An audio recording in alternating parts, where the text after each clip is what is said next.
Chapter 1. The Newly Born Death Knight. In the continent of Northrend, at the Akira Citadel, the training hall. Date: January 26th, 24th year of the Dark Portal. Hey Dorian, I'm not too happy we're in the same group. I remember just sitting across from you at the table 2 days ago. A pale-faced man clad in heavy plate armor drew his longsword, pointing it menacingly at the night elf before him. I feel the same, Fies. Are you starting to reconsider giving me a break? Dorian the night elf shrugged, drawing his own sword from his back. With a swift motion of his right hand, he traced the runes engraved on the blade, causing them to emit a chilling glow that flowed down his arm and illuminated the runes on his armor in a weak white light. I wish I could, but sadly, only one can walk out of this door. Are you ready? Fies twirled the massive two-handed sword in his grip as if it weighed nothing, though the black wound on his wrist stretched open again, oozing a bit of yellow pus along with some black blood. The owner of the wound didn't care for these death knights. Pain was no longer a concern. Their senses had long been dulled to the agony. You living death knights are a nuisance. You have to wash yourself in death energy before every battle. God knows if you drop dead on the battlefield because of that, Fies said, ensuring his body was accustomed to the sword's heft and planted it firmly into the ground. I believe the drain of true combat won't be less than that of this Citadel's training. Otherwise, I wouldn't treasure that little bit of death energy so dearly, Dorian replied, gripping the hilt of his sword with both hands. Then why cling so stubbornly to living? Only by embracing death can you truly gain recognition from it. What you're doing now is nothing but imitation. Fies darted forth, swinging his sword towards Dorian's waist, the blade slicing through the air with a fierce wind, promising a grievous outcome if it struck true. Due to the height difference, Fies could only swing his sword at that level. Dorian, towering over him, raised his sword to block, simultaneously using the momentum of fist charge to push him aside. Apologies, but as a former druid, I still prefer the essence of life. Even if it limits my strength, it also brings me pain and fatigue. Spinning around, Fies followed through with his momentum, bringing his sword down in a sweeping arc aimed at Dorian's lower back. Futile persistence one day, this foolish conviction will bring you true destruction. Dorian leaped forward, narrowly avoiding the deadly slash, though a light scratch marred the waist of his armor where the blade's wind had grazed him. Though their banter felt like that of old friends, each strike was unforgiving, hinting at a deep-seated animosity. 2 hours later, Dorian, the chasm between life and death can't be crossed. Let go of those pointless fantasies and embrace death. Otherwise, setting aside the disparity of our power, my icy plague alone could erode your entire stamina, Fies declared as he opened the arena's large door, standing firmly at the threshold. Think carefully. Your astonishing recovery doesn't guarantee you will always wrest yourself back from death's edge. Your luck won't assure that you'll only suffer piercing wounds, which might let you endure until the training is over. One day, your obstinacy will lead you to become loathsome material, Fies admonished before stepping out. A loud call echoed from outside. Abomination, there's still breath in that one, come handle it. In the arena, Dorian lay on the ground, his abdomen spilling blood as it soaked into the floor, exposing a severe, penetrating wound where organs were faintly visible.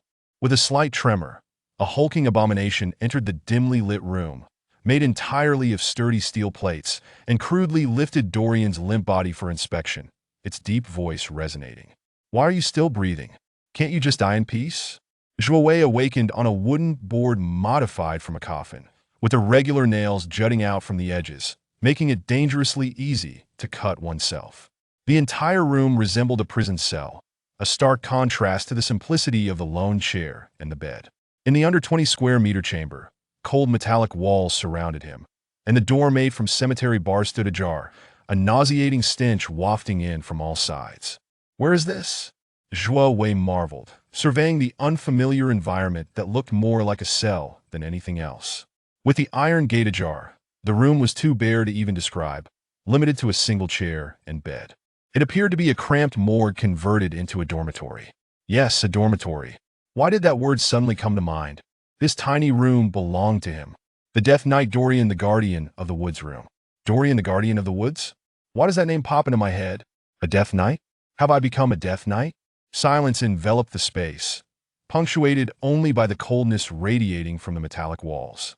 As he absorbed his icy surroundings, Zhuwei felt his memories slowly returning, a fascinating sensation, as if two memories were coalescing simultaneously. Before he could process the implications, a stab of pain shot through his abdomen. Reacting instinctively, he touched it and gasped in horror. Ah! Staring at his bloodied hand in disbelief, the crimson drops falling from his body robbed him of sanity. Panic-stricken, Zhuwei scanned the area, desperate to comprehend the situation at hand. An awareness flickered in his brain, urging him to staunch the bleeding immediately or face death. He pressed down hard on the fist-sized wound on his abdomen, fruitlessly trying to contain the terrifying injury, but blood continued to seep forth, mingling with the cold steel of his armor. Each touch raised more questions. Where am I? How did I get hurt? What is the armor I am wearing? And why do I have a memory of a death knight named Dorian, the Guardian of the Woods? A chain of questions bombarded his mind as he struggled to stave off panic. Weren't I just clicking a mouse in the office? How did I end up like this? Frantically, Zhuwei called out, "Help! Is anyone there?" His voice echoed throughout the desolate chamber, fading into the gloomy corridor without eliciting any response. As he attempted to sit up, Zhuwei faced an agonizing reality. Save for the brief strength needed to press down on his wound, his entire body had turned ice cold, leaving him utterly drained. Dizziness washed over him, and in his mind he recognized the signs of excessive blood loss and the verge of shock. If conditions didn't improve, death was imminent. Damn it! What's going on? Zhuwei was too afraid to move, fearing more blood would pour out. He began urgently sifting through the foreign memories in his mind, hoping to find a path away from this peril. As thoughts swirled, Zhuwei's situation became clear. He had arrived at a place he had once lingered in countless times in a game Azeroth, and now inhabited the body of a recently deceased Death Knight. The room he occupied was a single apartment for Death Knight trainees inside the Akira's Death Citadel. The frightening abdominal wound was a residue of Dorian's grievous injury sustained during his training. That Death Knight Dorian had been unceremoniously discarded into his personal enclosed cell by an abomination, essentially dead due to his grievous wounds. Zhuwei had, by sheer misfortune, inhabited this dying Death Knight's body. Thankfully, since the trials for Death Knights only required one to be half alive, Dorian had been tossed back into his cell based on the twisted standards of the guards, who believed he had no hope of survival, yet followed the rules that allowed one last chance to face tomorrow's trials as long as there was still breath. Damn it, I was just clicking the mouse casually. How did I end up here? I wanted to become a Death Knight, but not one on the brink of death. Staring up at the icy ceiling of the Akira's Citadel, Zhuwei felt utterly defeated. He lay there, aware that the trickling blood from his wound was slowing down, taking with it his remaining warmth and diminishing life force. That massive abdominal injury had caused too much blood loss. Zhuwei noted a roaring sound filling his ears, reminiscent of the sound of an aircraft taking off. He knew that he was nearing the end. Suddenly, the roaring noise began to weaken, replaced by a loud, clear voice. Life symptom, near death. Conditions for generating the Book of Zen are met. The Book of Zen is coalescing. With that enigmatic proclamation, a book radiating brilliance as thick as a dictionary slowly emerged from Zhuwei's chest, floating in midair pure and ethereal, as if detached from the world around him. The Book of Zen has been fully coalesced and is now freely available for use. Due to the subject's life being in danger, the prompt function has been activated. Current card, Sunflower card. The Sunflower card can currently materialize two types of plant categories: seed, flower. There are currently 10,000 sunlight available. The Sunflower materialization function is limited. It is recommended to materialize the Sunflower blossom. Would you like to initiate materializing sunflower blossoms while simultaneously activating high consumption mode to heal your injuries? Zhuwei was too weak to speak, instead desperately shouting within his mind yes. Now teetering on the brink of life and death, things could hardly worsen. He had nothing left to lose. With a gamble's resolve, Zhuwei watched as the Book of Zen automatically flipped open, landing on a page with several card slots. A card depicting a golden sunflower gently floated out from the book. As the sunflower card emitted a burst of golden light, the brilliance swirled in the air, merging and coalescing, radiating an intense essence of life. Then, the golden glow gradually converged, forming a delicate sunflower blossom. The firm sunflower blossom drifted toward Dorian's terrifying abdominal wound, and upon contact, it melted into him like liquid. And then a miracle occurred. The warm essence spread swiftly from the wound throughout Dorian's body, tenderly soothing the injuries he had endured. The sunflower gradually restored Dorian's vigor, spirit, and soul power while the abdominal wound began to visibly heal at an astounding pace. Not only that, but even the verging and gangrenous, seeping wound that had been near impossible to tend now tingled slightly, rapidly regenerating under the conflicting pressures of death, energy, and life power, soothing the fragile and once numbed nerves. Jouet felt an overwhelming tiredness wash over him amid the surge of vitality. The former Jouet, now Dorian the Guardian of the Woods, sensed he was temporarily safe. Under the influence of the sunflower's power, Dorian drifted into a deep slumber, embracing a tranquil night. Even the once sensitively frail nerves of Death Knight Dorian, altered by the drug's effect, found solace. In tantalizing dreams, he wandered through delightful moments from his earthly life, free from bloodshed, chilling screams, and sorrowful cries. At daybreak, Dorian awakened to the sound of reveille and sprang from the modified cot with alacrity. He felt a delightful numbness coursing through his body, a sign of old wounds, Hilinga, sure sign of rejuvenation. He could hardly contain his excitement, feeling energized as though newly forged. Dorian enthusiastically sensed that his soul, once riddled with holes from the dark powers he had accidentally absorbed while learning sinister magic, was slowly regaining its integrity. The radiant light of hope now enveloped Dorian. With glee, Dorian attempted to summon the Book of Zen from within him. As the dazzling tome manifested in his left hand, radiating soft, white light, he realized his life had been rewritten. Alert! Current sunlight amount is below the danger threshold. Please replenish soon. Alert! Sunflower seeds can yield sunflowers. Sunflowers can generate sunlight. Alert! Killing someone of a higher level than yourself will yield substantial rewards. The warrior's soul is the best offering. Alert! The Book of Zen's intelligent prompt system is on the brink of collapse.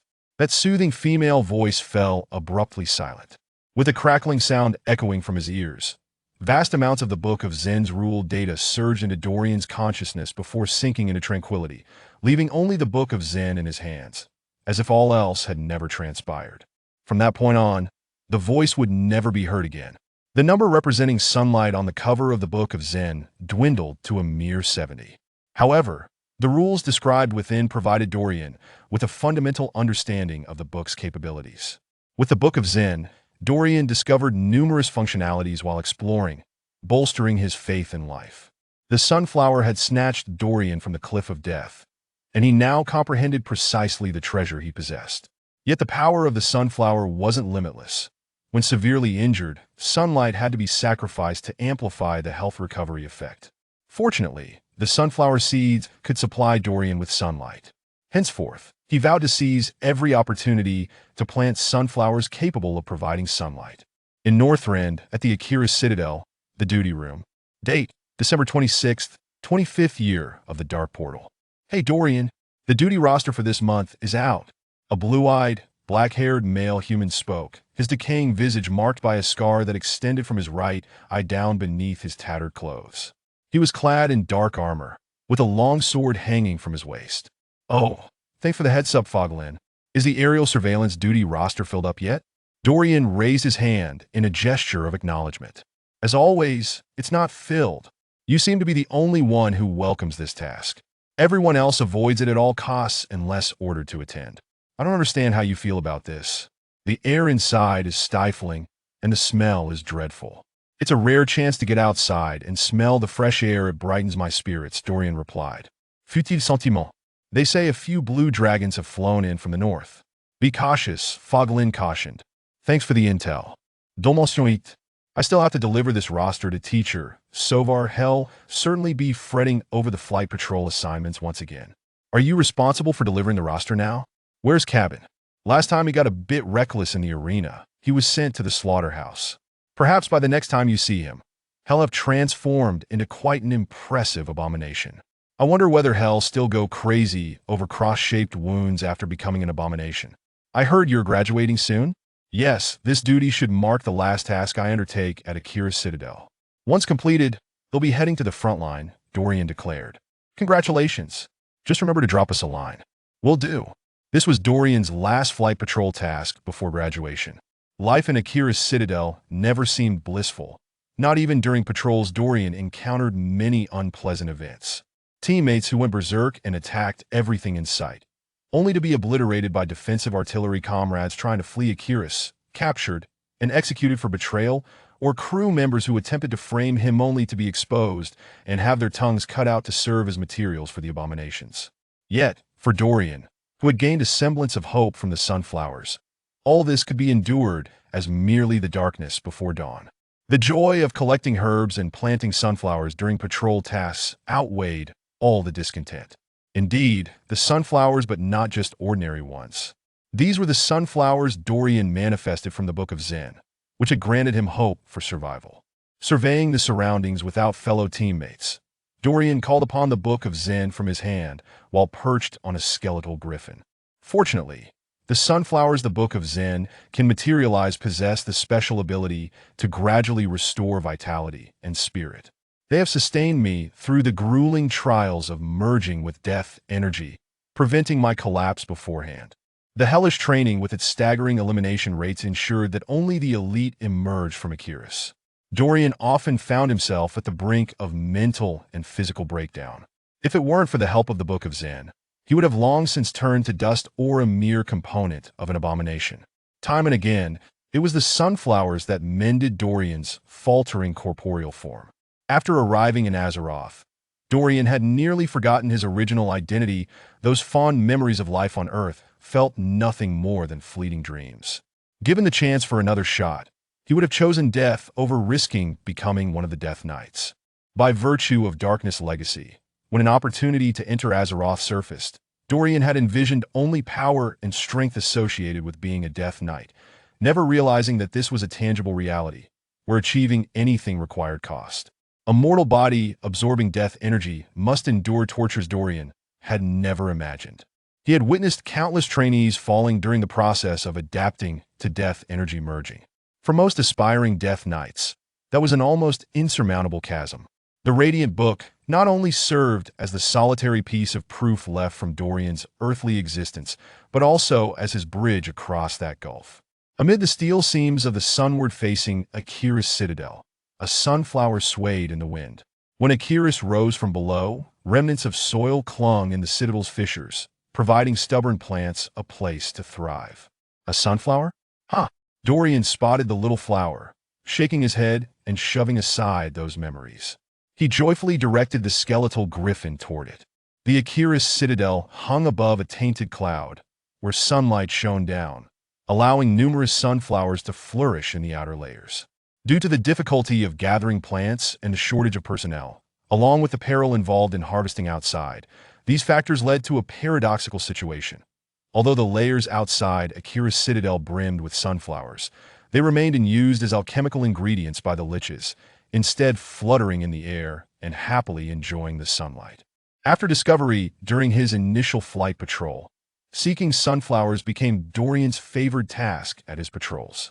While soaring aboard a skeletal griffin around the airborne Akira's, Dorian could occasionally spot sunflowers growing in fissures of buildings suspended in the air untainted by the plague. The golden-hued leaves of these plants shimmered like beacons of sunlight. Each time he collected a sunflower, Dorian would habitually plant a new one. And from afar, those sunflowers he planted bore an uncanny resemblance to the native plants of Azeroth. Being able to harvest special plants, sow sunflowers that provided sunlight, and amass hope for his future held great significance for Dorian, far outweighing the deadly gales that could tear anything apart at 10,000 feet, or the treachery lurking behind each Death Knight, or the breath of the furious blue dragons. During his final patrol, Dorian rode his skeletal griffin, watching the sunflowers he had personally cultivated swaying gently under the sunlight, casting iridescent glimmers in the air. Above Akira's Citadel, the sky contrasted starkly with the dark crimson plague clouds enveloping the earth below, basking in pure azure calmness as sunlight warmed Dorian.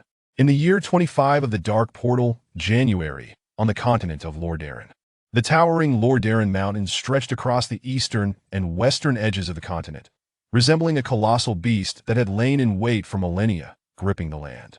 From the foothills, one could gaze up at the magnificent peaks piercing through dense clouds, their summits clad in everlasting snow. Though the mighty Lordaeron Mountains lay in a warm region, their altitude surpassing 1,000 meters kept their summits perpetually dusted with snow and ice, isolating green landscapes far below. From a distance, beneath the clouds, a silvery scene unfolded. Beneath the drifting white clouds lay a shimmering silver expanse of ice, beautifully veiled beneath pure, alabaster snow, leading unsuspecting travelers to think that beyond the indiscernible white mist might be an ethereal paradise. Yet, the howling ferocity of gales ruled supreme in this realm, rendering all existences beneath its might utterly fragile. This was its domain, the land of the wind. Perhaps the only exception to this reign was the iron fortress that stood unwavering in the winds on the southern slope of the mountain peak. The formidable fortress took a hexagonal shape, its iron framework adorned with grotesque sculptures shaped like skulls with sharp angles, reminiscent of a ship's bow, a terrifying embodiment that signified its allegiance to the Scourge and its intention to annihilate all life. This massive structure was none other than the Scourge's mobile fortress Citadel, its presence marking the foreboding arrival of the undead Scourge and heralding yet another chapter of conflict across Azeroth. The mighty, oppressive Citadel floated high in the southern skies of the Lordaeron Mountains. Should it cast its shadow upon the earth below, it would loom large enough to eclipse the entire region of Westfall. Dark red clouds of plague enveloped the sky beneath the Citadel, casting an impenetrable shade over the entire eastern Lordaeron continent, snuffing out not only sunlight, but also life itself. As twilight fell and the remnants of sun dipped below the horizon like blood, Dorian, the guardian of the woods, squinted his eyes, attempting to catch one last glance at the Citadel. Finally freed from the madness of Citadel, Dorian turned to behold the floating fortress one last time, exhaling deeply. I am still alive? As a newly reborn Death Knight, Dorian had completed all training through the Death Knight curriculum, gaining the necessary power and knowledge for his role. As a standout from the 32nd batch of Death Knight trainees, Dorian was granted the chance to leave the Citadel to reinforce the front lines of Westfall. After receiving instruction from Akira's elite Death Knight Academy, he had honorably, or perhaps, more appropriately, fortunately graduated, learning his own rune's word while qualifying for military summons to the front lines. Gazing up at that fearsome fortress, Dorian raised his rune's word high and proclaimed, "The days of suffering are finally coming to an end. Scourge Legion, yesterday I was your slave, tomorrow I will be your nemesis."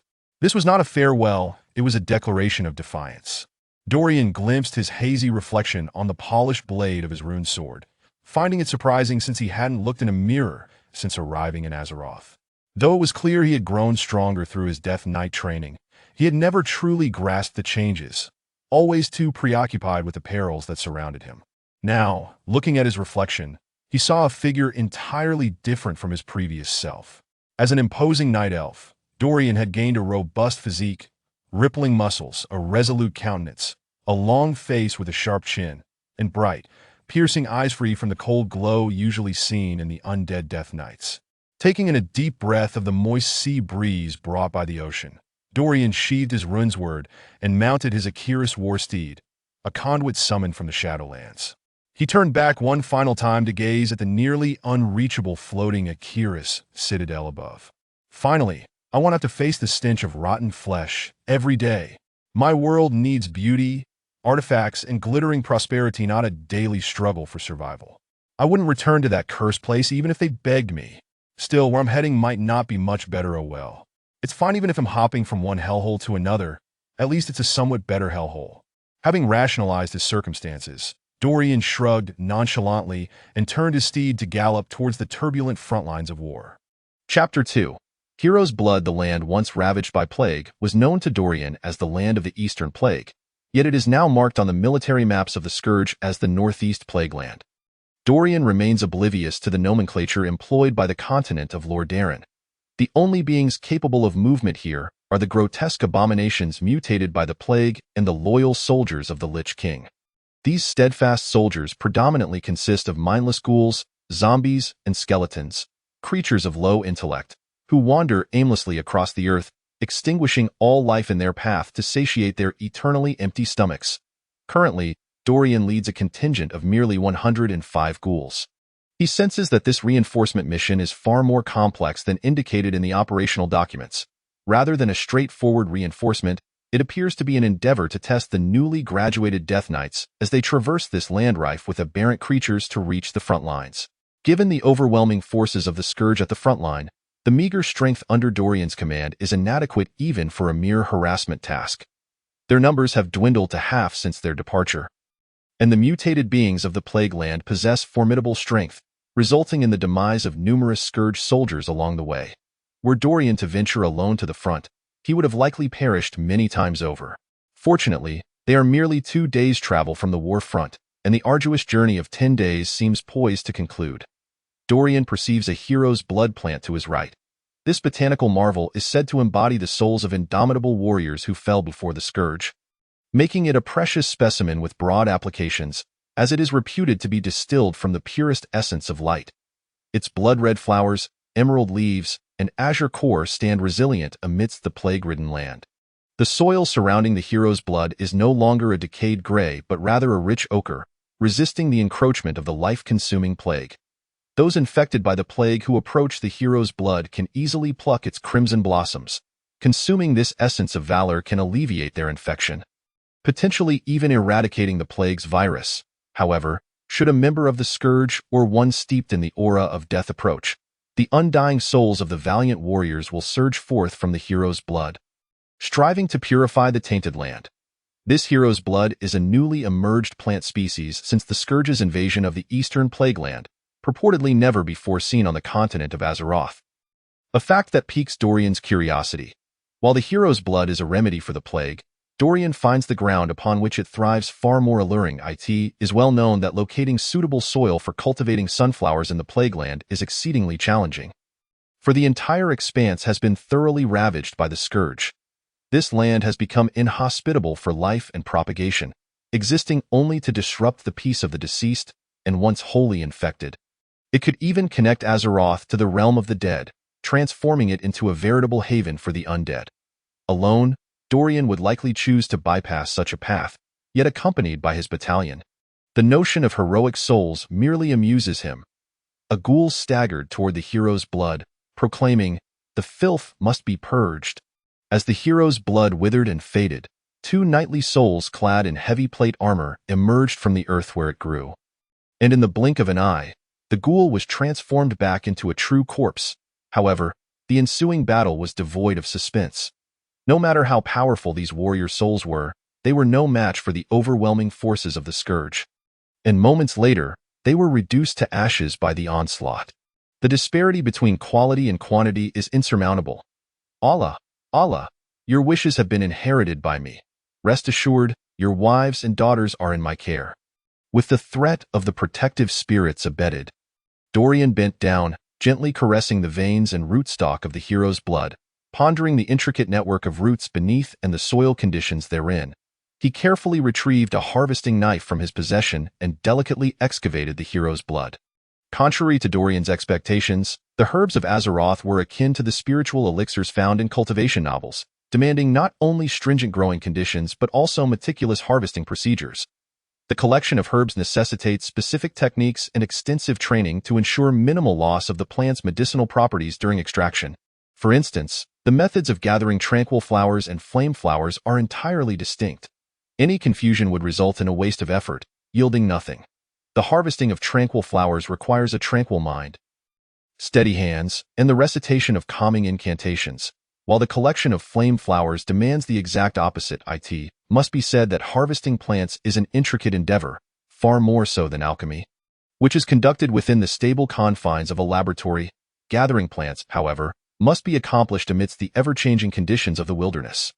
One must not only possess ample knowledge of the plant's characteristics and growth conditions, but also be acutely aware of the surrounding soil's pH, compaction, composition, climatic conditions, temperature, humidity, and other factors. Furthermore, one must continuously study various harvesting, preservation, and transplantation methods to ensure that the collected herbs retain sufficient medicinal potency and that the survival rate of transplanted herbs is high. Yet, it is precisely this complexity that positions plant gatherers as a rarity across the continent of Azeroth. Herbalists are even scarcer than alchemists due to the formidable challenges inherent in acquiring plants. Aside from large factions able to invest in costly plant cultivation, the multitude of wild plants remains untouched, as harvesting them often results in the total loss of their medicinal properties before they can be transformed into reagents. Generally speaking, aspiring herbalists must accumulate over a decade of learning and experience, and this expertise is wholly unrelated to innate talent or inspiration. It is purely the product of years of dedicated effort. Were Dorian to undertake such a study, he would likely have long since succumbed to despair.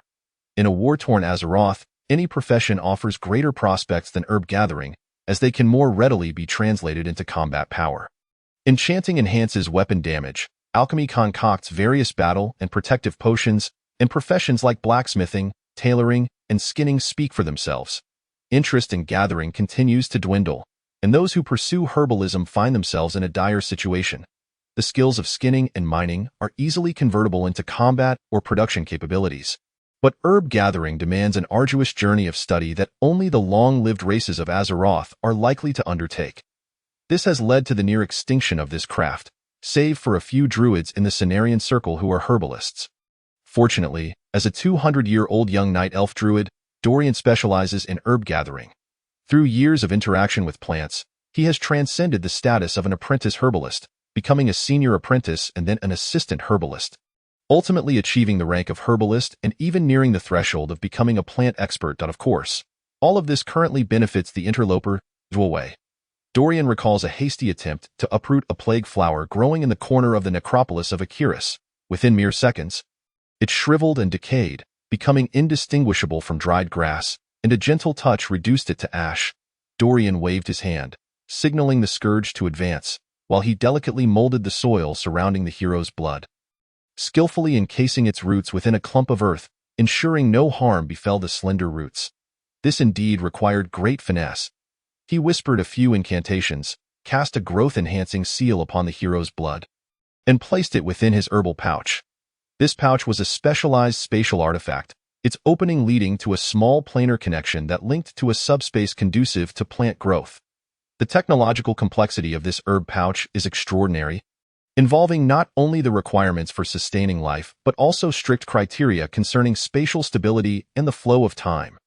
Dorian had received this pouch from the Cenarian Circle upon achieving his herbalist certification. He distinctly remembers the grand ceremony attended by numerous druids. After placing the hero's blood into the pouch, Dorian rose, preparing to mount his steed and rejoin his troops, only to sense the presence of a plague flower not far from the hill. This innate ability to sense plants is an instinctive trait of the Night Elves, and through years of botanical interaction, Dorian's capability has been significantly enhanced, allowing him to detect special plants within a kilometer radius and discern their types by their essence. Along the way, Dorian has collected a considerable number of herbs, though regrettably, most of them are withered leafgrass and grave moss, plants that do not require specialized soil.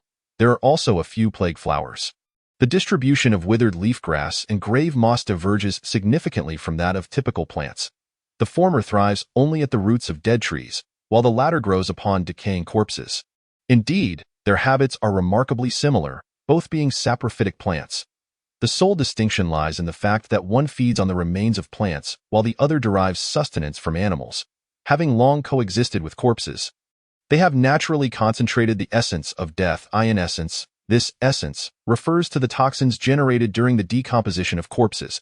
However, when discussed in isolation, the toxicity of grave moss appears to be significantly more potent. This is primarily due to the greater quantity of toxins released during the decay of animal bodies. The creation of new plagues necessitates the presence of withered grass and grave moss. The plague flower, true to its name, is a plant that can only thrive in plague-ridden lands, emitting a foul stench of decay. The plague flower bears an almost indistinguishable resemblance to withered leaves, yet it holds a unique value for the scourge. Corruption seems to invariably grant individuals enhanced power, and the plague flower is no exception. Under the diligent efforts of the scourge's liches, this newly discovered plant, born from the plague-tainted lands of Lordaeron, has revealed numerous new characteristics, following the incorporation of the plague flower into the scourge's studies. Remarkable advancements have been made in the research of the plague, with its strains continuously evolving. Regrettably, suitable locations for plant growth have become exceedingly rare in the plague-ridden lands, and thus it was fortunate that Dolian, upon his first harvest of the plague flower, observed a delightful phenomenon. Sunflowers can be cultivated in the same locations where herbs are discovered, although the plague flower does not conform to the conventional definition of a plant. Its soil is also conducive to the growth of sunflowers. Consequently, the number representing sunlight on the cover of the Book of Zen began to rise slowly, prompting Dolian to increasingly experiment with consuming sunlight to produce new sunflower seeds. In the desolate plague lands, only a few areas remain suitable for herb growth, and Dolian has meticulously harvested every single one, hoping to plant his sunflowers after collecting the herbs. Ascending the hillside, Dolian carefully plucked the plague flower and placed it in his herb pouch. This deep purple flower with pale purple leaves thrived in soil that had not been overly contaminated by the plague. Observing the terrain of the hillside, Dolian noted that its elevated position might be the reason this soil remained untainted. He raised his left hand, concentrating momentarily as he recalled the shimmering appearance of the book resembling an energy entity. With a radiant glow emanating from his left hand, an effulgent energy book appeared, resting in his palm. This tome, known as the Book of Zen, was the sole memento Dolian had brought from Earth, intricately fused with his very soul. Often, Dolian found himself uncertain whether his memories of life on Earth were merely dreams. Yet when he invoked this peculiar book in a hidden corner and planted sunflowers, he vividly recalled the exhilaration of that moment, a feeling akin to a prisoner discovering a layout of their confinement, a glimmer of hope for escape, a yearning for freedom. Although it did not signify an immediate release from suffering, the Book of Zen bestowed upon Dolian more than mere hope. It endowed him with extraordinary power.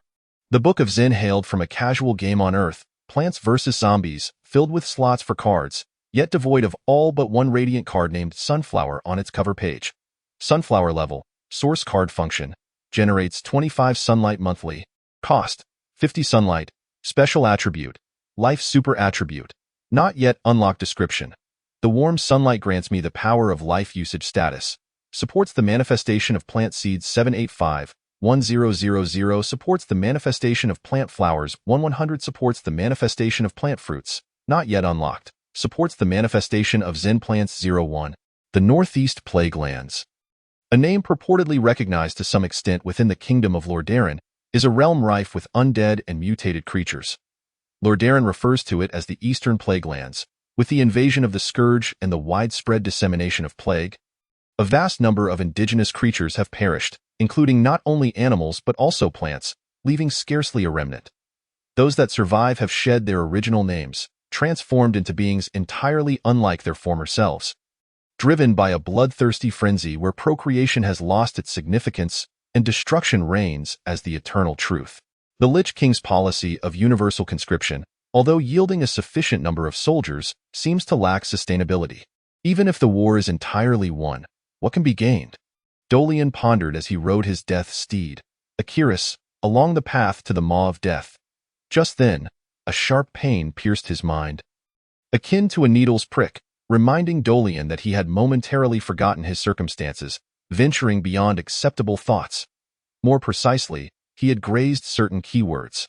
Whenever thoughts of the Lich King and similar critical phrases emerged in his mind, the cold consciousness buried deep within the psyche of every Scourge soldier stirred to life, swiftly responding and transmitting those thoughts to the Lich King. Should any hint of disrespect towards the Lich King arise in one's thoughts, punishment would be swiftly administered. Compared to the unbearable icy pain he currently endured, the initial pangs of awakening were trivial. Yet Dolian understood that such thoughts were forbidden. Without immediate repentance, the ensuing punishment would escalate in intensity, until he crossed an unfathomable threshold, resulting in his brain exploding like a porcelain jar, its contents spilling forth. In such a scenario, the best outcome would be to become a mindless ghoul of the Scourge's lowest echelon. What punishment could be more dreadful than a sentient being devolving into a grotesque creature driven solely by instinct?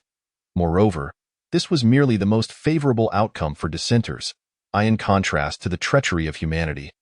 The Scourge, under the Lich King's command, operated as a single, unyielding entity. Even among the forces stationed at the front line of Windrunner's Ridge, where they resisted the scourge, camaraderie was not guaranteed. Disputes over supply distribution occasionally erupted into violence. The scourge, however, exhibited none of these flaws. They received precisely what was allocated, and the undead never complained, for their souls belonged to the Lich King. Noble Lich King, I am damned. Please forgive me this once. Considering my insignificant existence still holds some value to the scourge, I vow to dedicate myself to the scourge in future battles, serving until death. Dolian internally expressed his humble contrition to the exalted entity whose whereabouts were unknown. The chilling consciousness struck Dolian's brain once more, as if issuing a warning, before dissipating and retreating to the unfathomable depths of his mind. The final jolt left Dolian feeling dazed, struggling to regain his composure. Had he not gripped the reins tightly, he might have fallen from his steed. After a while, Dolian sensed that he had returned to normal. The punishment he had just received from the Lich King had not led to any orders for the troops to slow their march. The undead continued to loyally execute the previous command, advancing at the pace Dolian had once stipulated, leaving him lagging behind. Dolian self-deprecatingly reflected on his predicament, yet was immediately reminded that such thoughts were not permissible. Thus he silently recited, "I did not harbor such thoughts. The notion that just crossed my mind is utterly sinful. My true intention is to preserve this book and find something that would satisfy the Lich King, offering it as a worthy tribute to enhance the strength of the scourge." Fortunately, I was not punished by the Lich King. Such mental lashings, if endured excessively, could easily lead one to madness. Dolian retrieved a sunflower seed and planted it in the spot from which he had extracted the hero's blood. A vibrant golden sunflower, mirroring the sun's brilliance, soon emerged, its full blossom forming a pattern reminiscent of a smiling face. For Dolian, this act symbolized the incremental growth of the sunlight figure on the cover of the Book of Zen, which would now increase by less than 1 unit daily. Throughout his year-long training at Akira's fortress, Dolian had planted numerous sunflowers. Although some were lost, the daily increase in sunlight remained consistently on the rise. This was unavoidable, as sunflowers, once planted, were as fragile as any ordinary plant. Even a bored plague hound could easily damage them. Thankfully, overall, the sunlight value on the book's cover continued to grow, bolstered by the considerable number of sunflowers at Akira's fortress. Thus, despite frequent accidental damage by the creatures of the Plaguelands, the sunlight on Dolian's book steadily increased to a satisfactory figure.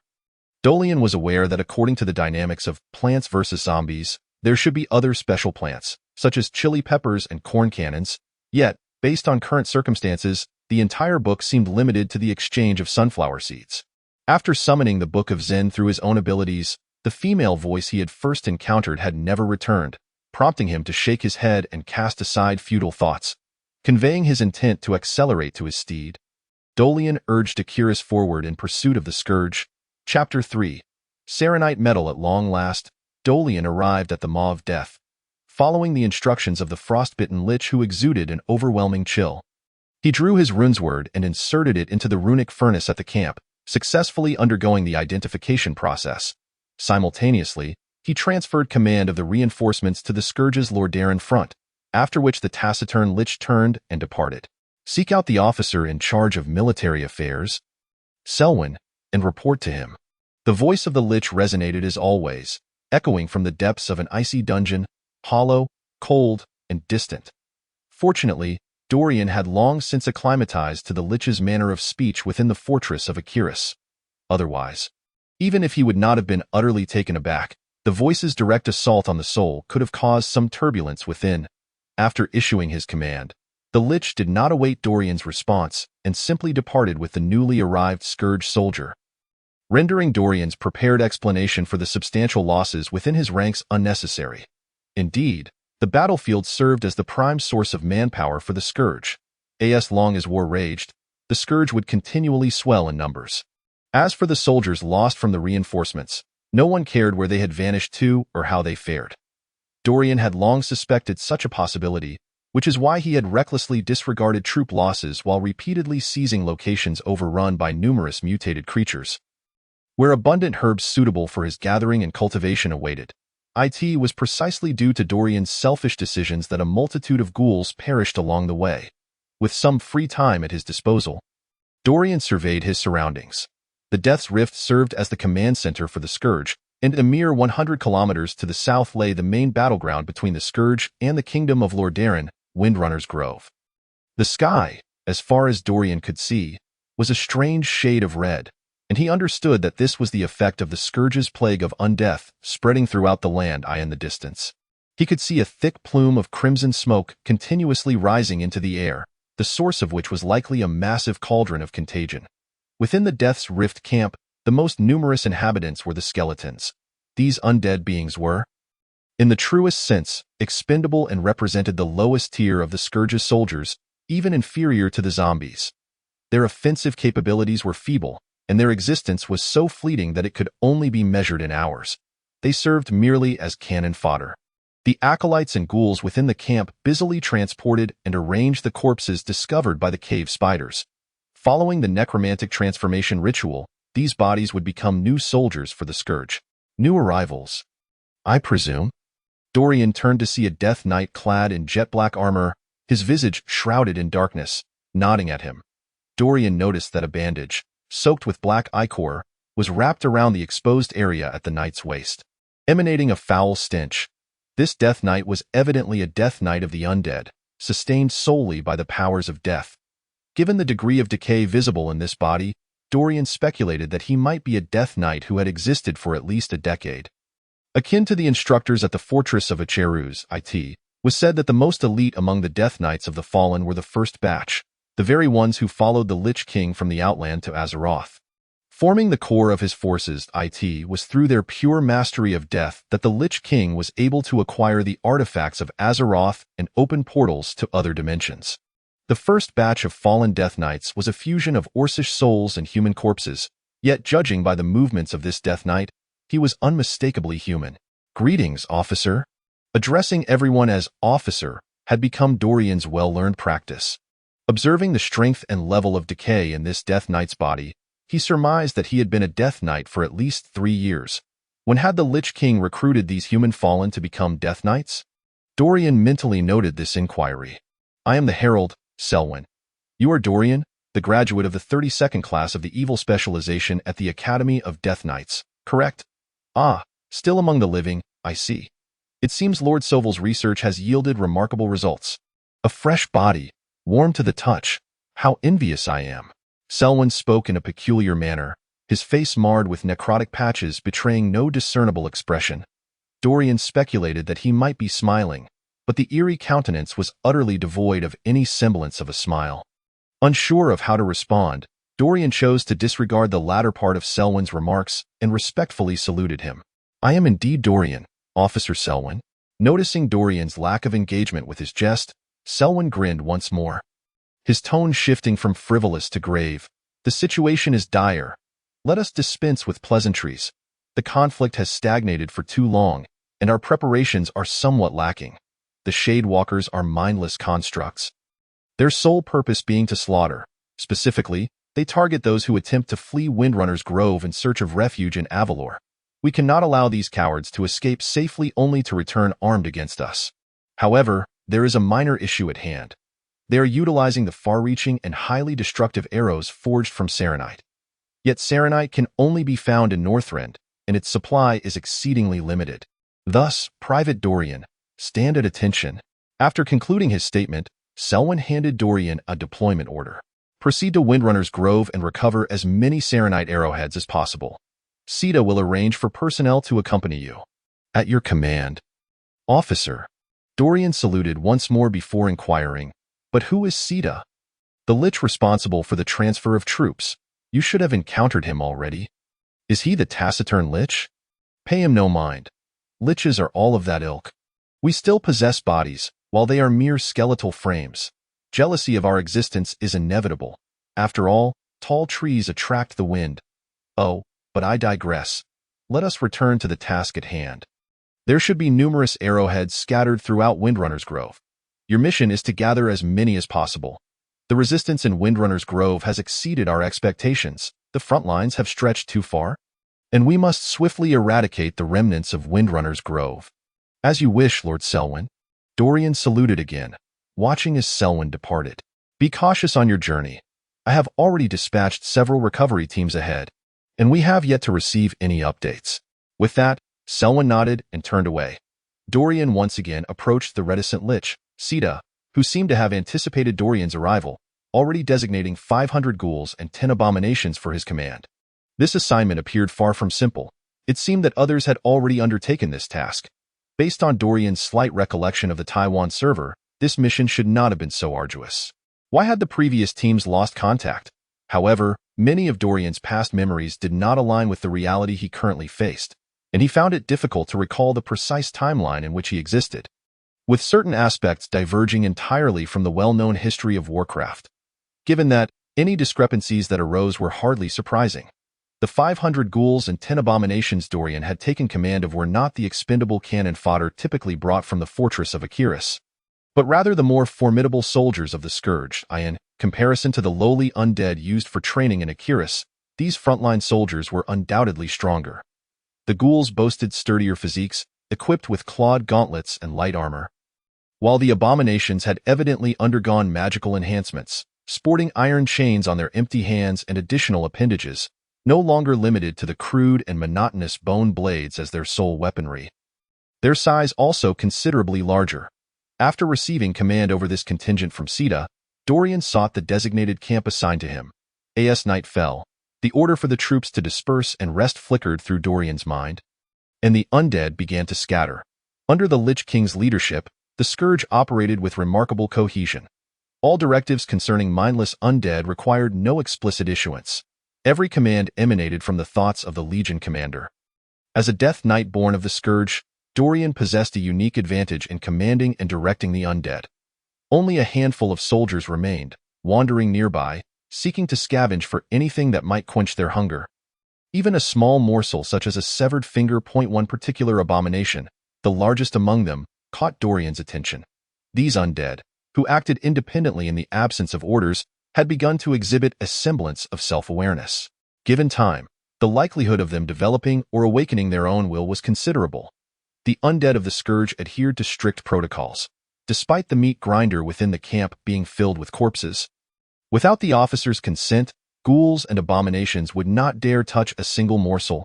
Dorian scrutinized the rotund abomination for a moment longer before yanking a bloody thigh from the pile of bones and tossing it to the abomination. "Here, lad, this is a gift from me. Once you awaken your awareness, you'll owe me your service." The plump abomination swiftly snagged the thigh with its hook, its other hand securely grasping the food. Seemingly sensing Dorian's goodwill and making an effort to muster a semblance of a smile, before proceeding to devour the offering voraciously. "Your manners are atrocious. Once you awaken, I shall be sure to teach you some decorum," Dorian remarked. Observing for 2 minutes without hearing a response from the abomination, it was clear that this creature was still quite far from awakening, and upon inspecting it closely, he found no particular distinctions. So he retreated into his tent. The following day, Dorian set forth with his contingent towards Windrunner's Grove. Along the way, aside from desolate fields and charred granaries, no signs of life could be discerned. Only ruins, scattered debris, and the remnants of battle bore witness to the fierce conflict that had once transpired here. After departing from the Death's Gap, Dorian and his companions had journeyed for 2 days, yet encountered no signs of arrows along their path, which left Dorian feeling quite disheartened. He had not anticipated the extraordinary range of the Skyshroud archers. It appeared that Serenite truly was an exceptional metal. But it was a pity that only Northrend produced such a resource. Had there been an ample supply of this metal, not only would Windshear Hold have succumbed, but even Atheron would have fallen to the Scourge 2 months prior. As Dorian walked, he pondered their current predicament and the newly acquired intelligence he had received since officially assuming the rank of sergeant at Death's Gap. After establishing the front lines in the continent of Lordaeron, Naxxramas had abandoned a significant amount of supplies and soldiers, reportedly due to imminent dangers threatening the Lich King's reign arising from the mining of Serenite in Northrend, necessitating a withdrawal.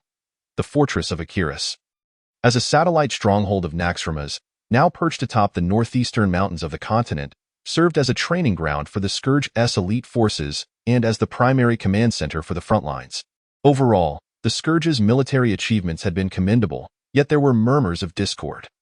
Their 3-pronged offensive had advanced rapidly under meticulous planning, But the situation took a turn for the worse upon confronting the regular forces of the Kingdom of Lordaeron.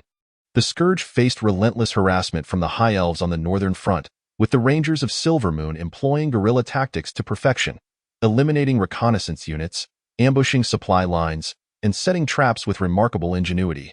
The commander of the Legion of the Burning North was beleaguered by these disruptions, resulting in significant delays in troop movements. On the western front, the Scourge encountered staunch resistance from the forces of Lordaeron, who, having just emerged from a war against the Orcs, were buoyed by high morale and superior equipment. The presence of the Silver Hand, a knightly order inherently predisposed to countering the Scourge, further intensified the pressure on the western forces. Meanwhile, the southern front of the Scourge was the only segment yet to engage with regular troops, still navigating through the rugged mountains in search of a path to the mage city of Dalaran. The original routes having been thoroughly obliterated by the mages, it was evident that these cunning sorcerers had strategically established their city in such a remote location, anticipating the current predicament. The might of the Scourge is unparalleled, Dorian thought. Instinctively placing his right hand over his heart and whispering a customary praise to the Lich King, knowing that failure to do so would subject him to further mental torment. Dorian endeavored to suppress any thoughts that might border on insubordination.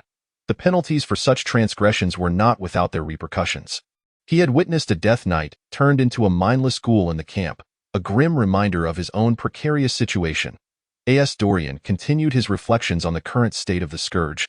He noted the slow progress of the southern forces in their search for Dalaran, hampered by the mountainous terrain near Alterac. The vanguard had yet to catch any sign of the city. Should the western forces manage to breach the defenses of the Lordaeron coalition, Dorian would eagerly wish to join the southern contingent. After all, Dalaran was a sanctum for mages, replete with secrets and treasures. The conquest of the city would undoubtedly yield significant advantages, and acquiring artifacts such as Mediva's Tome or the Eye of Dalaran could potentially elevate him to unparalleled power in this world. While the stalemate faced by the Scourge's vanguards was not overly concerning, the very heart of the Scourge in Northrend was beginning to show signs of threats to the Lich King's dominion. Though the specifics of this threat remained unclear, officers of various ranks, particularly the Death Knights, felt an undercurrent of anxiety. Observing the increasingly disordered formation of his troops, Dorian was compelled to halt and regroup. Awaiting the return of a scattered detachment of Scourge warriors, the early strategies of the Scourge had already disseminated plague throughout every corner of the eastern Plaguelands, transforming many humans into soldiers of the Scourge. While those who still clung to life would inevitably become the Lich King's minions in due course, Dorian's current forces were indeed elite. Yet as a complete unit, the role of cannon fodder remained indispensable. Thus, he endeavored to disperse his troops along the way, gathering straggling skeletons and zombies. So far, the results had been promising, but opportunities and dangers naturally ran parallel. The remnants of the militia from Windshear Hold still lurked in concealed corners, ready to pounce upon any isolated soldiers of the Scourge. Having endured some initial hardships, Dorian found it necessary to expand his gathering squad into 2 units, each led by an abomination commanding 50 ghouls. Ensuring that even if they faced defeat, they could retreat in safety, Dorian had no desire to emulate those foolish commanders whose minds were so consumed by visions of slaughter and destruction that they acted without strategy, courting their own demise. Reflecting on the militia he had encountered along the way, it was evident that their skin bore the unmistakable marks of decay wrought by the Scourge's plague, and their cognitive abilities seemed to have regressed. Once engaged in battle, they would not retreat but rather fight relentlessly, their eyes filled with a profound hatred for the Scourge. Dorian surmised that they had been stripped of all intelligence save for their animosity. Even without direct confrontation with the Scourge, it was only a matter of time before they became soldiers of the Lich King. Regrettably, the Scourge lacked the luxury of patience to await their transformation. The efficacy of the plague was evident, having not only decimated the majority of the resistance but also tainted those who remained unscathed. The militia adopting a strategy of harassment would be the most formidable threat. Engaging in direct combat as they currently did only made them easier prey for the Scourge. The front line was a tangled web of conflict, with many areas characterized by intermingled forces. Given that the Scourge was not known for a methodical approach, the current state of affairs was hardly surprising. With these thoughts, Dorian felt a pang of melancholy. Just a day prior, he had dispatched a unit for recruitment, only to lose contact with them. the last message indicating they had encountered a human force from Windshearhold. Among them a notably powerful paladin. Mere moments after receiving this intelligence, the entire recruitment unit had vanished without a trace.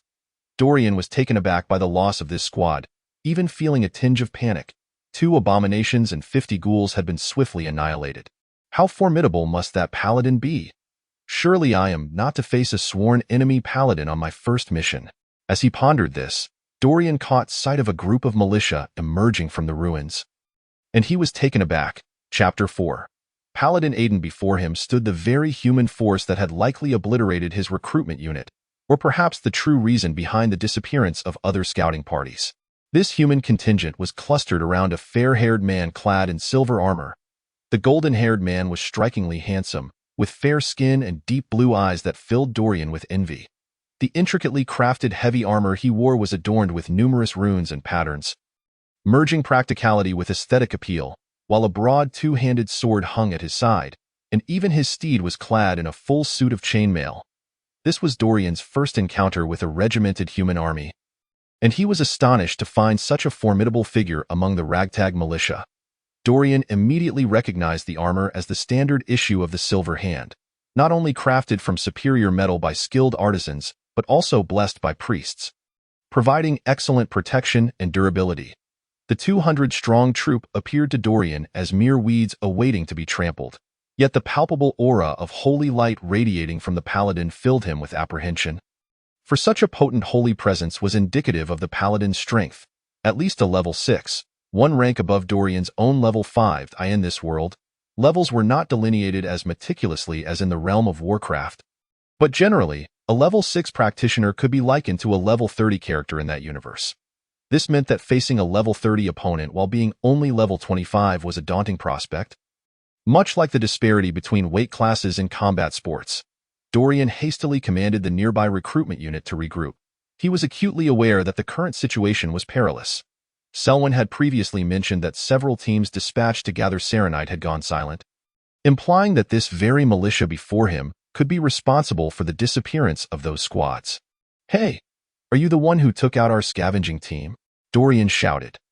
The golden-haired man boomed back, "Filthy undead. You shall meet the same fate as they. Must we be so grim upon our first encounter? After all, we are both commanders leading our respective forces, not lone wolves roaming the world. How about we allow our subordinates to engage in a friendly contest first?" Dorian replied with a smile. Feigning indifference to the golden-haired man's provocation, in truth, he remained on high alert, fully aware that the paladin's overwhelming holy power not only surpassed his own, but also completely countered his necromantic abilities. Dorian was determined to probe the golden-haired man's strength first. Dorian's own undead belonged to the military allocation. Any losses incurred during missions would be replenished upon returning to camp. Thus, they were not held in high regard. The opportunity to slay a few militia members and demonstrate the cruelty of the scourge would significantly demoralize the irregular forces. "If you seek a duel, I, Aiden, am more than willing to oblige. As for the others, they may excuse themselves," declared the blonde knight, pointing his longsword at Dorian. "Should I say you possess too much confidence in yourself, or perhaps too little in the ragtag group you lead?" Dorian mocked Aiden, while cautiously positioning his undead minions for a favorable attack. Upon his command, they could surge forward at once. Currently, he had lost one squad consisting of 2 abominations and 50 ghouls. Dorian still commanded 8 abominations and 450 ghouls brought from Windrunner's Grove, along with over 200 low-level ghouls and 400 zombies gathered in recent days. Facing 200 militia and 1 retribution paladin should pose no problem. The challenge lay in how to amplify this advantage. The warriors of Lordaeron defend their homeland. Even if their strength is insufficient to combat the scourge, with the protection of the holy light, we fear nothing. Under the leadership of the Lordaeron royal family, the people of Lordaeron do not cower before any evil, Aiden proclaimed loudly. The militia surrounding Aiden echoed, shouting, "Blessed by the holy light," and "For the glory of Lordaeron." No matter how loud they scream, they remain a disorganized rabble, Dorian retorted, unable to suppress his scorn for Aiden. Although he felt a slight admiration for Aiden's ideals, was he not once driven by similar thoughts to venture into this war-torn world? The current circumstances left him feeling uncomfortable. Aiden had a throng of followers, while he was left with a contingent of obedient corpses. Once he departed from the scourge, not a single one would follow him, instead turning their hunger towards his flesh. His identity as a Death Knight meant he would have to wait until after the Battle of the Lights Chapel to gain recognition from the Alliance and the Horde. A time still far away, and he was uncertain if he would even survive until then. Each realization of the gap between himself and Aiden ignited a bitter rage within Dorian, prompting him to lash out with venomous words. Aiden basked in the glory of Azeroth, while Dorian was consumed by its hatred. Aiden stood on the right side of history, while Dorian found himself on the opposing side. This disparity provoked Dorian's sharp tongue. If circumstances allowed, he might even relish the thought of inflicting torment upon Aiden, this favored child of fate.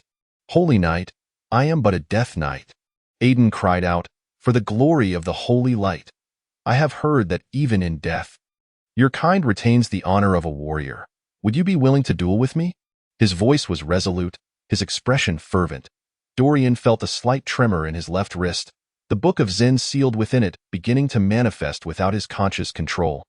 And once again, the delicate voice of a girl echoed in his mind. "Auxiliary system alert. A challenger of greater power detected. Duel mode activated. If you accept this duel, defeating an opponent stronger than yourself will grant you a new card." What? The intelligence system is malfunctioning, yet the auxiliary system still functions. A new card can only be obtained by defeating a challenger of greater power. No wonder I didn't acquire a single card at Akiris. Alas, I never attempted to utilize the auxiliary system. Otherwise, I might have gleaned more information about the Book of Zen. If I slay Aiden, I can obtain a new card. That's a splendid idea. Let us test the waters. And if I falter, I can always call upon the Scourge for assistance.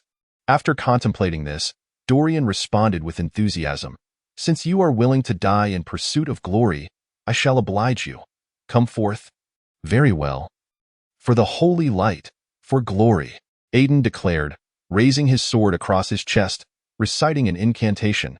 A radiant light enveloped him, coalescing into the shape of a fist that melded into his being. It was the signature ability of a Retribution Paladin, Blessing of Strength. With this blessing, Aiden felt the power of the holy light surging within him, as if his greatsword had become weightless. This cursed blessing of strength. Dorian steadied his mind, suppressing the dark runes on his sword. A chilling, malevolent aura coursed through him, heightening his attack speed and accelerating the regeneration of his runes. Aiden spurred his steed forward, charging at Dorian, exclaiming, "For the glory of Lord Darren." Dorian, ignited by Aiden's fervor, ceased his mockery, brandishing his rune blade with a shout, "For the Lich King." In the moment their steeds collided, they exchanged several blows. Dorian could distinctly feel his strength inadequate compared to Aiden. Each clash of their swords nearly disarmed him. Dorian pivoted, urging his mount toward Aiden, yet the odds of victory remained uncertain. Dorian recalled the overwhelming might of the paladins he had encountered in his previous life. With his novice PK skills, he had always been slaughtered when facing an enemy paladin in the wild. Aiden's insignia marked him as a mid-level knight of the Silver Hand, at least a level 7 paladin, while Dorian was merely a level 5 Death Knight. Coupled with the Holy Light's advantage over death magic, Dorian felt little assurance of victory. However, his harrowing experiences at Akiris had rendered him exceptionally battle-hardened. Their weapons clashed again, and Dorian felt the tingling in his palms. "Your sense of honor is admirable, Death Knight. Regrettably, I am now a level 7 paladin, and you stand no chance of victory. Furthermore, it seems you are still a living being, a rare specimen within the Scourge," Aiden stated solemnly, raising his sword to his chest. Lowering his gaze as he murmured an incantation, the power of the holy light once again enveloping him. "What? Level 7. Dorian realized the gravity of the situation. Although he had suspected Aiden's superiority, he had never imagined the disparity to be so vast. A difference of a mere level might have been surmountable through strategy and skill, but a 2-level gap presented an insurmountable chasm. Subconsciously, Dorian maneuvered his steed to the right of Aiden while commanding his undead minions to rush at the militia. Though the duel mode prohibited the intervention of other soldiers, the onslaught of the Scourge's bloodthirsty warriors would surely overwhelm the hastily assembled militia, providing a distraction for Aiden. Truly a twofold plan.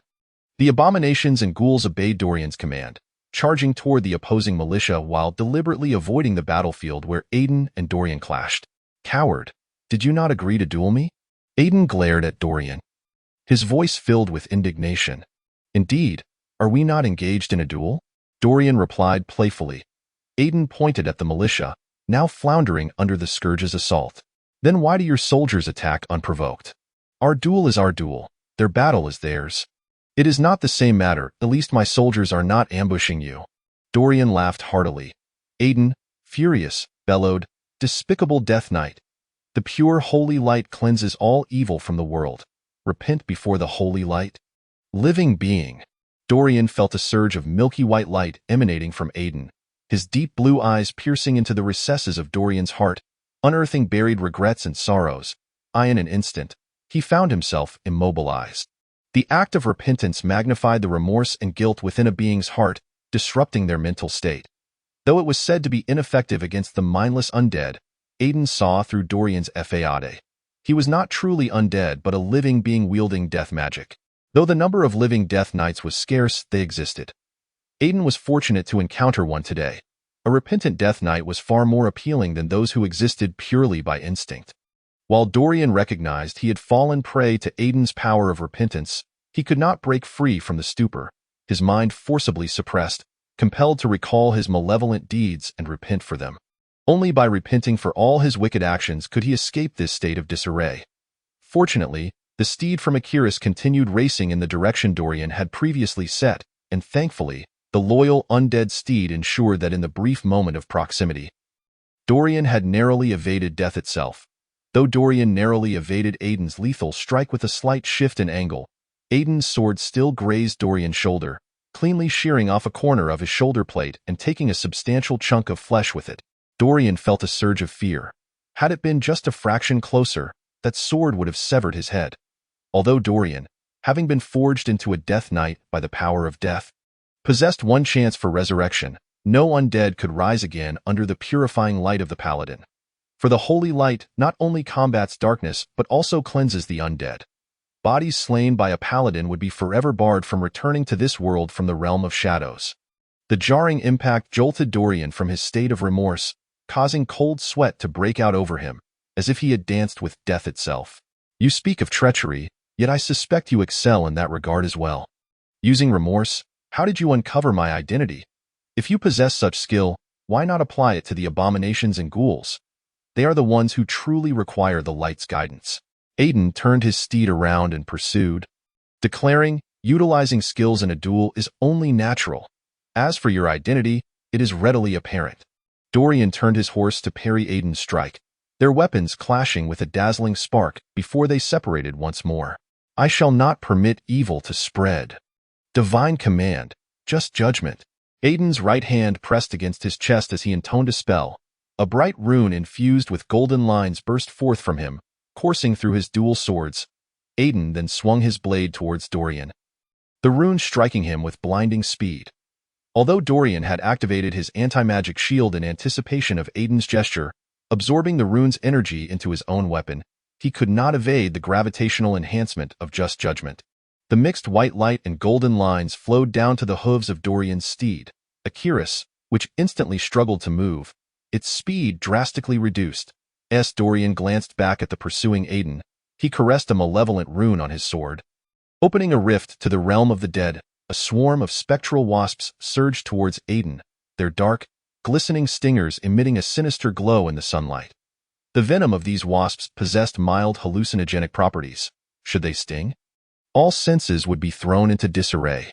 "Taste this. A swarm of plague wasps. They are of no consequence." Aiden gathered the power of the holy light around him, shouting, "Divine storm," as a golden aura enveloped Aiden. The faster of the spectral wasps were purified into ashes upon contact, while the slower ones hurriedly retreated through the rift. "Useless wretches." Dorian cursed inwardly, his heart racing. His abilities were completely countered by Aiden. Victory seemed unlikely, especially with Akiris hindered by just judgment, leaving him unable to flee. "Embrace the purification of the holy light, Death Knight." Aiden accelerated towards Dorian. "Save the holy light for yourself."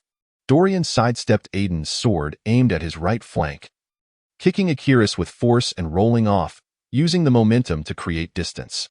Aiden had already noted Dorian's subtle maneuver to withdraw his foot from the stirrup, and as Dorian leaped down, Aiden struck his foot with a crusader blow. Unfortunate for Dorian as the light struck his tendons. Though there were no visible wounds, Dorian felt his entire body tremble, particularly his right foot, which had become unresponsive. Despite the dire circumstances, Dorian maintained a flippant demeanor, calling out, "Hey, the venue has changed, fair paladin. The cavalry battle is over. Now it's time for the infantry. Purging evil is the duty of a paladin. The holy light only seeks to increase our speed in cleansing the world, not to grant you the so-called justice. Prepare to die." Aiden turned his horse again, the divine command rune glowing anew, ready to deliver another just judgment that would leave Dorian with no escape. Allowing him to use his steed's speed to repeatedly charge until Dorian could no longer contend. The battle between the two was clearly in Aiden's favor, while the soldiers found the Scourge army prevailing.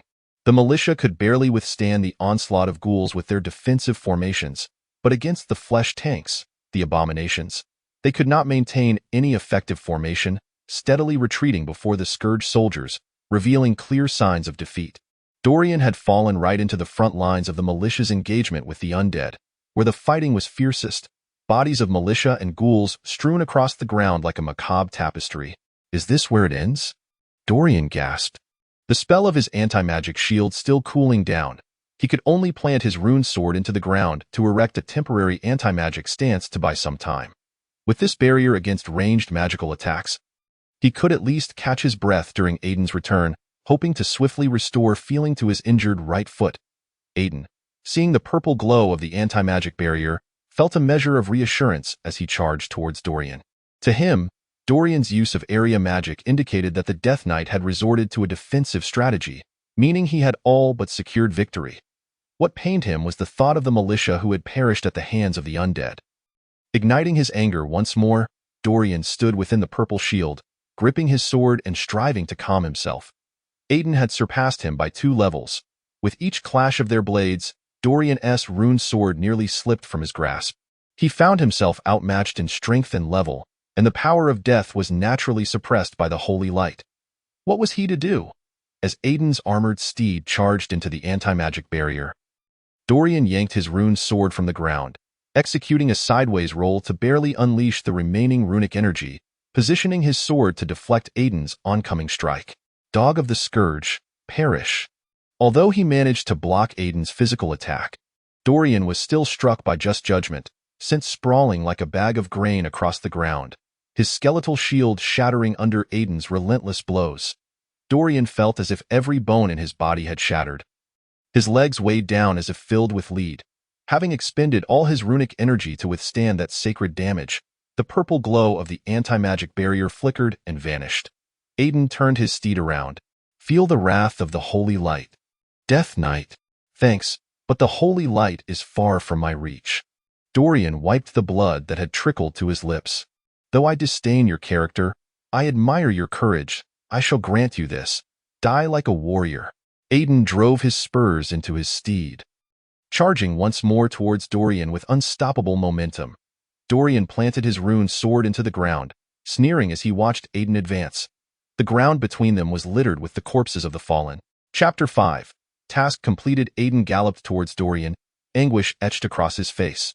For Aiden, this battle was a miscalculated ambush. The Death Knight entangled his sword while his militia suffered heavy losses at the hands of the Scourge warriors. Even if he triumphed over the Death Knight, it would be a hollow victory. Joy filled Aiden's heart as he beheld the Death Knight, now without his steed, facing the advantage of cavalry over infantry. Having been struck by just judgment, Dorian could not escape, and the grievous wound on his shoulder only widened the gap in their powers. Accept the judgment of the holy light, Death Knight.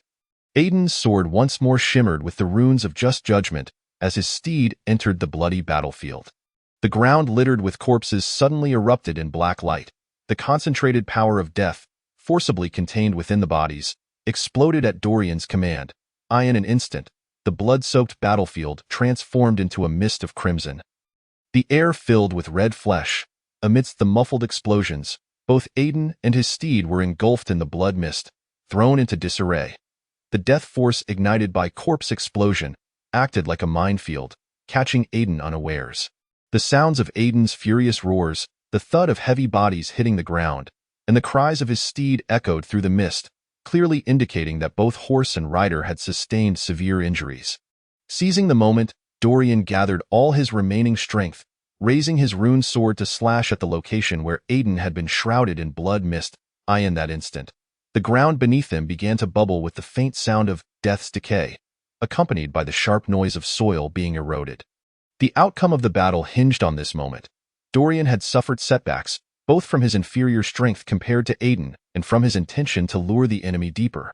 Now that he had finally drawn Aiden into this trap of blood and flesh, Dorian was determined to eliminate any further surprises. For him, the pressing concern was how to swiftly slay Aiden. Dorian had expended all his strength. Not only was his physical stamina depleted, but all his energy had been converted into runic power, leaving the long-stored death energy within his rune sword fully exhausted. Amidst the gruesome aftermath of countless corpses and the corrosive decay of death, Dorian found it hard to believe that Aiden still clung to life.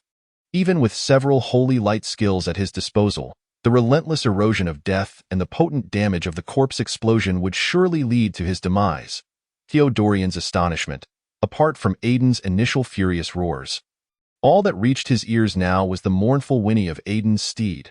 As Aiden fell into an eerie silence, Dorian, enveloped in the pallid mists of death, stood utterly drained, intently attuned to the slightest movement within the sanguine haze. "You sinner who desecrates the dead, I curse you to eternally languish in a cycle of suffering after death. Perish." With those words of wrath, Aiden stumbled forth from the blood mist, his armor shattered by the explosive force, though he bore gruesome wounds. With crimson oozing from gaping holes in his right arm and leg, Dorian felt a chill race through him. Despite his injuries, Aiden was shrouded in a thick veil of white light, the hallmark of a protective knight's divine shield. Damn it! Aiden had not only mastered holy light skills but had also acquired defensive ones. Under the aegis of the divine shield, all damage, be it physical or magical, was halved, allowing Aiden to escape the clutches of certain death. Though grievously wounded, Aiden still possessed the strength to fight, while Dorian, having placed all his bets on the chain explosion and death's decay, found himself utterly powerless and engulfed in despair. After meticulously orchestrating his strategy and fighting desperately, Dorian found himself unable to prevail. Staring vacantly as Aiden approached step by step, he felt only despair and resentment. Having endured the harrowing trials of Akira's fortress, he never anticipated encountering a paladin favored by the light so soon after his departure. In that moment, profound defeat gnawed at Dorian's fragile psyche, as all hope for the future dissipated into nothingness. Each desperate tactic he'd employed was effortlessly countered by Aiden's formidable prowess. Aiden's grotesque grin drew nearer. Waves of despair and helplessness coiled around Dorian's heart like venomous serpents. As the saying goes, extremes lead to reversals. At the very brink of despair, a chilling awareness surged to life within his mind. Pulsating with a heartbeat-like intensity, in that instant, Dorian felt the icy will within him grow stronger, and a voice echoed in his consciousness. "Do you feel yourself too feeble? Offer your allegiance to the Lich King, and you shall wield unimaginable power. With such strength, you will be invincible. All beings shall tremble beneath your feet." As Aiden staggered closer, Dorian, now utterly enervated, found himself bereft of any strength. He recognized the voice in his mind. Yet the dire circumstances left him with no alternatives. That cold consciousness had lain dormant since Dorian had traversed into this body, a remnant of the Lich King's soul imprinted upon him at the moment of death's power merging with flesh. With that imprint, no Death Knight could escape the Lich King's will now. That frigid essence whispered enticingly in Dorian's ear, and he realized this was his only chance. "I crave power." A thunderous sound reverberated in his mind, and the whisper grew louder, ultimately resounding with overwhelming intensity. "I bestow upon you all that I possess, fury, cruelty, vengeance. My chosen knight, and you shall repay me with these powers. I grant you strength, and now I give you a mission, to forge a dark era for the Scourge. All shall meet their end. My Death Knight, you will become my harbinger of retribution. Wherever you tread, Doom shall follow. Go forth and shape your destiny, Death Knight. Dorian felt that cold consciousness, once hidden in the depths of his mind, enveloping him entirely, consuming his very awareness, until he was left in darkness. His last thought was a reluctant acknowledgement of the truth he'd previously dismissed. Every Death Knight bore within them a fragment of the Lich King. Upon awakening, a splitting headache assaulted him, nearly shattering his consciousness, yet alongside that torment flowed an immense power within him. A strength he had never known before. Dorian pressed his hands to his head, rolling on the ground as the agony threatened to render him unconscious, while simultaneously, a frenzy of vengeance and rage clawed at his nerves, amplifying his suffering. The Scourge officers, favored by the Lich King, experienced an overwhelming state of rage, sorrow, and pain that could provoke that frigid consciousness representing the essence of necromantic power. Under the dominion of that cold awareness, the Scourge officer, driven into a bloodthirsty frenzy, would enter an unconscious state akin to bloodlust. Originally not a skill of the Death Knights, bloodlust was a technique tainted by the blood of demons from the Burning Legion, later refined by the former orc shaman, the Lich King Nizul, for use by beings such as Dorian. Unlike the bloodlust awakened by demonic blood, the bloodlust of a Death Knight, once uncontrolled, was no longer governed by the Burning Legion but by Nizul himself. Dorian had witnessed the formidable combat instincts and mechanical precision of advanced practitioners of bloodlust within Akira's fortress. It was undeniable that bloodlust could unleash one's utmost potential and combat prowess, as the flawless instincts it granted were unattainable in a conscious state. After all, being human meant experiencing emotions, considering obstacles, and feeling fear when faced with formidable opponents. However, in a state of bloodlust, such hindrances to battle vanished, leaving only the singular desire to shred one's enemies, awakening uncontrollable powers within oneself. This state of bloodlust was an absolutely calm unconsciousness, where the Scourge's warriors exhibited unparalleled combat instincts, reaching the limits of their capabilities, yet the downside was a complete absence of any emotion beyond slaughter. Furthermore, the most perilous aspect of bloodlust was that the more frequently a Scourge officer succumbed to it, the fainter their past memories became, their reliance on reason dwindling, and their dependence on the power it bestowed growing stronger, ultimately transforming them into cold-blooded killing machines, something Dorian could not abide. Until now, he had strived to avoid invoking his own bloodlust, yet the excitement of rekindled memories and a sense of belonging had morphed into anger and anguish, propelling him into an unconscious state of bloodlust. Dorian never anticipated that his first experience with bloodlust would occur here. As the pain in his head subsided to a bearable level, Dorian rose to survey his surroundings. The battle had concluded.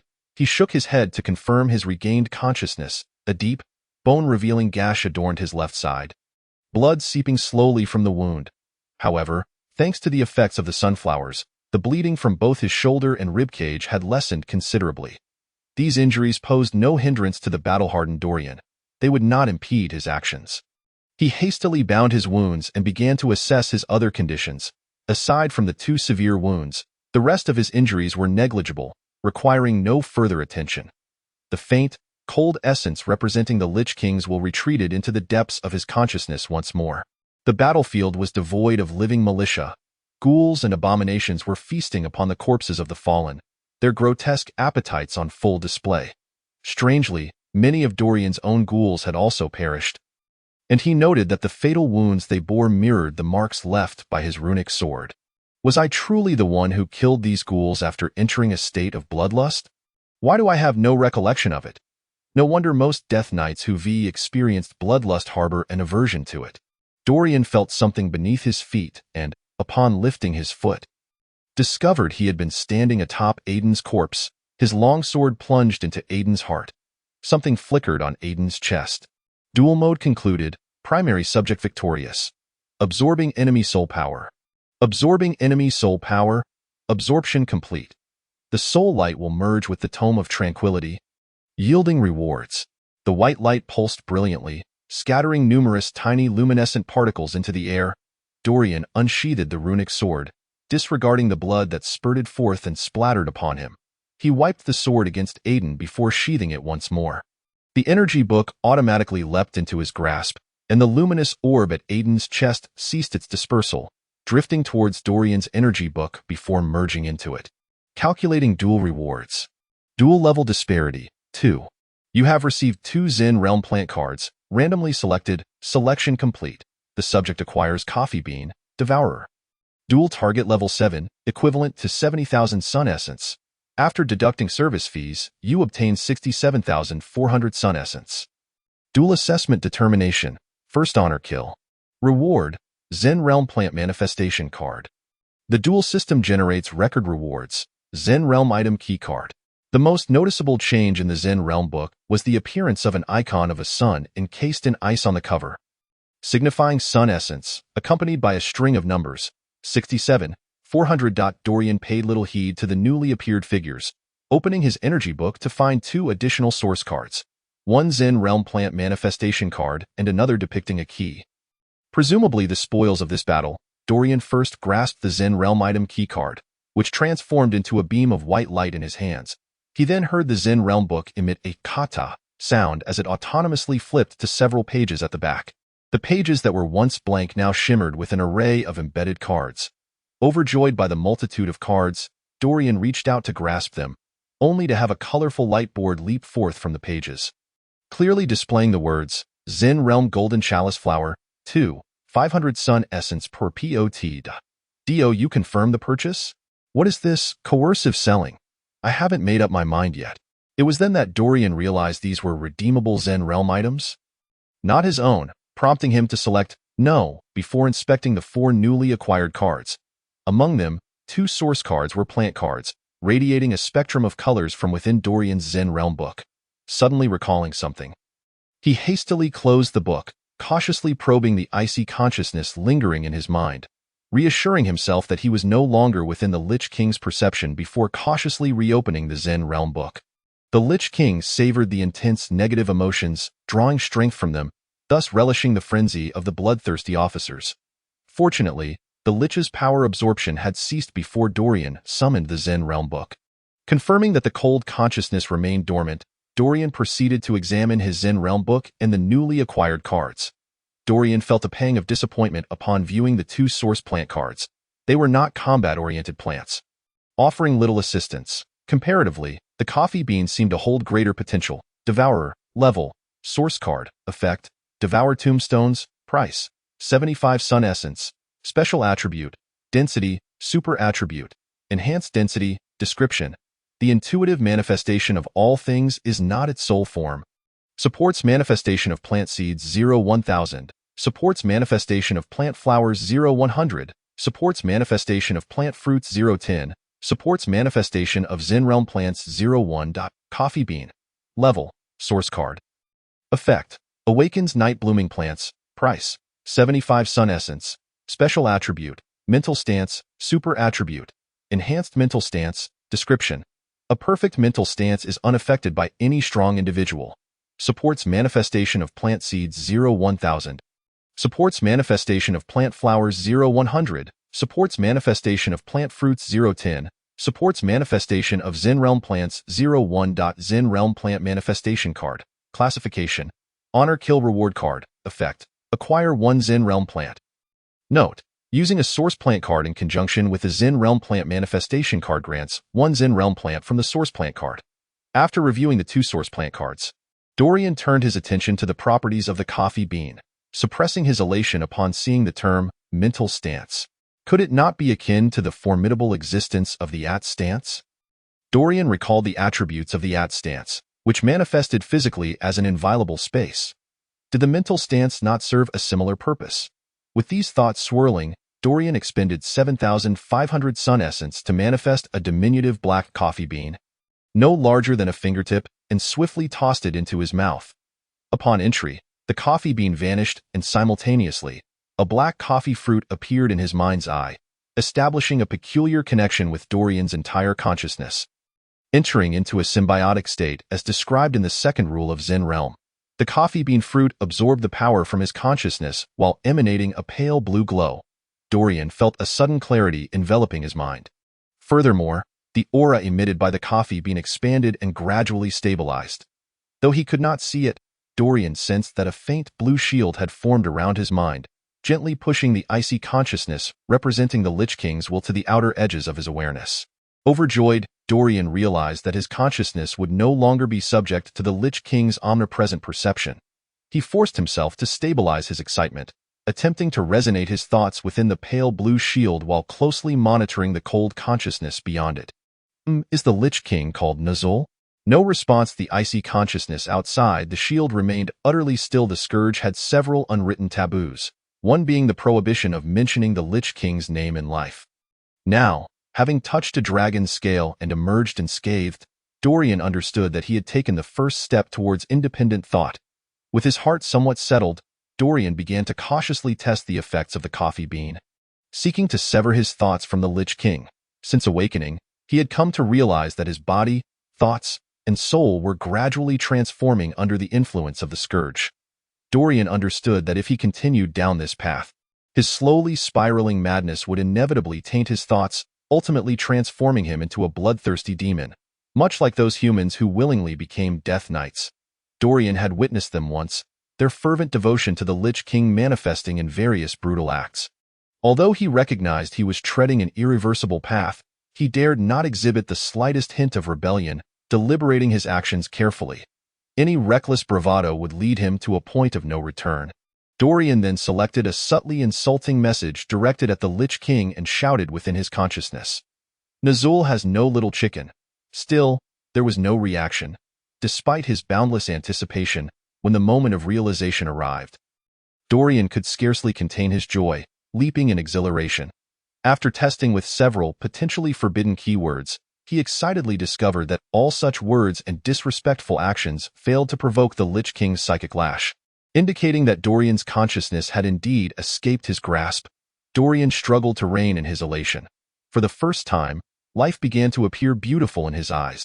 Since arriving in this world and discovering the properties of the sunflower, Dorian had not overlooked a single opportunity to plant them. After uncovering the secret of the energy book, he had merely hastily skimmed through it twice, even manifesting sunflower seeds with utmost caution. Fearful that his secret might be revealed, Dorian dared not act rashly, not even thoroughly perusing the book, for he knew that as long as the Lich King willed it, every move he made was under the Lich King's watchful eye. Everything he saw, heard, felt, and thought was laid bare before him. This was a profoundly naked sensation, and Dorian endeavored to acclimate himself to this state of complete transparency in public. Yet, when happiness arrived, he realized that he had not lost his yearning for freedom. Rather, he had buried this hope deep within, awaiting its moment to take root and blossom. Now, at last, he could contemplate without fear of his thoughts being scrutinized. Dorian gazed at the twilight sky, the sun sinking towards the horizon, and resolved to first clear the battlefield and gather his troops before deliberating further. He dispatched his intent to clean the battlefield and collect the spoils, prompting the ghouls and abominations to hasten their feasting. The scourge soldiers, fully healed, began to pile the bodies together, bringing over the malicious supply carts. Taking out the Zen Realm plant manifestation card, Dorian affixed it to the coffee bean. Both the sunflower and the coffee bean held the potential to bring him fortune. But for Dorian, as long as he refrained from hastily signing a duel contract, he could still flee if he found himself unable to win against an opponent of greater strength. The Zen Realm plant manifestation card did not adhere directly to the source coffee bean card. It seemed as if a magnetic field gently repelled the manifestation card, causing it to hover above the Zen Realm book. The source coffee bean card, illuminated by the manifestation card, radiated a spectrum of colors, but the vibrant light at the center of the source coffee bean card began to fade, as if a significant amount of energy had been siphoned away.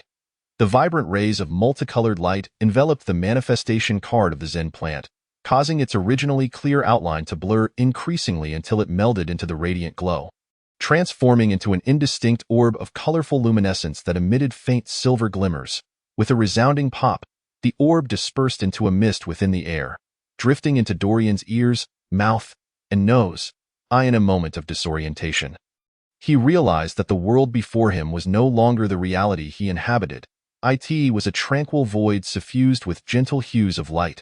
Within this emptiness floated a colossal garden, exuding a subtle pressure, while Dorian found himself transformed into a naked energy form, radiating vibrant colors. As Dorian focused his thoughts, the immense garden gradually approached him, and he stood amidst its grandeur, gazing upward. He beheld a violet sun in the sky, pulsating like a heartbeat, contracting and expanding, sending ripples of purple energy outward that integrated into the garden beneath his feet, invigorating its essence. The sunlight too infused Dorian's being, bringing warmth that seemed to enliven parts of him in harmony with the garden below. This sun must be the coffee bean fruit he had consumed, yet he had not anticipated its formidable power. If such was the case, how much more potent could the Zen plants, rarer than the coffee beans, be? Excitement filled Dorian's heart. The garden soil was blanketed with soft grass that radiated 5 hues of light. Scattered across this gentle expanse were several ancient brown pots, each half the height of a person. Upon closer inspection, one would find these pots intricately layered with countless ancient runes, each rustic and unique. Seemingly inscribed with marvelous secrets, Dorian counted 32 pots in total. Among them, one pot held a black coffee bean that spun silently above, emanating a faint pressure. Remarkably, the bean bore indistinct facial features. Dorian attempted to connect with the presence of the Zen coffee bean through his consciousness and immediately sensed its yearning. He endeavored to link his spirit to the plant, feeling his mental energy being continuously absorbed by the coffee bean, which then produced a silver coin that promptly vanished. Observing the starry sky and the sun, Dorian recognized this realm as his own sea of consciousness. Being aware of the battlefield, he hesitated to linger within this mental space and swiftly withdrew his awareness, finding himself once again in his own body. Closing the Book of Zen, he noted that the essence of sunlight on the cover had increased by 10. Indeed, it resembles the game Plants vs. Zombies. Noticing the robust corpse of Aiden beneath him, Dorian felt a surge of inspiration. His blood contract with the ghoul had yet to be signed. Although the camp was rife with formidable ghouls, as a death knight specializing in malevolence, he could easily register one to bind it in servitude. Yet, Dorian's subconscious feared that his exclusive ghoul might inadvertently become an informant for the Lich King, leading to endless turmoil. In his duel with Aiden, Dorian realized that possessing a dedicated blood-contracted ghoul would have rendered him less reactive and more in control. With this thought crystallizing in his mind, Dorian resolved, "Aiden, do you not seek to purify all evil? So do I, that you shall witness it firsthand, albeit from a slightly skewed perspective, shifting from first person to third person. But such is life. Perfection is a rarity. Now, rise and fight for me." Focusing intently, Dorian recited the incantation for "Summon the Dead," as a black orb of light gradually materialized in his hand. Once the orb coalesced, he extended his hand into the bloodied wound inflicted by his runic sword, allowing the dark light to disperse within his heart. Crafting a ghoul involved numerous subtle techniques, with the death knights of the Scourge being the most adept. For instance, corpses that had decayed for a shorter duration retained more of their strength upon transformation. Soon, the entire corpse morphed into a shadowy black. Aiden's handsome visage twisted grotesquely, contorting into a savage face, his once thin lips stretching into a gaping maw that could barely contain his sharp teeth. Several particularly pointed fangs jutted forth, and the fitted armor fused into his body before slowly reconstituting on his surface. Especially the teeth and claws, which were encased in a thick layer of metal. Dorian knew that this ghoul had reached the rank of sergeant, equivalent to a level 5 warrior, and would soon ascend to level 6. Given Aiden's inherent strength, which remained formidable even in death, well, casting your remains into the wild is rather ungracious. Better to have a chance encounter. Since you are here, let us fight together henceforth. The ghoul knelt before Dorian. Pledging its allegiance, Dorian inscribed his runes upon the newly reborn ghoul's brow with his pinky nail, feeling a new awareness blossom in his mind.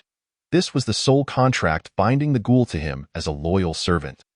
Ghouls were the backbone of the undead Scourge, imbued with malice and nearly devoid of humanity. They were often viewed as the lowest tier of the undead, yet they represented the indispensable core of the Scourge due to their sheer numbers and combat prowess. Though they broadly resembled humanoid beings, their pale, gaunt forms and wild visages made them easily identifiable on the battlefield. Now, even those once closest to them would struggle to recognize them. The transformation from human to ghoul obliterated all traces of their former selves, erasing their voices and physical characteristics. Ghouls were robust warriors, though not particularly resilient. They possessed the ability to regenerate through consuming corpses, rendering them far more durable than they appeared. Typically, a creature's transformation into an undead form resulted in some loss of power. After signing the Blood Pact, Dorian sensed a notable refinement in the death energy within him, as if the long-standing barrier preventing his ascension from level 5 to 6 had been shattered. With this realization, a slender black beam of death energy erupted from Dorian's palm, extending and elongating into a fine thread that ensnared a nearby skeleton with its dark, malevolent force. The thread swiftly retracted, pulling the skeleton, now just 5 meters away, to Dorian's side, employing the signature technique of an evil death knight, death grip. Ignoring the vacant gaze of the skeleton, Dorian grasped its shin bone and muttered a few phrases. The incantation that had once felt obstructed now flowed effortlessly from his lips. Upon completion, the earth beneath him briefly connected with the shadowy realm of the underworld, the soil darkening and softening as pale hands emerged from the depths, grasping the skeletal warrior's leg bones. Realizing he had successfully opened a semi-dimensional connection to the netherworld, Dorian understood that he had acquired the ability to unleash the desecrated lands, and indeed, he had surpassed the level 5 threshold.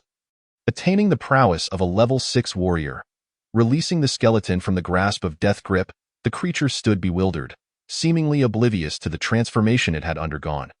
Pondering this, Dorian found it curious that he had transitioned from a level 5 high-tier warrior, previously unable to breach the level 6 barrier, to now standing as a level 6 champion.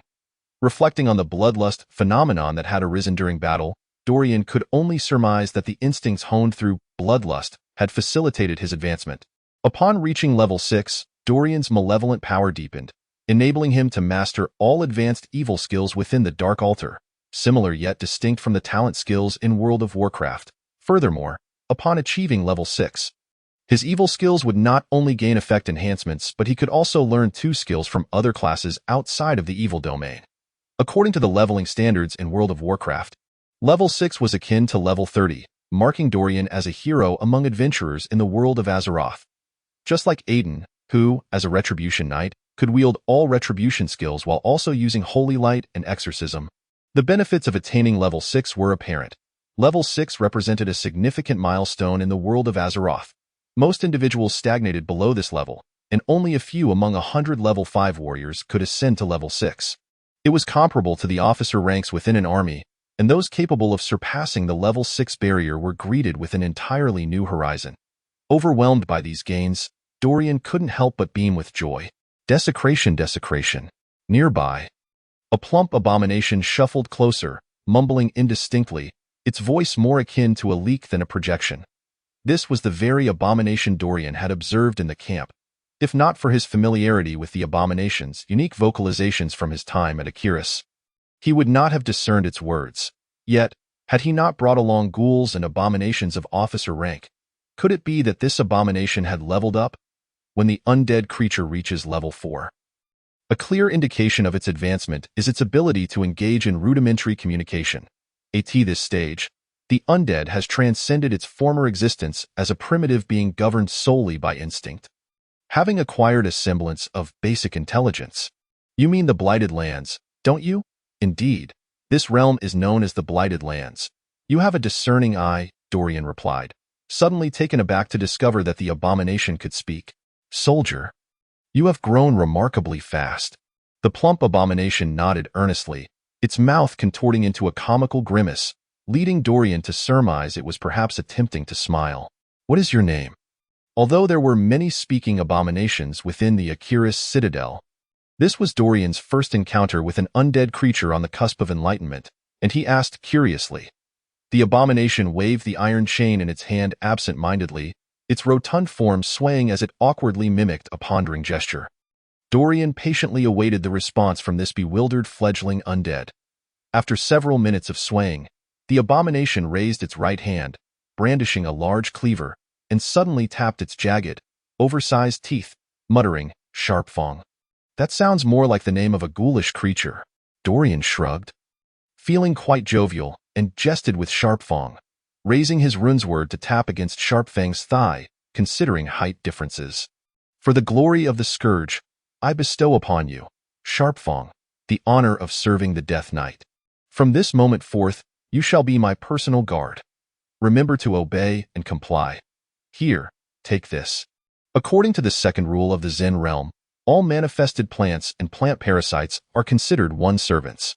It would be wise to win over such a formidable combatant like Sharpfang early on. Be why granting it a mental stance. I shall no longer fear the Lich King using Sharpfang to monitor me. I have gained a trusted ally. Dorian materialized a coffee bean and tossed it into Sharpfang's gaping maw. Unbeknownst to Sharpfang, the coffee bean dissolved in its drool, and Dorian felt a mental connection established between them, akin to acquiring a doppelganger. Allowing him to perceive Sharpfang's location and thoughts, Sharpfang's gaze noticeably brightened, losing its previously murky appearance. After consuming the coffee bean, Sharpfang appeared more invigorated, once again grinning wide and attempting a smile.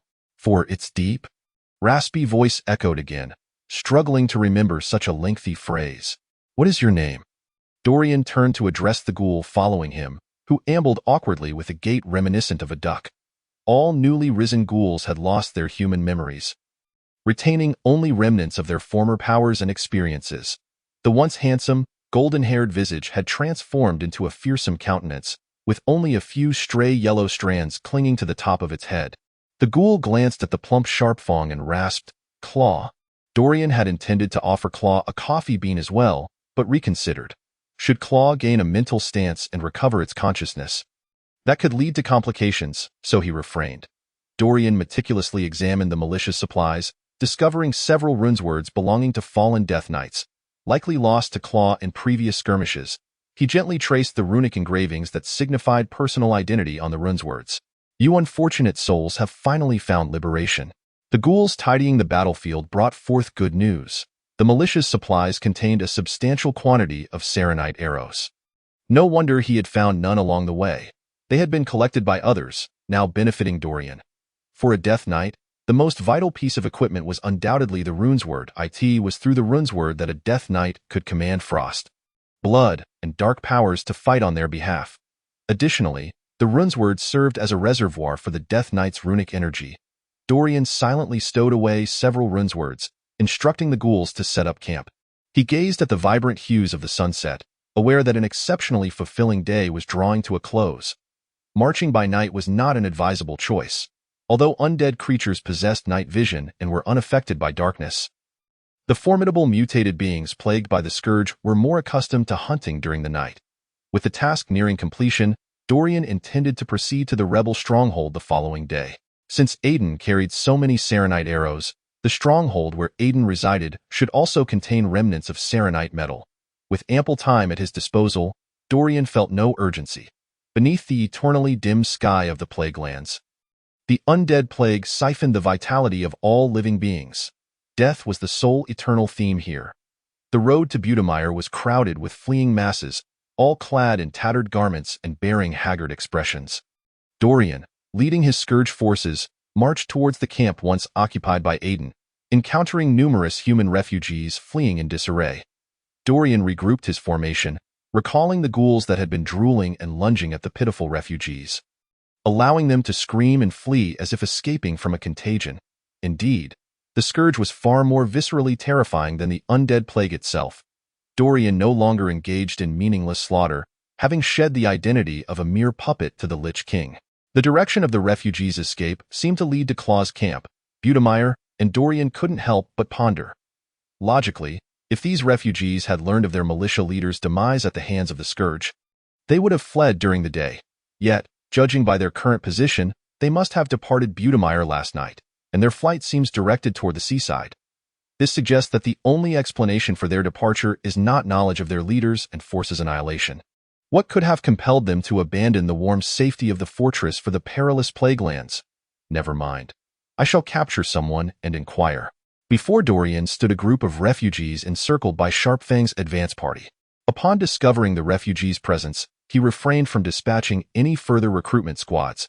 The instincts of ghouls and abominations drove them into a frenzy at the sight of the living, and Dorian sought to avoid unnecessary bloodshed. Thus, he sent forth Sharpfang, who possessed a rudimentary intelligence capable of following orders, accompanied by a contingent of ghouls, to encircle the refugees and await interrogation, serving as a test for Sharpfang. Observing the refugees, who were merely surrounded and not yet torn apart, Dorian understood that for the Scourge forces, confining humans posed a far greater challenge than annihilating an entire village. Dorian patted Sharpfang's shoulder, a gesture of affirmation. Sharpfang emitted a pleased grunt. The average height of abominations exceeded 2 meters. Had Dorian not been mounted on an Akirus warhorse, he would hardly have been able to reach Sharpfang's shoulder. The refugees encircled by the Scourge forces trembled in fright. The Scourge embodied the harbinger of death. Ever since the plague had spread, the terror these humans experienced had been wrought by the Scourge.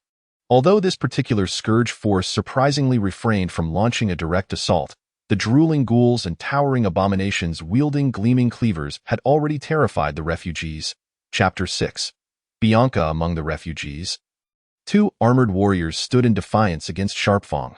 Despite being surrounded by a throng of Scourge soldiers, their swords remained unshaken, and they surveyed their surroundings with expressions of unwavering vigilance. These weary refugees, burdened with heavy packs and family, appeared utterly beleaguered. Dorian surmised from the direction of the group that they intended to escape to King's Harbor in the east to flee by sea. Currently, the entire eastern region of the Plaguelands was under the Scourge's dominion, and the kingdom of Lordaeron had completely retreated from the area. The only route back to Lordaeron was through the windswept hills. Yet the rear of the windswept hills had consistently been a battleground between the Scourge and Lordaeron. Attempting to traverse the battlefield from behind the Scourge's front lines to return to Lordaeron was akin to a fool's dream. Realizing this, Dorian knew he was encountering a group of desperate refugees. If that were the case, why not let them go? Hey, isn't the scenery lovely here? Our Scourge Heart-to-Heart Arts troupe has journeyed far to perform our freshly rehearsed musical, Death and Rebirth. It seems we've even encountered delightful weather. Where are you all in such a hurry to go? It is quite impolite for guests to leave before the host arrives. Are you perhaps in the midst of moving? Dorian turned his horse towards the 2 warriors who appeared to be the leaders. The 2 exchanged glances. Their current predicament had led them to be encircled by the undead, and the situation had grown dire beyond belief. Although the Death Knight's words sounded nonsensical, the tone of the apparent leader did not seem as menacing as they had imagined. Despite the absurdity of his words, a glimmer of hope seemed to emerge. The taller warrior responded, "Night Elf, sir, why do you stop us?" To their surprise, it was a female warrior. "Such rude guests, do you not understand that every matter follows a sequence?" I posed my question first. Although by a twist of fate I have become a Night Elf, at heart, Dorian still prefers the life of a human. Spending each day amongst these skeletal figures and decaying flesh is hardly a sight to behold. Rarely encountering even 2 humans with whom to exchange a few words, Dorian finds himself intrigued by conversation and in a light-hearted mood. The refugees from Stratholme have escaped. It is said that Prince Arthas, remarked the tall warrior. The shorter warrior tugged at his cloak, prompting the tall warrior to pause. Prince Arthas? The heir to Lordaeron? What has happened to him? Dorian inquired, taken aback, his heart tightening as he dropped his playful tone. Having camped overnight on the battlefield where he had slain the militia, Dorian had not slept a wink, mentally revisiting all the information he had about the world of Warcraft. He had nearly concluded that he was situated in the year 25 of the Warcraft timeline, with the subsequent historical developments leading to Arthas becoming a Scourge commander, sweeping through Lordaeron, followed by the Battle of Mount Hyjal. Should the Burning Legion emerge victorious, Dorian's greatest accomplishment would merely be rising to the rank of a high commander within the Scourge. Either as a pawn of the Scourge or as cannon fodder for the Burning Legion, consorting daily with skeletal remains or capricious demons, a fate he fervently wished to avoid. Dorian had his own ambitions and did not intend to flow with the tide of fate. If possible, he would prefer to manipulate history rather than submit to it. However, the current timeline seemed somewhat altered, for in Dorian's recollections, the fortress of Akirus had not been documented as existing at the onset of the Burning Legion's invasion of Lordaeron, and there were many other discrepancies. This implied that history might not unfold as he had known it. Dorian had compared the Azeroth surrounding him with the Azeroth in his memories, and to his astonishment, many situations differed from what he had anticipated. This meant that the history here might not align with what he had previously understood. Yet, holding on to a thread of hope, Dorian desired to survive in a relatively peaceful world, rather than struggle for existence in a tumultuous realm engulfed in flames of war. Perhaps now there was a glimmer of opportunity, as long as Prince Arthas did not fall from grace. Kel'Thuzad would not resurrect as a lich, And without Kel'Thuzad's summoning, there would be no arrival of the Burning Legion's chief, Archimonde, nor would there be a Battle of Mount Hyjal. If someone could deter Prince Arthas from the massacre of the city, perhaps history could be altered. Hearing the two mention Prince Arthas, Dorian's heart involuntarily jolted. You promised that if we answered your questions, you would let us go.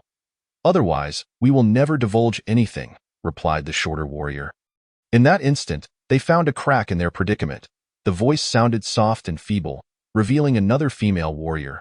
Dorian inwardly scoffed, wondering if the plague had wiped out all the men, as he had stumbled upon two female leaders. To his surprise, they exhibited a hint of cleverness, quickly believing they had grasped his weakness. You may not yet realize that before the scourge, there are no secrets. Using this as a bargaining chip will likely leave you disappointed. Dear lady, Dorian remarked with a cold smile, deliberately adopting a fierce expression. The tall and short warriors exchanged glances, unsure of how to respond. Dorian found their reaction amusing. He had no intention of intimidating them. Yet his words had evidently frightened them. He mused that perhaps if their roles were reversed, he would not fare much better. A jest would be harmless, but if taken too far and they attempted a desperate escape, resulting in casualties, it would lose all significance. Humanity had already endured too much suffering. If he were not constrained by his current identity, fearing the repercussions of openly betraying the Lich King, Dorian would prefer to extend them more assistance. Alas, every scourge soldier could potentially be the Lich King's eyes and ears, and he could not afford to be too conspicuous. Very well, I was merely jesting. Oh, not be alarmed. I simply dislike accepting others' terms. I prefer to set my own. In a bid to diffuse the awkward atmosphere, Dorian spoke soothingly to the two warriors, clearly shaken by his earlier words. How about this? Remove your helmets so I may properly recognize you both, and then answer my questions, and I shall let you go. Dorian was genuinely intrigued to meet those who could swiftly discern a breakthrough and attempt to leverage information against him. All right then. But you must keep your word, the two warriors whispered among themselves before acquiescing. The tall warrior then removed her helmet, revealing cascades of fiery red hair. A beautiful woman, perhaps due to the recent battle. Her face bore some dirt, yet it did little to mask her alluring presence. The exquisite features of her face, combined with the proud expression she wore, ignited a primal urge within men to conquer her. Meanwhile, the shorter female warrior also removed her helmet, unveiling a cascade of smooth black hair. Compared to the red-haired warrior, she was equally captivating. Her delicate visage, complemented by a charmingly innocent demeanor, evoked a sense of deep sympathy in onlookers. Upon entering Stratholme, Arthas discovered a plethora of citizens infected with the plague. The black-haired warrior said slowly, carefully choosing her words to avoid provoking the scourge officer before her. As Dorian listened, he posed several questions to clarify the situation.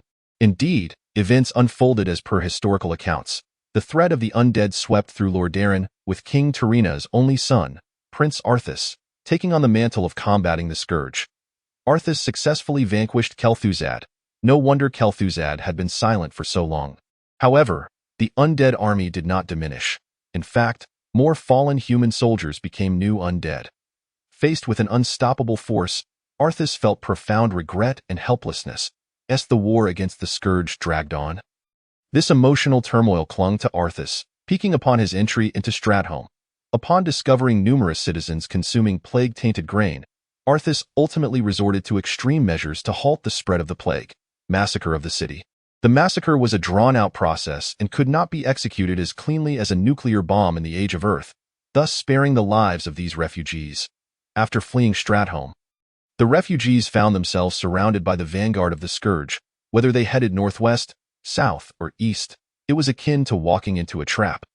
Their only hope was to flee eastward, hoping to cross through the plague lands towards Budimir. Seeking to secretly traverse the plague-ridden lands and board a ship to escape at King's Harbor. These refugees arrived in Budimir yesterday, only to discover that panic had already gripped the town upon learning of Stratholme's plight. The news of Dorian's extermination of the Budimir militia had circulated. Consequently, the townspeople began a desperate mass exodus. Although they understood that traversing the plague lands posed a high risk of infection, leaving the sturdy walls of Budimir offered scant hope. Yet, for the common folk, what choice did they have? In the plague lands, civilians faced attacks from beasts and scattered undead, increasing the likelihood of infection. Fleeing was tantamount to courting death, while remaining was a slow death. Who could ascertain which choice was safer? Given the current circumstances, Arthas's fall seems inevitable. The next step would likely involve Arthas journeying to Northrend to acquire Frostmourne, ultimately becoming the supreme commander of the Scourge. What should I do? Can we leave now? The black-haired woman, observing Dorian lost in thought, inquired. Dorian gestured for the Scourge soldiers to disperse, clearing a path. The refugee group, trembling with trepidation, cautiously departed, each step taken with utmost care, fearful of disturbing the demons. The red-haired woman led the way, while the black-haired warrior brought up the rear, and the entire refugee contingent gradually made their exit. Mr. Death Knight? May I know your name? As the two groups distanced themselves, the black-haired warrior turned, casting a deep look at the enigmatic Death Knight, and asked, Dorian? Dorian? I am Bianca, and I look forward to our next meeting. The black-haired warrior performed a courtly bow before preparing to turn away. Dorian nodded silently, pivoting his mount to leave. The Legion's tasks still required completion, and he had little time to waste. Bianca watched as Dorian mounted his steed and departed, softly uttering, Alensalamentomentalmo. The words were barely audible. Yet Dorian caught them, momentarily taken aback, recalling that it was Elvish. He had not expected a human to speak the Elvish tongue. For Dorian, who had been entrenched in the Scourge, the languages most frequently heard were Orcish and human. Elvish had been long absent from his experience. Were it not for the memories of that night druid, he would not have comprehended it. Alensalamentomentalmo translates to May there be starlight when we meet again, a phrase reserved for high-caliber farewells, typically used in solemn contexts. Dorian turned and rode away. Chapter 7. The Blood Red in Section 1. The Blood Red in Butamil has become a ghost town, with the news of Prince Alsace's massacre reaching the ears of its inhabitants and the scattered militia carrying tales of their complete annihilation. All the civilians have fled in a hurry. Dorian dispatched scouts who swiftly procured the necessary supplies. As night fell, Selwyn's allotted time for the mission was still ample, and Dorian decided to set up camp and rest for the night. In the dead of night, Dorian lay on his military cot and summoned the Book of Zen. Previously, amidst the chaos of the battlefield, he had not thoroughly examined the new features unlocked by the keycard he had obtained. Now, he found the perfect opportunity to delve into its mysteries. Once he returned to the plague camp, he would no longer dare to summon the Book of Zen casually. The Book of Zen had gained numerous cards that could be exchanged for Sun Essence, a plethora of which resembled those that had appeared in the game Plants vs. Zombies. Dorian currently possessed a considerable amount of Sun Essence, but was reluctant to use it recklessly. Thus far, he had only nourished the Zen coffee beans once, acquiring 10 units of Sun Essence, a clear testament to its preciousness. After some contemplation, Dorian began to consider exchanging Sun for Sun Essence, only to be taken aback by the exorbitant exchange rate of 1,001. Conversely, the conversion of Sun Essence back to Sun was merely at a rate of 1,10. This imbalance suggested that to exchange Sun for Sun Essence, one would incur a staggering 90 fee. What a nefarious bank! Dorian muttered indignantly. Allowing his thoughts to drift back to the ocean of consciousness he had previously entered in the vibrant garden of Zen, Dorian attempted once again to nurture the Zen coffee beans with his mental energy. However, even after a single attempt, he felt a significant drain on his mental resources, mirroring his prior experience, yielding only 10 units of Sun Essence once more. Dorian hastily withdrew his consciousness from the sea of awareness. Having resolved to acquire the item he deemed most essential at present, the Zen Golden Watering can unique level, Zen item function, irrigates Zen plant's mental energy consumption, minus 75 price, 10,000 Sun Essence description. With my assistance, such trivial matters become remarkably efficient. Dorian placed his hand upon the exchange page for the Zen Golden Watering can, expending 10,000 Sun Essence and grasping the card tightly. The Book of Zen prompted, "Would you like to use the Zen Golden Watering can? Binding of the soul will occur upon use." Dorian confirmed affirmatively, and as the card released a wisp of smoke, its once clear outline grew increasingly nebulous, transforming into a vibrant orb of light. With a sound akin to shattering glass, the orb dispersed into a mist that flowed into Dorian through his senses. He felt a shift within himself. Although his mental energy limit remained unchanged, his control over its usage became more precise and intuitive. Dorian proceeded to nurture the Zen coffee beans with his mental energy. discovering that the required expenditure had significantly decreased to merely a quarter of what it had been before. After 3 more attempts, he found himself drained of mental energy. With a chuckle, he retrieved the 14 rune swords he had captured. Absorbing the remaining death energy from 2 of them into himself, instantly replenishing his mental resources, Dorian once again nurtured the Zen coffee beans 2 more times, only to be met with an unusual craving from them, a demand for Zen fertilizer. Purchasing a bag of Zen fertilizer cost Dorian 750 sun essence, which, once acquired, manifested as a substantial bag of fertilizer within his sea of consciousness. After applying the fertilizer 4 times, he netted 4 coins, equivalent to 200 sun essence. This outcome nearly made Dorian lose his composure. The return was far too meager compared to the 750 he had invested.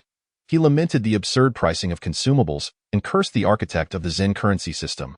Fortunately, 1 bag of Zen fertilizer could be used 10 times, ultimately yielding 500 sun essence, making the loss not as significant as it could have been, only 1/3 of his investment.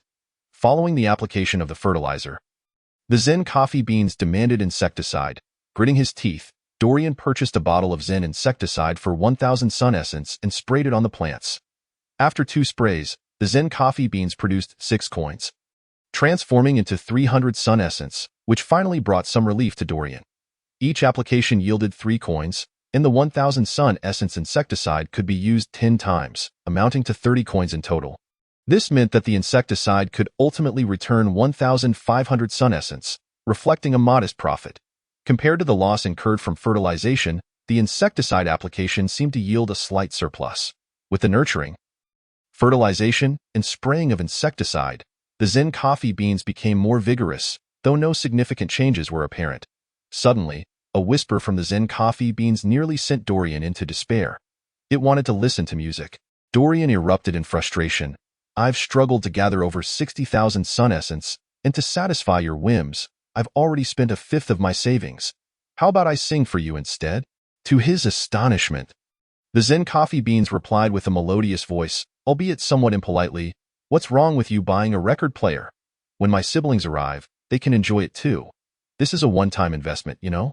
Such an opportunity for lifelong benefits is rare. As for your singing, I'll pass. We wouldn't want to regress by listening to off-key songs." "How can you speak?" Dorian exclaimed, taken aback. "What's so miraculous about talking? You'll be even more astonished in the future. Now hurry up and buy that record player. I need to undergo my first evolution. You've spent so much time already. Don't let it go to waste. This seed form is unbearable.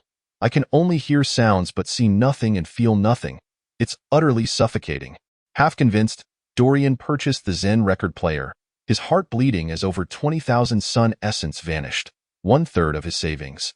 Zen record player level, Zen item function, allows Zen plants to enjoy the baptism of music. Price, 15,000 sun essence. Description: music that aligns with plant growth rhythms can bring joy to plants. The Zen coffee beans, upon hearing the music played in the sea of consciousness, expressed great joy and dropped a radiant sapphire. "All right, I'm ready for my first evolution. From now on, don't just call me it. I have a name, Mocha. If you mispronounce it, I'll act as if I didn't hear you. Also, a friendly reminder. While you still have some sun essence left, it would be wise to purchase more marigolds. With those energy-boosting beauties around, you can expedite the evolution of the marigolds to match my level. We could both be money trees." Dorian, taken aback by Mocha's spirited remarks, pondered for a moment. "Hey, Mocha, do you have any other suggestions?" He called out several times, but received no response. Dorian had no choice but to delve back into the sea of awareness, only to find Mocha retreating into a large flower pot, ignoring him entirely. With nothing else to occupy his time, Dorian heeded Mocha's advice and purchased 3 Zen marigolds. The Zen marigolds boasted 6 pristine petals and vibrant green stems, swaying gracefully in the garden of Zen within his sea of consciousness. He had intended to buy more, but the Book of Zen cautioned him that he could only purchase 3 Zen marigolds per month. After replenishing his mental energy with the remaining death energy from the rune swords, the marigolds too entered their first evolution. Strangely, unlike Mocha, the marigolds did not engage in any form of communication with Dorian. No matter how he spoke, he received no response. Moreover, upon completing the music session, they did not drop any sapphires, merely yielding 3 coins each, totaling 150 sun essence. an insignificant sum compared to the sapphire dropped by Mocha.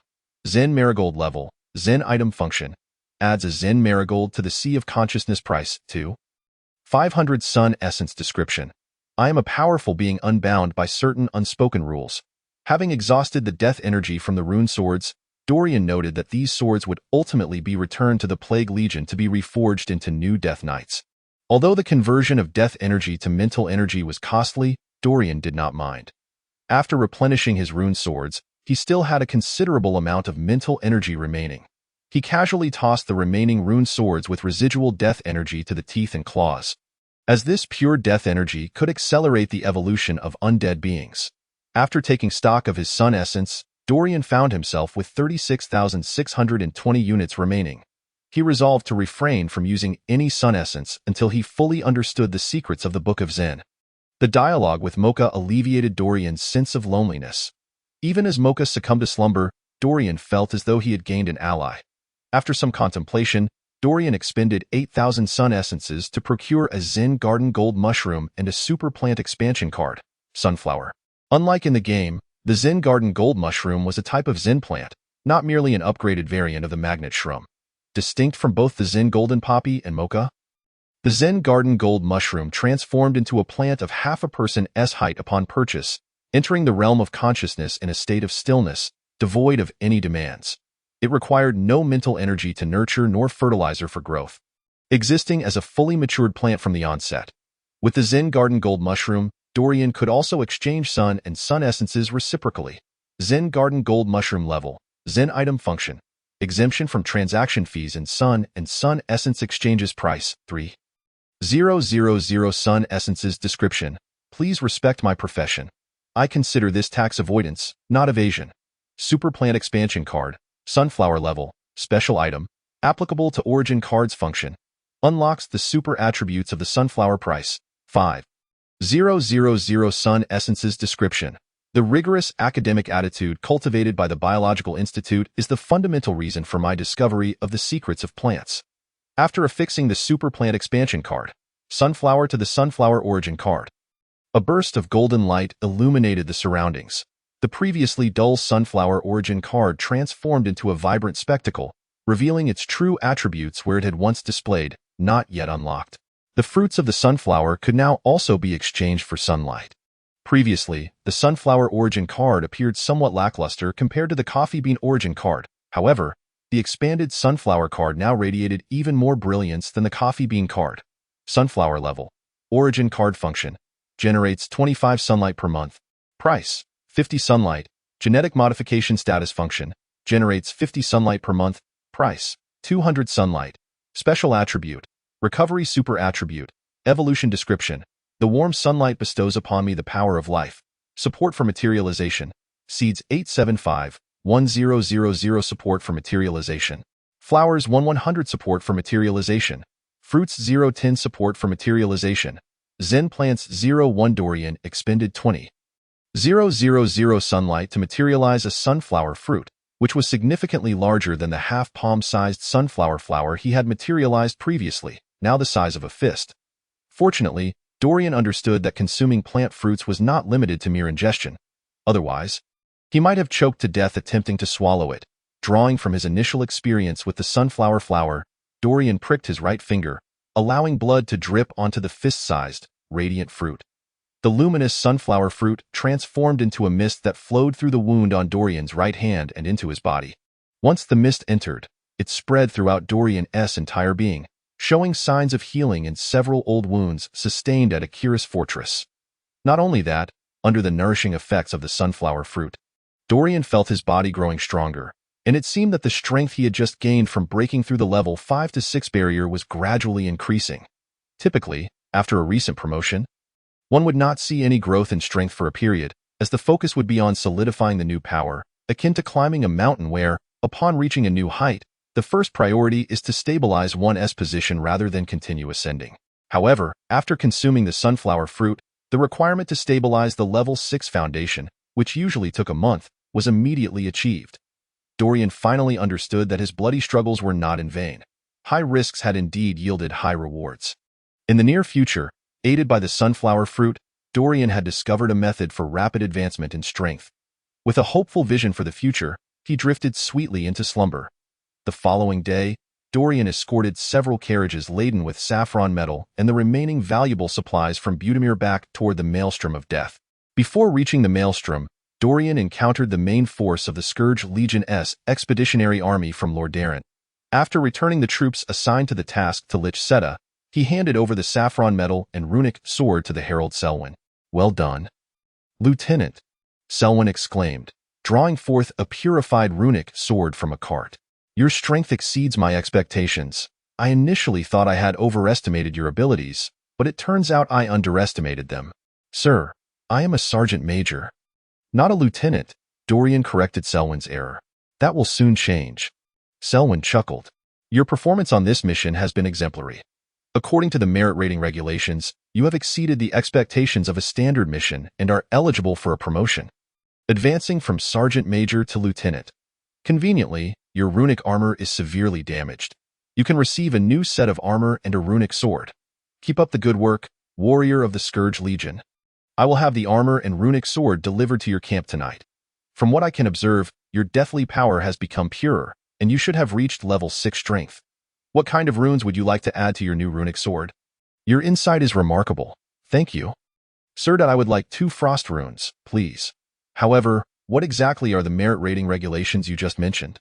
Dorian inquired, having never heard of such a term before. "Oh, there's nothing mysterious about it. Feel free to learn if you're interested," Selwyn replied, tossing a thick book toward Dorian. Upon catching it, Dorian found it filled with dense figures, merit weighting, level evaluation criteria, differential coefficients, and various technical terms. Generally, all sergeant majors of the first level have a record in the Legion, documenting their task execution. The specific execution details are multiplied by merit weighting, and then a comparative ranking is conducted among officers of the same level, sorting the total merit progress, and then Selwyn seemed to suddenly take interest, rattling off complex terminology that ultimately described how to ascertain whether an officer met the quantifiable promotion standards. However, the intricate data and calculations left Dorian feeling overwhelmed. Were the Death Knights of the Scourge Legion all mathematical prodigies? The bewildering numerical system nearly drove Dorian to despair. "Oh, my apologies," Selwyn suddenly appeared to have an epiphany. "I forgot you were still living. It's just that we often have trouble sleeping at night and need to find something to occupy our time." As soon as he finished speaking, an icy demeanor crossed his face, his eyes flashing with a hint of malice.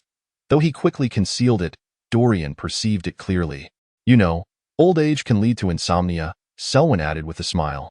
As if that moment of distraction had been merely fleeting, it was not merely insomnia. It was a fear of nightmares. The Death Knights, enduring the most profound suffering, found their deathly power unbound by flesh, unwittingly connecting them to the netherworld, where all pain, hatred, and sorrow would surge forth in moments of vulnerability. Memories that were most difficult to confront, fragments of grief best left unremembered, would resurface during these times of distraction. Consequently, even the most benevolent souls in life would be ensnared by negative emotions in death, their most cherished possessions fracturing in their minds 1,000 times when defenses were down. This blurring of dreams and reality would ultimately lead the undead to forsake the last remnants of their humanity. For the undead, the more humanity one retained, the greater the torment. The more unforgettable memories one possessed, the longer the agony of the soul. Dorian grappled with the fusion of deathly power, particularly when his body was too weary to suppress it. The most treasured aspects of his memories, the deepest attachments, would be shattered in various calamities. Even more terrifying was the deathly power's ability to seize upon a person's vulnerabilities, creating illusions indistinguishable from reality. Where negative emotions would unconsciously surface and amplify, flooding all consciousness with torment, and every memory would yield a plethora of pain. Dorian understood Selwyn's implication. To become a Death Knight was a sorrowful path, requiring perpetual vigilance, remaining in a constant state of readiness. The sensitivity of one's nerves rendered the notion of chow killing in a dream a mere jest, and no one dared approach a sleeping Death Knight. For when they did succumb to slumber, it was on the battlefield of their soul's consciousness where they endured torment and suffering. Thus, when Selwyn spoke of his insomnia, needing to find ways to pass the time, Dorian comprehended the underlying meaning. It was not an inability to sleep, but a fear of entering dreams and facing that soul's torment. Dorian found himself at a loss for words. The tragedy of the Death Knight was evident. Each Death Knight who retained even a flicker of humanity longed for a swift demise on the battlefield. Selwyn's fear of sleep likely stemmed from the humanity that had yet to be entirely extinguished. Yet, in the Scourge Legion, retaining any semblance of humanity was far from a badge of honor to be publicly displayed. Dorian felt not touched by Selwyn's candor, but rather apprehensive. Life at Akira's fortress had imparted a profound truth upon Dorian. The less one knew, the better, particularly regarding the secrets of the Death Knights. Each secret held by a Death Knight could serve as a justification for a treacherous ambush, as the moments of lucidity for a Death Knight were all too fleeting. Sir, your efforts are commendable. The Scourge Legion shall not forget your contributions. Having heard what he had, Dorian could only feign gratitude, knowing that should he later reflect upon it with malice, there would be little he could do. Dorian hastily returned the book after his conversation with Selwyn, bidding farewell with a palpable sense of dread that Selwyn might act upon the inadvertently revealed secret. Life under the Scourge is indeed unbearable, necessitating extreme caution in dealings with others. One must guard not only against the overt threats, but also the hidden dangers lurking behind them. Even a casual conversation could unearth an enemy. Alas, with the military rank bestowed upon him by Selwyn, Dorian registered his promotion to second lieutenant of the Scourge at the headquarters military affairs office, officially becoming a junior officer. Throughout the process, he remained acutely aware of the lesson learned moments earlier, striving to avoid unnecessary dialogue with anyone. Upon returning to the barracks, Dorian discovered a set of new runic armor and a more exquisite runic sword placed upon his desk. This sword was not only more finely crafted than his previous one, but it also bore a more intricate design, featuring 3 malevolent runes alongside 2 frost runes. With these frost runes, Dorian could practice the transformation of death magic into frost spells at the Dark Altar, wielding the power of ice with newfound freedom. Having advanced to level 6, he was now capable of learning the manipulation of death magic at the Dark Altar. However, the camp at Death's Breach, including the Dark Altar, had been dismantled. It was only after reclaiming Azeroth that he could hope to re-establish the Dark Altar and acquire new skills. Despite the numerous gains, an inexplicable melancholy weighed upon Dorian. Perhaps it was due to the dire state of human territories, or perhaps his concern for Bianca's safety, or simply a foreboding sense regarding the future of Azeroth. Shaking his head, he endeavored to cast aside these unproductive emotions. His circumstances remained grim, and dwelling upon them was futile. Following the original plan, the Scourge advanced towards Azeroth. Dorian, reluctant to remain at the headquarters, sought refuge in the scout camp, wishing to avoid direct conflict with the humans and the unpredictable Selwyn. Thus, he ventured forth with 100 ghouls, roaming the lands and attempting to stay clear of the headquarters. Upon selecting the scout role, Dorian found it aligned with his desires. He could gather herbs and cultivate genetically modified sunflowers. Witnessing the energy numbers representing sunlight rise rapidly, after a brief period of disarray, all officers received orders from the Lich King, directing the forces of the Lordaeron Expeditionary Army and various divisions to advance according to Kel'Thuzad's prior strategic plans. The long-dormant monstrosity that was the Scourge once again unfurled its menacing claws. Each time Dorian returned to the camp to submit his patrol reports, he was updated on the latest military intelligence. Prince Arthas had abandoned the idea of confronting the Scourge at Death's Breach, instead beginning to assemble an expeditionary force near Menethil Harbor, preparing for a decisive battle against the Scourge in Northrend. While other Death Knights expressed concern, only Dorian understood that Arthas had fallen into a meticulously laid trap. The wheels of history were turning with precision, and the Scourge was on the brink of welcoming a formidable Death Knight. While the fall of Lordaeron was merely a matter of time. Ever since Bianca had successfully reached King's Harbor, all communication had ceased, and even the ghouls he summoned could no longer sense her presence, suggesting they had completed their mission. Those militia who could not protect the civilians of Budimir in life now escort the refugees to the Harbor of Hope in Death. Perhaps that is a fitting end. A week later, Azeroth fell to the overwhelming assault of the Scourge Expeditionary Army, surrendering within a day. Dorian, accompanied by his scout team, gazed upon the distant inferno engulfing Azeroth, the anguished cries and wails echoing through the air. stirring within him a profound sense of helplessness. Even with my best efforts to avoid causing casualties, the war shows no mercy in response to my evasion. Among the Death Knights, a rumor circulated that the Silver Hand had voluntarily relinquished Azeroth, facilitating the swift advance of the Scourge. Following Arthas's announcement in Stratholme to disband the Silver Hand on the spot, the Order fractured into two factions. One group vanished without a trace, while the other joined the front line against the Scourge. Now, for reasons unknown, the Silver Hand's paladins had retreated from Azeroth, re-establishing their line at the Hand of Tyr. The hasty withdrawal of the knights led to a mass exodus of residents, leaving only those who could not escape for various reasons and the volunteer defense forces as victims of the Scourge. Upon returning to the main force, Dorian received notification of his commendable achievements, resulting in his reassignment to the Death Knight Order of the Ebon Blade. His personnel records were transitioned from the scout camp to the Ebon Blade, instructing him to report to Commander Prefest. What does that bastard Selwyn mean by this? Sending me away? Why do I have an ominous feeling about this? Dorian immediately suspected that Selwyn was employing him as a pawn, though this day, he could not shake the chilling memory of Selwyn's eyes. Suddenly ablaze with a lethal glint, that aura of malice was unmistakable. Yet, on the surface, being transferred to the formidable Ebon Blade, renowned for its assembly of Death Knights, appeared to be a promotion. Only Dorian understood that this was not a gesture of goodwill from Selwyn.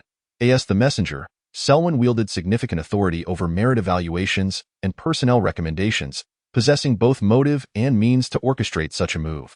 Dorian could think of no one else who would act in such a manner.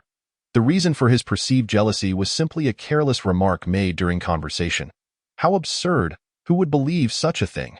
Infuriated, Dorian sought out Sita to relinquish his scout unit and requested to incorporate Fong, Claw, and 3 additional ghouls into his personal retinue.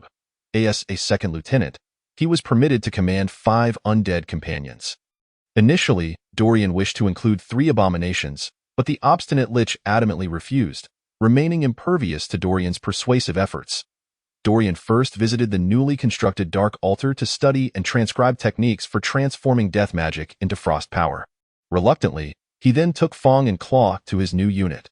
Traversing the forests of Azeroth, he arrived at the Chapel of the Crimson Flame, where he encountered Commander Prefest of the Ebon Blade. Prefest was a middle-aged man with golden hair, clad in the black armor and red cloak characteristic of Death Knights. A deep scar, visible to the bone, ran from above his right ear to below his nose, suggesting that a single thrust could have cleaved his skull in two. Like Selwyn, Prefest was also a Death Knight, and the distinctive scent of embalming fluid wafted from his undead form. Engaged in conversation with another Death Knight at the chapel entrance, Prefest seemed pleased by Dorian's arrival. After exchanging a few brief words with the other knight, he turned to Dorian. "I've heard of your exploits from Selwyn. Your valor is a point of pride for the Scourge. Welcome to the Ebon Blade. I am honored to join the Ebon Blade, Commander. It has always been a source of pride for Death Knights." Dorian stood at attention and saluted Prefest. "Your arrival is a momentous occasion for us. When we received the news of your transfer, we were just about to lay waste to this place. After prolonged resistance, Azeroth has finally succumbed to the might of His Majesty the Lich King. It must be said that fate may have played a role in this. I have heard of your remarkable deeds. You have dealt a significant blow to the Budimir militia that had plagued us for so long." "For the Lich King," Dorian dutifully replied. Prefest chuckled and patted Dorian on the shoulder. "Since you have joined the Ebon Blade, we cannot let you go without a welcome gift. The Silver Hand's retreat was rather hasty, and we captured a few prisoners. Just now, I executed several Silver Hand paladins in the dungeons. The thrill of vengeance is quite exhilarating. I intended to eliminate all surviving captives, but upon hearing of your arrival, I thought it fitting to leave this final honor for you. There is currently a rather volatile High Elf knight inside, named Ionis. I believe you will find great pleasure in dealing with him. Go forth, my friend. This is the honor bestowed upon you by the Lich King." "You want me to kill someone right away? What is the meaning of this? Is it some sort of initiation? Does Azeroth truly have such trivial customs? What do you think, Fong?" Navigating through the scattered burning supplies on the ground, Dorian finally located the prison cell. Leaving Claw behind to tidy up the room while Fong accompanied him. Fong's substantial weight caused minor disturbances as he traversed the muddy terrain of the grove. The soft ground struggled to support him. Fortunately, having recently learned a few frost spells, Dorian converted death magic into frost, solidifying the moisture in the soft farmland into frozen earth, allowing Fong to pass through without issue. The prison was littered with battered corpses, and a weary female knight was tightly bound against the wall, gazing weakly at Dorian, her face smeared with blood, her shirt wrinkled and tattered, revealing a myriad of shallow and deep wounds beneath. "Begone, foul creature! You repulse me." The female knight appeared decidedly unfriendly, glaring at Dorian with a fury that could ignite flames. With every ounce of strength, she attempted to spit at him, but alas, her efforts fell short. Dorian had come to comprehend the volatility that Pre-Fist had alluded to. This highborn elf, with her alabaster skin, unleashed a torrent of venomous curses upon Dorian. However, he remained indifferent. He had no intention of engaging her in discourse, for her demeanor could not alter the inevitable outcome. Perhaps this was a fortuitous opportunity to establish a communication channel with the Silver Hand. Dorian hardly believed he could endure until the Death Knights turned the tide in the battle at the Chapel of the Light. Thus, making an attempt at dialogue was essential. The individual before him was undoubtedly a promising candidate, especially since with Windward Keep under siege, her only escape route led to the depths of the Scourge. By the time she circled back to rejoin the fray, it would likely be half a year hence. Yet, how to conceal the traces of her departure? As Dorian surveyed the scattered bodies of paladins, a plan began to form in his mind. "Lady Ionis, do you have any last words? If you seek to shed your maidenly status before your demise, I fear I am of little assistance. There are far too many passers-by outside, and I would find it rather embarrassing." Dorian, uninterested in further banter, unsheathed his runic sword and inquired with a wry smile. "Commander, the target is dealt with. Do you have any further orders?" Dorian placed his right fist upon his chest, offering a knightly salute to Commander Pre-Fist of the Knightly Order. "Well done, follow me." Pre-Fist gestured for Dorian to accompany him. "According to reports, you have yet to personally eliminate a member of the Silver Hand, which strikes me as rather incredulous. Thus, I have taken the liberty of providing you with a lesson, as a Death Knight. One who has not slain our mortal enemies risks becoming the subject of mockery." The report is inaccurate. "Commander, during the extermination of the Budemeyer militia, I dispatched a mid-level knight," Dorian replied with a smile, discreetly glancing at Fong, who seemed unfazed as he trailed alongside. "Well done. But tell me, did you not find great pleasure in executing that individual? The Silver Hand has delayed us at Averillon for nearly a month, allowing Kel'Thuzad to be successfully ambushed by the royal guard of Lordaeron. Damn it, the will of His Majesty, the Lich King, must be thoroughly realized. Any hindrance to the Scourge shall be eradicated from this world." Pre-Fist's fervor grew as he spoke, his zeal bordering on the fanatical. Dorian had once harbored a similar belief during his time at Akiris, but such fervor had gradually waned as he embraced the freedom of thought. At that moment, a Death Knight approached from the cells, casting a strange glance at Dorian before whispering something in Pre-Fist's ear. "Oh, I did not anticipate your profound hatred for those knights. The scene has become rather chaotic. However, it matters not, for that place shall see no further use. Young Death Knight, let the cold blood within you surge forth. Remember the long-suppressed rage. Once unleashed, it brings an unparalleled ecstasy, our source of strength. The pleasure derived from slaying these defenseless foes is rather insufficient, which makes it difficult for me to maintain control." "I beg your pardon for my recklessness, Your Excellency," Dorian remarked, having released Ionis and subsequently utilized Chain Explosion, leaving the cell strewn with viscous remnants of flesh and blood. Only in this manner could the absence of a body remain inconspicuous. "Do not fret. In comparison to a few ghouls, the hatred and anger acquired by Death Knights are far more valuable. What is your assessment of the current battlefield? I believe that only by accelerating our pace can we fulfill the expectations of His Majesty." "The Lich King," Dorian replied. "Ah, I am pleased to hear you possess such awareness. That is precisely why I summoned you. You demonstrated exceptional command during the ambush on Budemeyer, and I now have a new task for you. Lieutenant, are you prepared? Could it be that this is Selwyn's true intent in arranging my placement here? The courier possesses the authority to recommend individuals for special missions, but it cannot be a task fraught with peril. Can it? Assassinating Arthas, perhaps? Good heavens! Despite the tumultuous thoughts swirling in his mind, Dorian rose promptly, adopting a fervent demeanor. I am ever ready to disseminate the will of the Lich King across the land. Excellent. Due to the resistance from the kingdom of Lordaeron and the ambush, we have lost direct communication with 3 of our forward units. It is precisely at such a juncture that we require your youthful talents. Intelligence indicates that Stratholme has been purged. Arthas's methods align with my preferences. Should he grace the scourge with his presence, I shall ensure he is well entertained. Prefist led Dorian toward a structure nestled within the Averillon Grove, which appeared to be an inn, as evidenced by a wooden sign hanging outside that read bloodied and I believe you will have your chance, Dorian replied with a smile. Oh, you are quite the charmer. I too look forward to that day. Prefist offered a knightly salute to the Death Knight sentinel stationed at the inn's entrance, turning to Dorian and proclaiming, Allow your retinue a reprieve. Both officers and soldiers require rest. Do they not?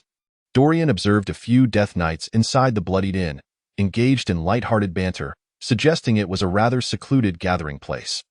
Nevertheless, it suited Dorian's intentions perfectly. He waved Fong and Claw away, then entered the bloodied inn alongside Prefist. The establishment appeared to be one of the more intact structures in Averillon, for even Death Knights necessitated a place for respite. While their standards for ambience were not particularly stringent, it did not imply they were indifferent. Dried pools of blood were scattered about. Yet overall, the inn maintained a commendable level of cleanliness. It seemed Commander Prefist had transformed it into a lounge for Death Knight officers. Have a seat. We, the Death Knights, also require a sanctuary amidst our battles. As officers of the Scourge, we uphold a certain decorum and etiquette, which those bloated corpses and wretched ghouls cannot fathom. Prefist casually pulled out a chair and sat down, beckoning a trembling maidservant to bring forth 2 goblets of fruit wine, handing one to Dorian. This? Dorian hesitated, uncertain of how to respond, as Prefist clearly harbored disdain for the officers and ghoulish commanders. While Dorian shared a similar contempt for their intellect, such sentiments were prohibited within the ranks. Only duels were permissible. Do not worry. This inn is our domain, and we need not fear what is spoken here leaking out.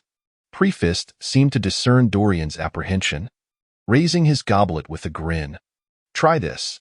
It is said that the tomatoes from Averillon are renowned throughout the kingdom of Lordaeron. Yet, for me, the taste matters little. I am more concerned with its hue. As crimson as blood itself. Chapter 8. Extortion and Coercion. As a Death Knight stripped of the sense of taste, Dorian found himself untroubled by the incompetence of poor chefs. However, the loss of taste also meant he could not savor any delicacies. Perhaps every formidable power exacts a toll. Commander, why is this tomato juice as thin as water? Dorian suddenly inquired. Do not call me Commander. Within the Black Blade Brotherhood, we are all equals. Alas, the tomatoes here are on the brink of extinction due to the plague of the Scourge. While the line held by the Hand of Tyr is remarkably steadfast, we cannot deplete our supplies all at once. Then may I instruct you, Lord Prefist? When shall I set forth? Dorian inquired with a smile. Oh, there is no rush. Rest well for the night. I have heard that you were once a druid. It is said that night elven druids can cultivate a skill known as tattooing, which possesses formidable effects. Have you heard of it? Prefist suddenly expressed keen interest. Dorian pondered thoughtfully, recalling the memories of his druidic past. Indeed, such a skill exists. Had you not mentioned it, I might have forgotten. I had just begun to study tattooing when I was summoned to serve in the Lich King's army, and the Night Elves of Kalimdor acquire their expertise through years of experience, honing their craft over time to attain the special effects of certain abilities. I suspect that prior to the 24th year of the Age of Azeroth, no druid had ever interacted with a Death Knight. Haha. That is of no consequence. Now your samples are abundant. Should you require it, I would gladly serve as your test subject. Prefist finished the last of his tomato juice and summoned the absent-minded maidservant to fetch a fresh goblet. After she replaced Prefist's drink, she also refilled Dorian's cup. Dorian nodded politely to her, causing her to startle, but she quickly regained her composure and took away the empty vessels. No need. I too am a Death Knight, and I shall endeavor to try. If I achieve any results, I will inform you first, Lord Prefist. Dorian added as the maidservant walked away. Very well, I await your good news. Prefist chuckled heartily. One must admit that when Death Knights are not consumed by bloodlust, they possess a unique charisma. Not just anyone can become a Death Knight. Only the strong and resolute may earn that title. To return to the matter at hand, I summoned you here because I have a favor to ask of you. And it is as follows. You are undoubtedly aware that our situation on the battlefield is far from optimistic. According to credible intelligence, Prince Alsace has initiated a scorched earth policy in the vast expanse between the capital of Lord Darren and our main forces. Although he has faced considerable criticism domestically, the results speak for themselves, as this strategy has significantly slowed the expansion of the Scourge. Prefect gestured with his juice, his demeanor frivolous, as if discussing matters entirely unrelated to him. But this is not the worst of it. Given the current circumstances, it is unlikely that the stalemate on the battlefield will change significantly in the short term. Our numbers have yet to reach a level capable of suppressing the quality of the human kingdoms. The situations along the northwest and south lines mirror that of our headquarters. Hence, we require a new breakthrough to tear apart the defenses obstructing our path. As Prefect spoke, he produced a stack of documents and pushed them toward Dorian. Lord Helga's new species laboratory is undoubtedly the most promising place to achieve this objective. Coincidentally, Lord Helga has tasked me with gathering some sufficiently powerful specimens, and I happen to have some information at hand. Though unverified, perhaps the breakthrough we seek lies within these documents. We require a formidable force capable of shattering the human defenses as if they were mere twigs. His Majesty the Lich King's patience is not infinite. Lieutenant, you will not disappoint me, will you? Prefect's gaze fixed intently on Dorian's eyes. To serve the Lich King is my honor, Dorian replied, taking the documents and perusing them.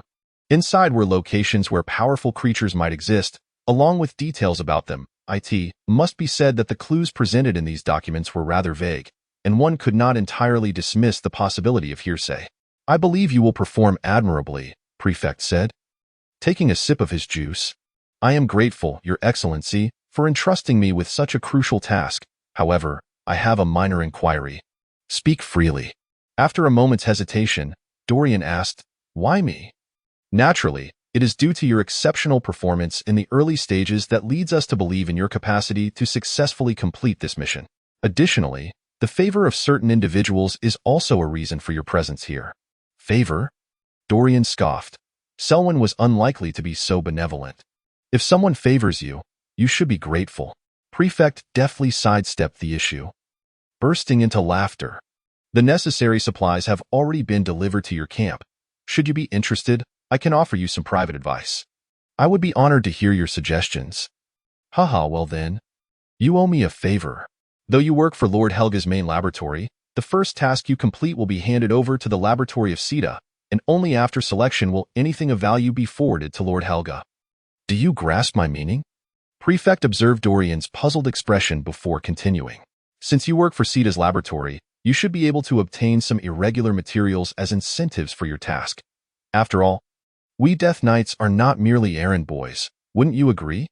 Prefect concluded with a hearty laugh, a signal to end the conversation, before rising to depart. Just before leaving, Prefect paused, sliding an object across the table, which Dorian reached out to grasp. Well then, prepare yourself. Make haste if necessary, you may draw upon the powers of the Cult of the Damned. Use this cautiously. It contains the Lich King's power. One last point I must emphasize is that this task must yield results within a month. Otherwise, you know the consequences. Dorian picked up the object, discovering it to be a finely crafted doll. About the size of a hand, depicting a Death Knight clad in black armor with glowing eyes, It felt icy to the touch, its material unknown, and its lifelike form was striking. The time constraint was pressing. Otherwise, he would not need to resort to the powers of the Cult of the Damned. After exiting the Scarlet Tavern, Dorian found Fonktooth had already returned to the camp. Fonktooth, how did the task fare? Fonktooth handed Dorian a note. The letters elegantly inscribed. Hey, kid, don't think I'll thank you. The enmity between the Scourge and Azeroth cannot be resolved with trivial favors. Next time we meet, I won't be so merciful. Also, whether I am a maiden or not is not for you to decide. Ionis, Dorian chuckled, clenching his fist before opening it, turning the note to ash that wafted away. Inside Sita's chamber, Various small boilers bubbled with green liquid. While the walls were crammed with a multitude of tomes, Dorian pinched his nose. Although he had ceased fearing the plague after becoming a Death Knight, the acrid stench of the Scourge's pestilence was still unbearable. Upon Dorian's entrance, Sita merely glanced at the doorway before resuming his experiments, directing the acolytes. Although Sita did not turn around, he was acutely aware of every movement within the room. Death had stripped him of much, yet simultaneously bestowed upon him unimaginable abilities that he could never have comprehended in life. Dorian pondered how to initiate conversation. This marked his fourth encounter with Sita, the first being the delivery of ghouls at the death's door, the second when he assumed command of forces while collecting Serenite, and the third when he transferred non-personal troops upon being relieved from the scout camp. They had exchanged few words, and their last interaction over the abominations had even led to minor bickering. Dorian was at a loss for how to broach the subject, but unexpectedly, Sita spoke first. I did not expect you, now an officer of the Scourge, to remain fixated on appearances rather than essence. These plagues are the source of the Scourge's power and represent a closer proximity to the essence of death than we ourselves. Your actions are a desecration of the god of the dead. The skeletal figure dared to discuss phenomenon and essence with me, merely seeking to assert that his essence surpasses mine, thus concealing his dismal appearance. After silently rebuking Sita, Dorian pinched his nose tightly before releasing it, shrugging as he replied, I concede that these are indeed the closest manifestations of death's essence. However, I did not come here to debate phenomenon and essence. You have come to request more resources, I presume. Death Knights under Prefect's command all exhibit this behavior. Your mission serves the Lich King? Not my personal interests. Sita's hollow eye socket seemed ablaze with fury, while his stark white teeth clacked together, revealing the anger of this skull's master. It appeared that Prefect had not merely given Dorian a singular piece of advice. The frequent disturbances had evidently irked Sita immensely. Nevertheless, the Lich King's ire would not shroud Dorian in shame. Having already endured an unpleasant conversation, he opted to confront Sita directly. While that may be true, the quality of the samples I collect will directly impact your experimental results. And Mr. Sita's results, in turn, influence the Lich King's evaluation of you. Thus, seeking assistance from Mr. Sita to ensure your favorable standing with His Majesty the Lich King is hardly unreasonable, is it? Dorian perused Sita's collection of tomes nonchalantly, completely disregarding Sita's icy glare, brazenly commencing a blatant threat. The Scourge's punishment for failure is notoriously severe, and as a wealthy death mage, Sita was a target of the Death Knight's ambitions. Since I am already here, I cannot be dismissed without some benefit. A chain floating beside Sita snatched a black skull and hurled it at Dorian. Take this and get out. Dorian caught the black skull, clearly a magical object, its surface shimmering with crystalline reflections. What is this? I am not so easily dismissed. The source of the plague, now leave. The Lich King's fury manifested as he widened his skeletal jaw, his voice resonating to the depths of Dorian's soul. Sita was infuriated to the utmost, his words laced with mental magic intended to intimidate Dorian. Pretending to be overwhelmed by Sita's mental assault, Dorian staggered and collided with a nearby bookshelf, rolling on the ground before escaping. Behind him, Sita's furious roar echoed.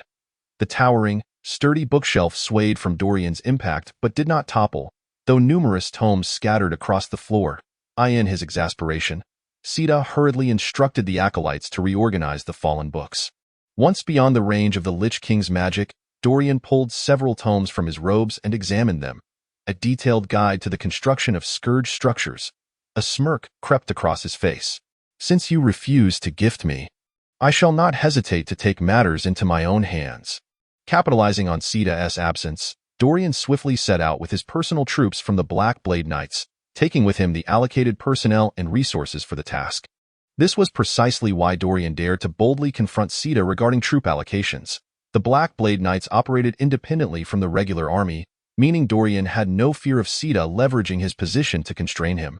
Thus, the Death Knights of the Black Blade Knights felt emboldened to brazenly extort the Lich King under the pretext of special missions. Chapter 9. The Toxic Forest. As evening fell, Dorian followed the map provided by Prefect, navigating the rugged paths until he discovered a concealed passageway at the base of the mountains northwest of Death's Door. The hidden passage was exceptionally discreet, nestled in a corner of the Lordaeron Mountains. Measuring 5 meters in width and teeming with industrious cave spiders, in the early days when the Lich King first arrived in Northrend, the crypt fiends posed considerable challenges for him. However, upon becoming the Lich King's vassals, they made significant contributions during his campaigns to unify Northrend, as countless fortified walls crumbled before the might of the crypt fiend legions. These towering creatures, standing 2 meters tall and 5 meters long, merely glanced at Darien with their eerie compound eyes when he arrived, sensing the potent aura of death emanating from him. Upon confirming his allegiance, they turned back to their relentless task of burrowing into the earth. Prior to this, Darien had harbored doubts about the absence of crypt fiends on the front lines, as they were formidable units, akin to abominations, typically tasked with breaching enemy defenses. Yet, aside from a handful of crypt fiends deployed to defend against the dwarven griffin forces, no trace of their legions could be found on the battlefield. Now, witnessing the secret passage, he finally understood the strategy at play. While the Scourge exerted pressure on the human armies at the forefront, they had concentrated their most powerful crypt fiends to excavate this clandestine route. Thus, even if the Silver Hand Knights retreated to establish a strong defensive line at Tyr's Hand, the Scourge could easily maneuver around and launch surprise attacks from behind. Within the passage, numerous crypt fiends were diligently widening the tunnels.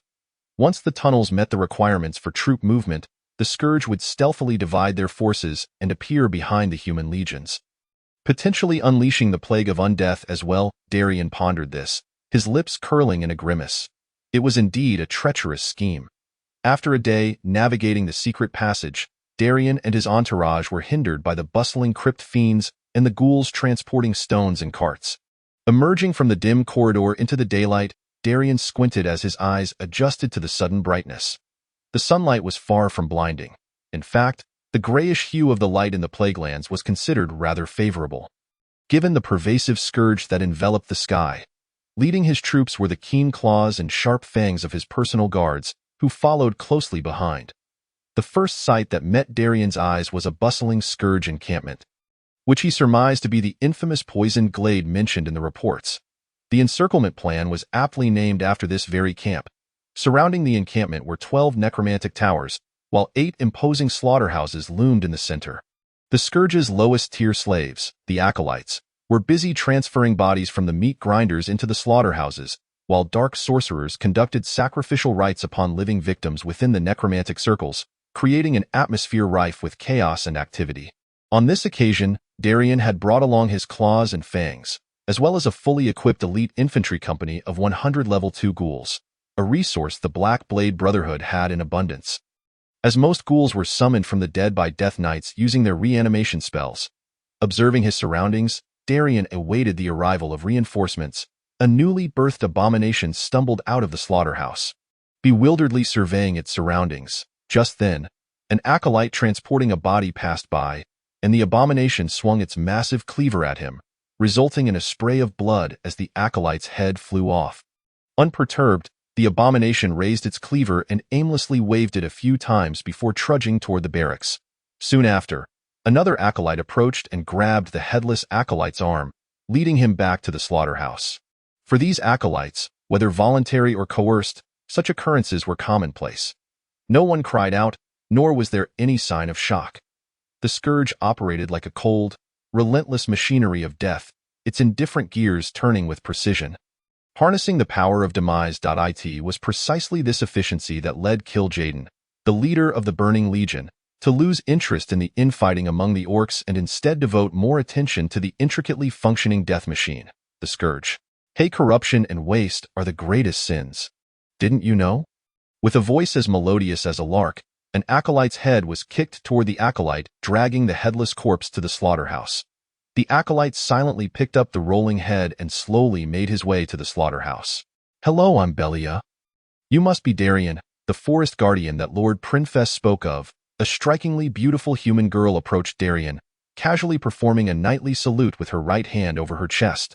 The cold glint in the Death Knight's eyes was not overt, and there was no scent of decay about her. Her skin, though pale, retained a certain elasticity, marking her as a living Death Knight like Darien. He returned the gesture with a nod. Greetings, I am Darien.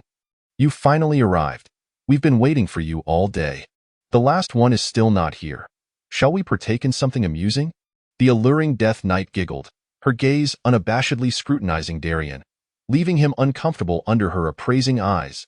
It was rare to encounter a Death Knight devoid of signs of decay within the Scourge ranks. And this woman had completed her training as a living individual, much like Darian. Judging by the deathly aura she exuded, her strength far surpassed his own. Despite her flower-like smile, her eyes were as cold as a serpent's. I am currently awaiting the assembly of my troops. I am curious what you mean by amusing activities, Darian replied, maintaining a cautious demeanor. Our reconnaissance team launched a surprise attack on a Silver Dawn-supplied base yesterday, capturing a number of prisoners. They haven't been very cooperative, and I'm about to go persuade them. Would you care to join? Belia swayed her hips enticingly, striking a sensual pose.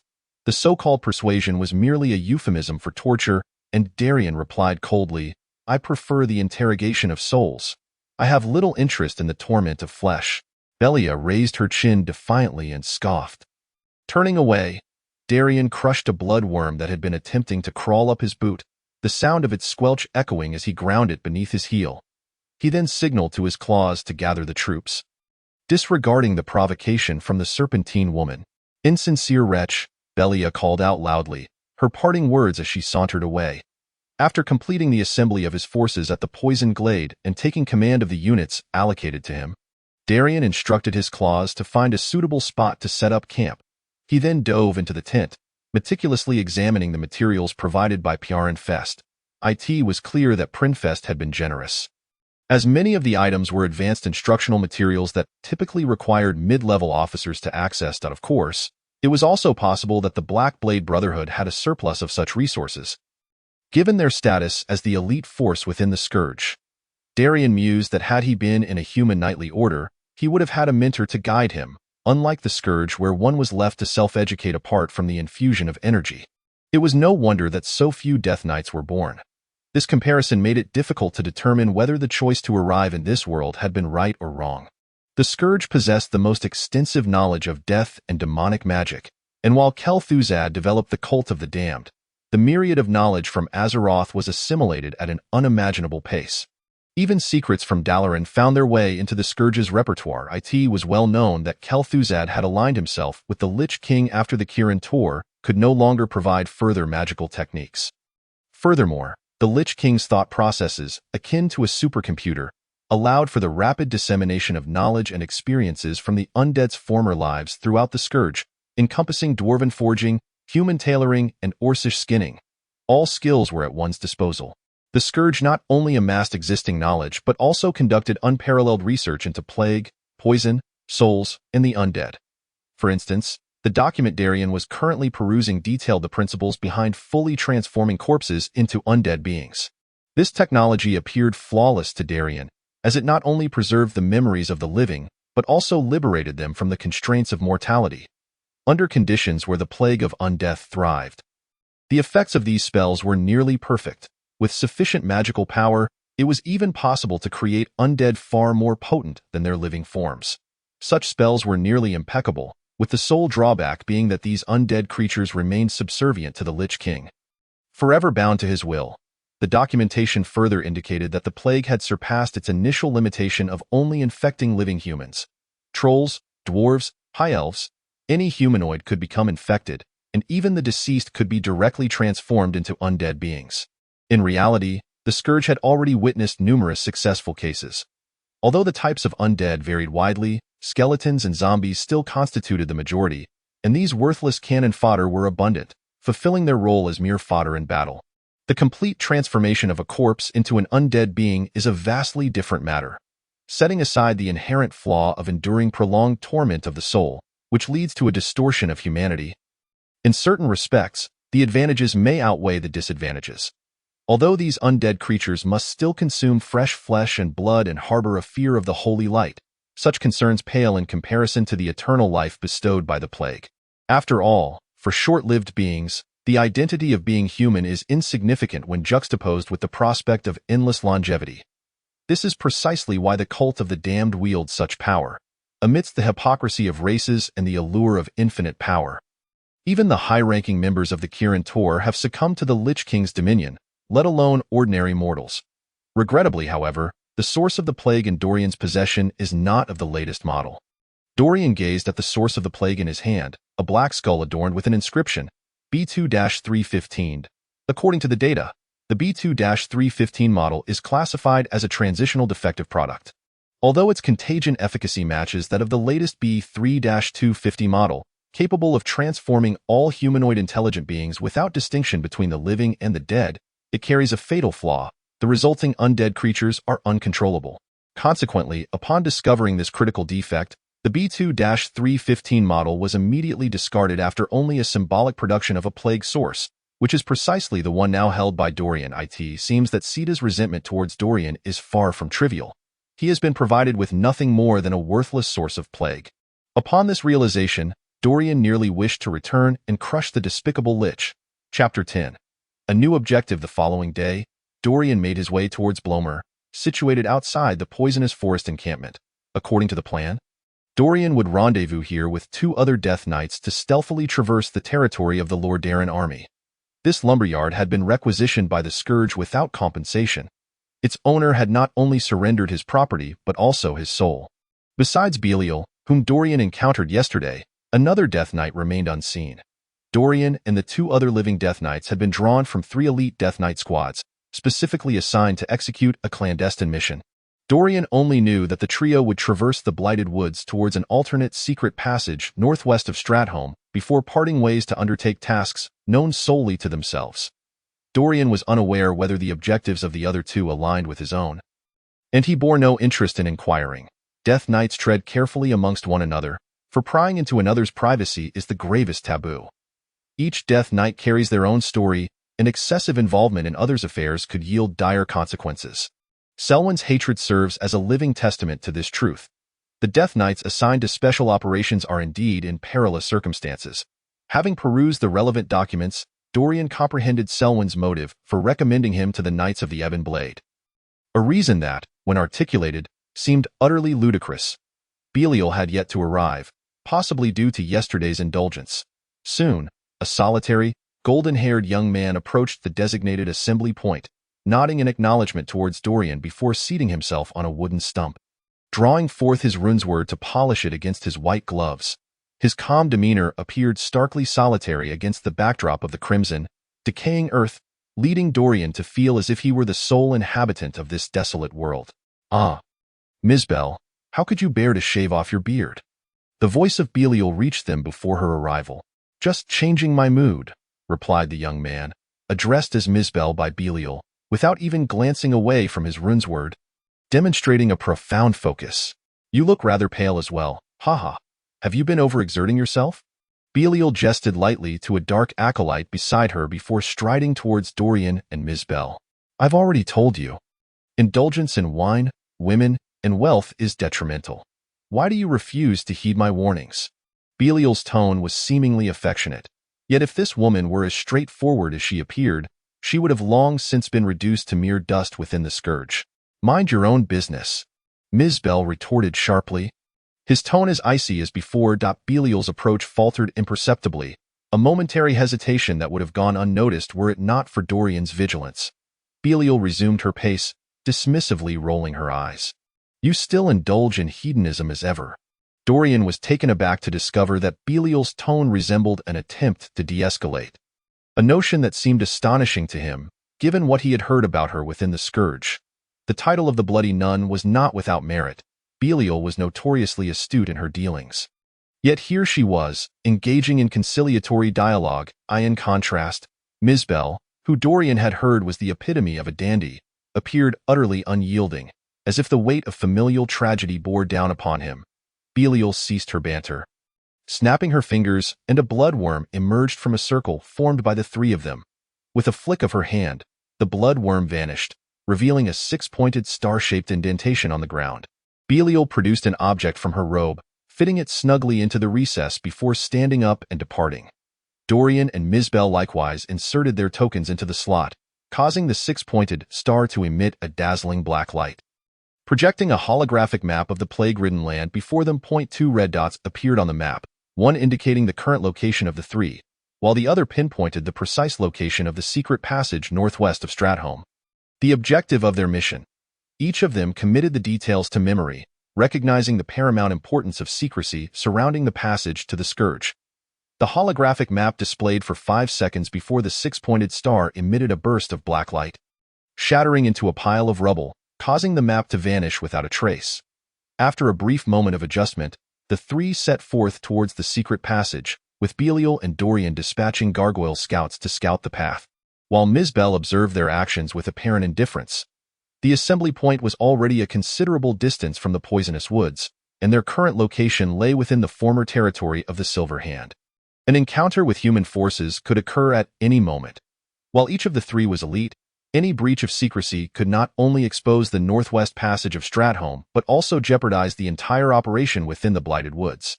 Mizbel, where are your troops? Surely, your Phantom Knights Haven suffered losses severe enough to fail assembling a special squad. Belial inquired hesitantly, her earlier bravado seemingly dampened by the conversation. Mizbel effortlessly drew his rune's word and cleaved a nearby abomination in two with a single stroke. The cut smooth and pristine. Afterward, he sheathed his sword, as if the act were trivial. I believe my own strength suffices for the task at hand. This blade is worth an entire Scourge battalion. Mizbel's tone remained icy. The sheer power of that strike is sufficient to reach level 8. I am but level 6, and Belial hardly exceeds me. It seems he possesses ample reason to be so arrogant. If I were level 8, I could stride through Azeroth with impunity. Dorian recognized that in a stealth situation, his abilities would only allow him to rely on speed to dismantle an abomination, incapable of severing one enhanced by the Scourge's power with a single strike. Especially not at the waist, given the abomination's unique biological attributes. For the uninformed enemy, the most apparent weakness of an abomination is its gaping belly. However, to entertain such thoughts would lead to a swift demise. The abomination's swollen abdomen, seemingly on the verge of spilling its entrails, had been fortified not only by dark sorcery but also reinforced with serenite, marking it as the most resilient part. Indeed, some abomination officers boasted that their bellies served as permanent human shields. With defense capabilities beyond imagination, it appears you had quite the adventure in Stratholme. Did the Silver Hand evoke memories? The abomination that Mizbel had cleaved was a level 3 abomination under Belial's command. A seasoned veteran of numerous battles, on the verge of promotion. Its swift demise at Mizbel's hand ignited Belial's fury. While angered, Belial knew that she could not have achieved such a feat, yet she could not simply swallow her pride. Resorting to sarcasm instead, Death Knights are particularly cautious not to mention their past lives, as such topics may engender irreparable enmity. Even the mere mention of memories can plunge a Death Knight into a bloodthirsty state. I believe I understand your meaning. I am always prepared to accept your challenge, Mizbel replied coldly. Within the Scourge, the principle of the survival of the fittest is upheld to the utmost degree. Dueling is permitted, but personal combat is forbidden, unless it is a duel to the death. This rule, enforced by the Lich King himself, supersedes military law. Belial raised an eyebrow, clearly dissatisfied. The opportunity to recruit a level 8 powerhouse has arisen, and one with a severe case of personal heroism at that. I find it delightful. Individuals with such a mindset are often simple-minded. While parting ways is inevitable, extracting residual value during our alliance is quite advantageous. Stromwind remains uncertain about the extent of the Blood Crusade's purging. According to my recollections, following the Cataclysm's defeat, the Scourge transformed Stromwind into a stronghold on the continent of Azeroth, presided over by the likes of Kel'Thuzad and Saffron. If we could seize it now, my future would be exceedingly bright. Securing a free laborer would significantly diminish the peril of this endeavor. Enough, Belial, interjected Dorian. Refrain from provoking Mizbel further, as he is clearly in a foul mood. I have brought forth ample abominations. I shall compensate you on Mizbel's behalf. We must traverse this treacherous territory together. It was merely a fleeting thought, yet Dorian, rare in his diplomatic efforts, deftly diffused the tension between the two, preventing an escalation of discord. Despite the Death Knights exhibiting traits of the undead, they are not devoid of human emotions. They, too, suffer from hunger and can experience the sting of betrayal. Belial huffed and retreated, steering his forces away from the volatile Mizbel. Dorian closely monitored the unfolding situation. and it appeared Ms. Bell felt a flicker of remorse, subtly nodding in DeLorean's direction. Mission accomplished. Not only is there a severe case of personal heroism at play, but also an abundance of pettiness and an excessive concern for appearances. Such individuals are prime targets for manipulation. The likelihood of harnessing such formidable power for my own ends has thus increased. I hadn't anticipated the existence of such primitive beings in this world. What a rarity. It would be a shame to exploit this unique creature merely once. I must ensure to extract its full residual value. DeLorean smiled at Ms. Bell in response, though his thoughts swirled tumultuously. Chapter 11. The frontline situation. The trio advanced in silence towards Stromwind, with DeLorean and Ms. Bell walking closely together. Although Belial reluctantly kept pace nearby, he deliberately slowed his troops' advance, trailing behind DeLorean, seemingly unwilling to expose his subordinates to unwarranted peril. To outsiders, the soldiers of the Scourge appeared as mere expendable fodder. However, this was far from the truth. The hierarchy within the Scourge was meticulously structured, with basic skeletons and zombies serving as the foot soldiers, while Death Knights and Liches rightfully held officer status. Abominations and ghouls, being adaptable undead, made for the most competent soldiers, easily earning promotions through the crucible of battle. For instance, Kel'Thuzad's elite guard included abomination officers like Ramsfeld, whose performance in localized skirmishes was remarkably commendable, demonstrating command capabilities on par with Death Knights, albeit specializing in the characteristics of their respective units. Bored and seeking distraction, DeLorean engaged the taciturn Ms. Bell in conversation. Though Ms. Bell spoke little, his insights were astute and precise, prompting DeLorean to regard this primitive creature with newfound respect. Ms. Bell's Phantom Knights belonged to the Northern Legion of the Azeroth Expeditionary Forces, alongside DeLorean's Black Blade Knights and Belial's Poppy Knights, which were the three largest and most powerful Death Knight orders within the Scourge. Despite Ms. Bell's notable personality flaws, he possessed considerable expertise in strategy and tactics. Through Ms. Bell's succinct responses, DeLorean gleaned the current status of the three legions outside the central command of the Scourge. The conflict had escalated beyond mere stalemate, with certain regions facing dire predicaments, including the Northern Legion. Tasked with assaulting the kingdom of Quel'Thalas, the Northern Legion encountered formidable challenges while attempting to breach the gorge between the Eastern Plaguelands and Quel'Thalas Island. The constrained terrain severely hampered the Scourge's deployment, compounded by the presence of the renowned Silvermoon Rangers, who excelled in ranged attacks and ambushes, resulting in significant losses. Although the Northern Legion's envoy commander, Varamathras, managed to push through the gorge without regard for casualties, he soon found himself navigating the expansive forest, suffering heavy losses under the guerrilla tactics of the Silvermoon Rangers. Ms. Bell's tone revealed his dissatisfaction with Varamathras' reckless command style, which prioritized progress over strategy, believing even the lowest ghouls of the Scourge could execute such maneuvers. The Northern Legion, already weakened from their initial struggles in the gorge, found themselves bereft of supplies, entirely reliant on the Central Legion for sustenance. With the connection between legions severed by the forces of Lordaeron, their situation grew increasingly dire. Reluctantly, the Northern Legion resorted to incinerating forests while scavenging in the southern kingdom of Stromwind for meager provisions. Due to the unfavorable progression of the conflict, Varamathras dispatched the Scourge's elite, the Phantom Knights, to plunder the Eastern Plaguelands in a desperate bid to replenish frontline forces. Originally, Lord Kel'Thuzad envisioned a strategy of widespread fortification, anticipating swift conquest of the entire kingdom of Lordaeron, thus establishing a resource-rich base for subsequent rapid strikes against strategic points. Even in the face of adversity, he intended to methodically orchestrate the continent's subjugation. However, he had not foreseen the swift response of Lordaeron, culminating in his untimely demise at the hands of Arthas. What began as a transition from combat troops to logistical support for the Phantom Knights was merely a source of frustration. Yet, under Arthas's scorched earth policy in Stromwind, the Phantom Knights found their circumstances severely constrained.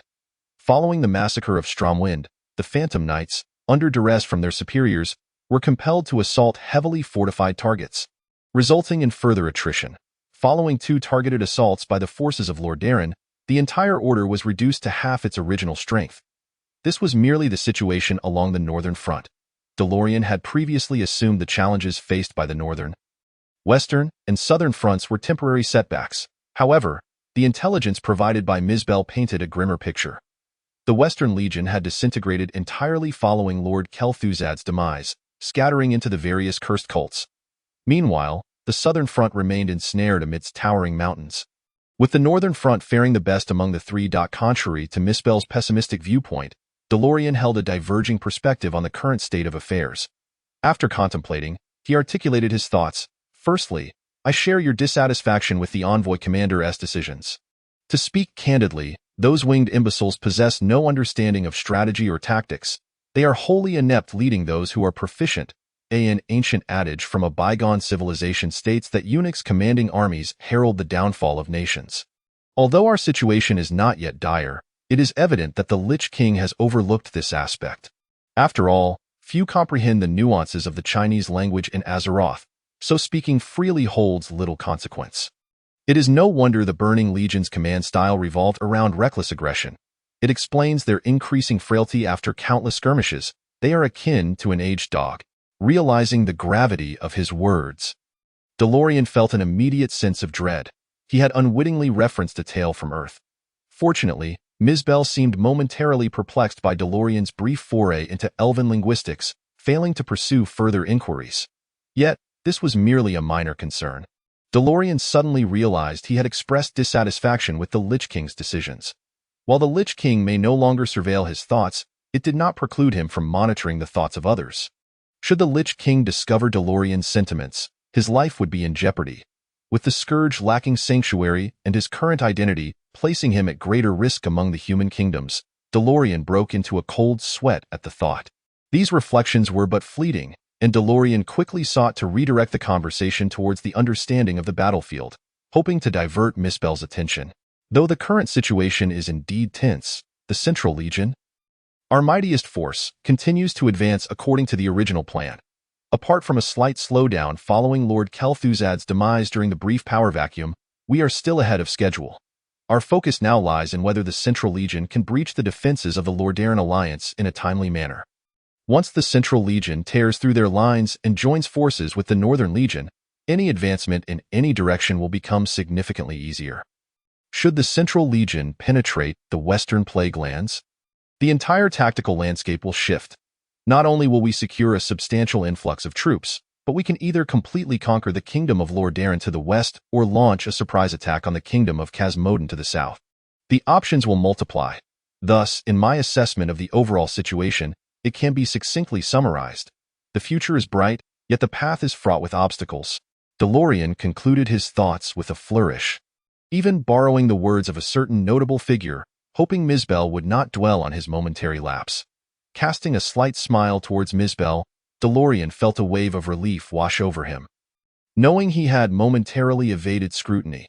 However, such incidents should remain singular. Life was perilously precarious, and a repeat occurrence could prove fatal.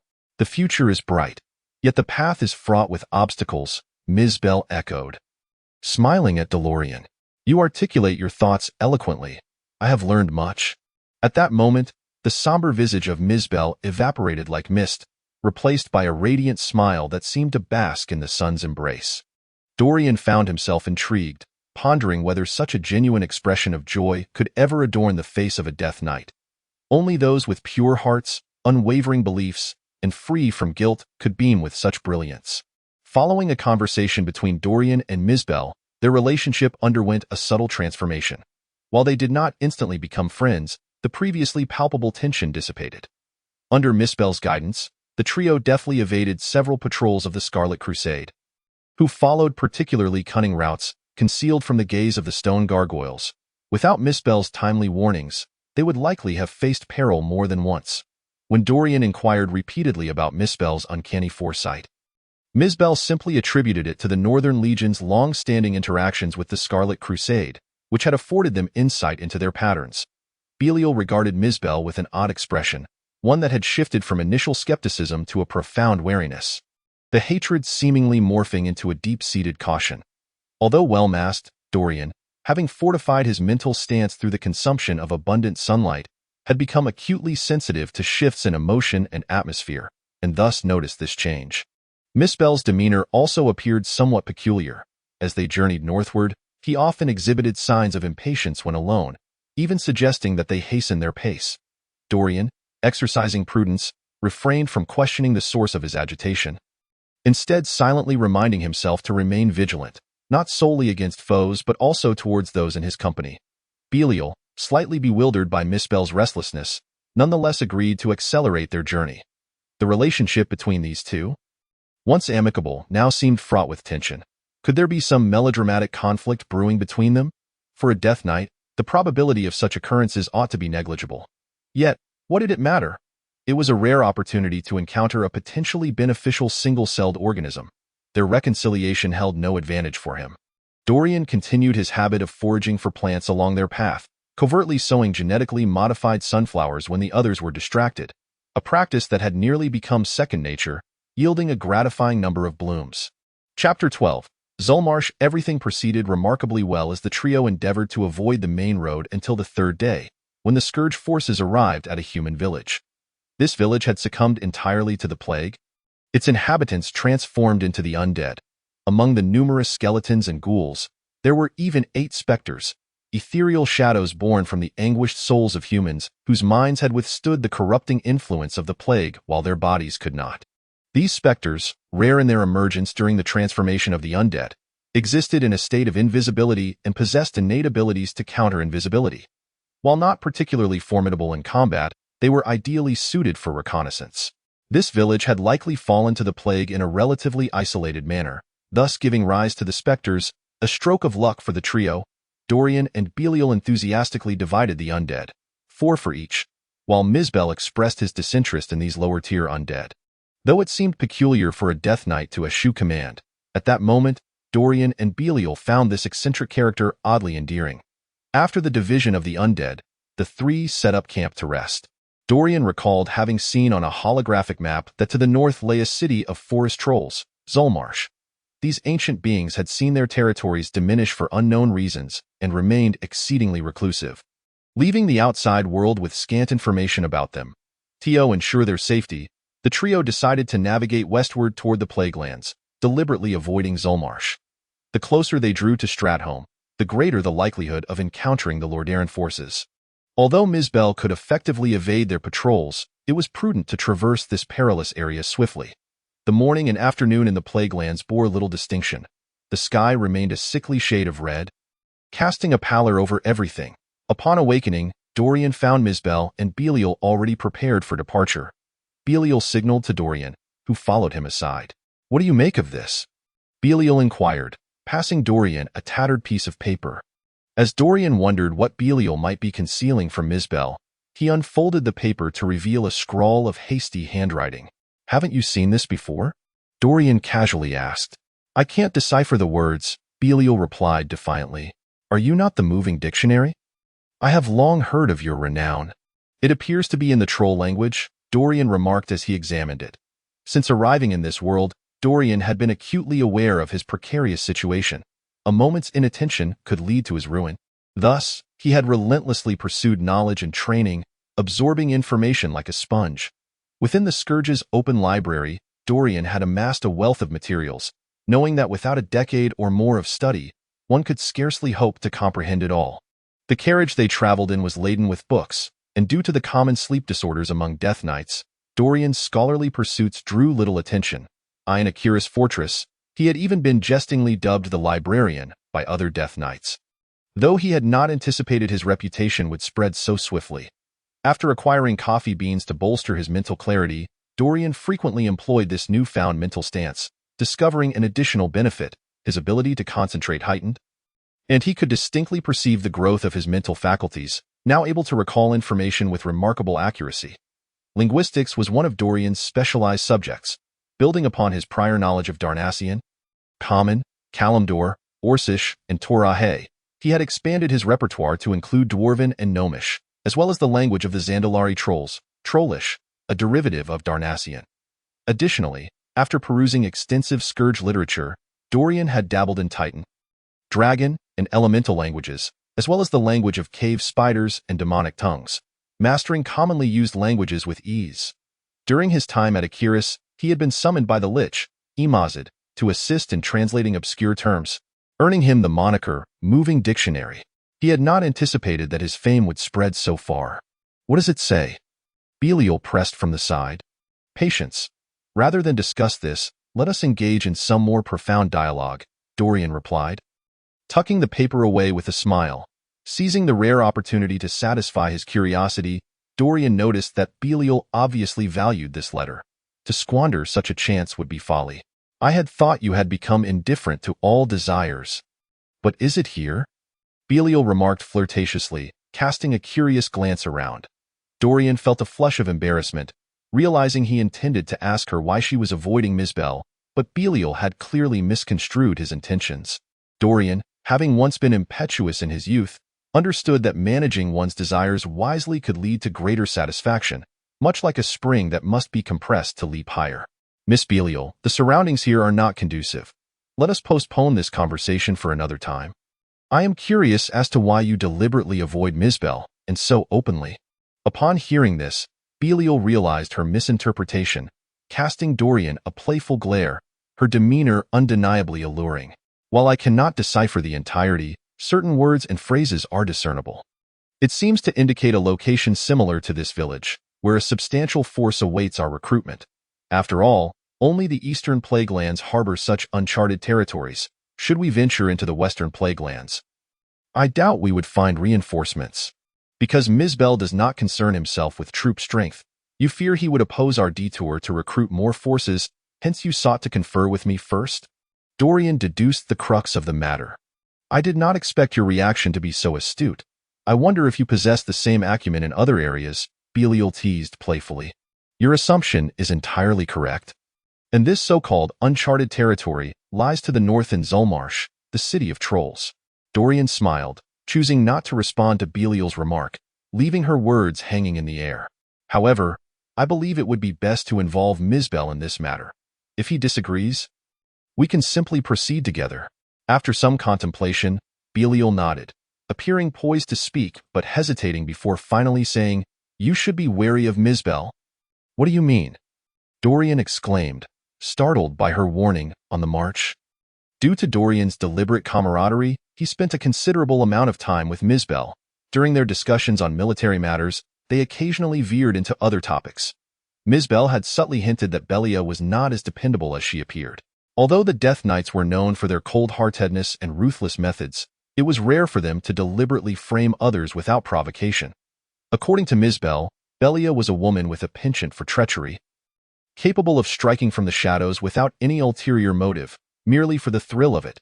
Mizbel cited numerous examples, presenting her claims with a conviction that suggested truth.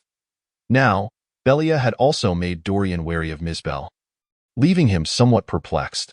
If you have something to say, just say it. Dorian fixed his gaze on Belia, observing that her hesitant expression did not seem feigned. While there are some troubling signs, I cannot yet be certain. I do not wish to speak recklessly about unfounded matters. In any case, it is prudent for you to be cautious around him. He is certainly not as straightforward as he appears, Belia replied, her brow furrowed as she spoke. Both were covertly disparaging each other, and Dorian couldn't help but chuckle inwardly at the familiarity of the situation. Despite having traversed two worlds, he feigned a serious demeanor in front of Belia, expressing his own suspicions regarding Mizbel, mirroring his earlier reaction when he first heard Mizbel recount Belia's past misdeeds. After all, there is but one truth. If I were foolish enough to believe either of you, I would be deserving of nothing but contempt. Regardless, we are ostensibly comrades in arms. Even if he disagrees, it is necessary to inform him, Dorian stated after a moment's disdain for Mizbel, addressing Belia. That is true. Very well. Let us proceed together. I have no desire to be alone with him. That would be worse than being watched by a venomous serpent, Belia retorted with a grimace. Dorian and Belia approached Mizbel, outlining the situation and their intentions.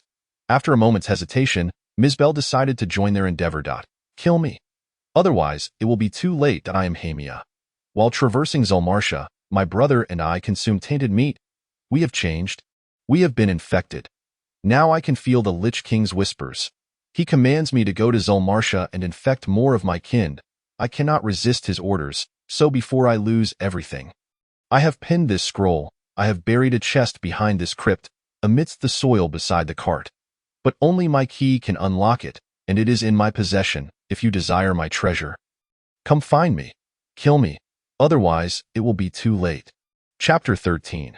The doubts surrounding Mizbel, an ancient kingdom of 5,000 years, has perished just like that. Mizbel lamented as he watched Dorian and Belia muster the spirits of the undead trolls of Zulmarsha. Situated within a secluded canyon, flanked by mountains on three sides, Zulmarsha was indeed a strategic stronghold, its unique terrain having served as a barrier to the trolls' existence for millennia. Yet now, it had transformed into a prison for life. When the plague descended, the narrow egress left most of the trolls with no means of escape, turning them into undead beings. The undead infected by the cataclysmic plague became the Lich King's thralls. And once Dorian and Belia sounded the winter's call, the entire kingdom's undead willingly joined the ranks of the Death Knights. Thanks to Dorian reaching level 6, he had learned the spells of Winter's Call and Icebound Freeze. Otherwise, he would have been left to watch Belia corral the wandering undead while salivating from the sidelines. As for Mizbel, he merely stood by, disinterested in the gathering of forces. Dorian and Belia could not chastise him. In fact, they welcomed the sight. No commander would ever complain about having more troops, and the field undead recruited for special operations lacked formal military affiliation, serving as the private soldiers of the Death Knights. A civilization that had endured for millennia was thus obliterated within a month, vanishing without a trace. Had it not been for Belia discovering that plea for help, the realm of the undead might have continued to hide in the secluded valleys, unbeknownst to anyone, only to see all its denizens decay and dissipate a century hence, their civilization fading into oblivion. Regardless of whether this troll kingdom was discovered, its civilization had effectively ended 2 months prior. The undead do not procreate. Their decaying brains could not retain the intellect of their former lives, and the wounds inflicted would further propagate the plague. In such an isolated environment, the arrival of the plague had definitively marked the end of this ancient troll civilization. Such matters are of no consequence to the Scourge. The sole purpose of the undead is to kill. And our task is to orchestrate this slaughter with greater artistry, Dorian remarked, dismissing Mizbel's peculiar statements, harboring a quiet resentment for the inferior products bestowed upon him by Seta. Observing Belia unleash her source of plague, he mused that within a day, all the undead would become her loyal subordinates. Was this not the very method of expansion that many fantasized about? Had it not been for Dorian's translation of that troll missive, these undead may have never graced his presence. Mizbel, your Northern Legion must traverse through idyllic landscapes, or how else could a sentimental poet like you emerge? Belia, fully aware that she was no match for Mizbel, still seized the opportunity to mock him. Dorian found it perplexing. Though Belia was ruthless and acerbic, she was not foolish. What benefit was there in provoking Mizbel? Did she harbor ulterior motives? Mizbel, unfazed, removed a pristine white glove and tossed it at Belia, who deftly sidestepped, causing the glove to fall to the ground. This was the dual invitation ritual of Azeroth, which had gained traction as many human Death Knights joined the Scourge and became its backbone. Why are you playing around? I'm a woman. Belia disregarded Mizbel's challenge, turning her attention to Dorian. I have no interest in refined gentlemen. Only rugged brutes appeal to me.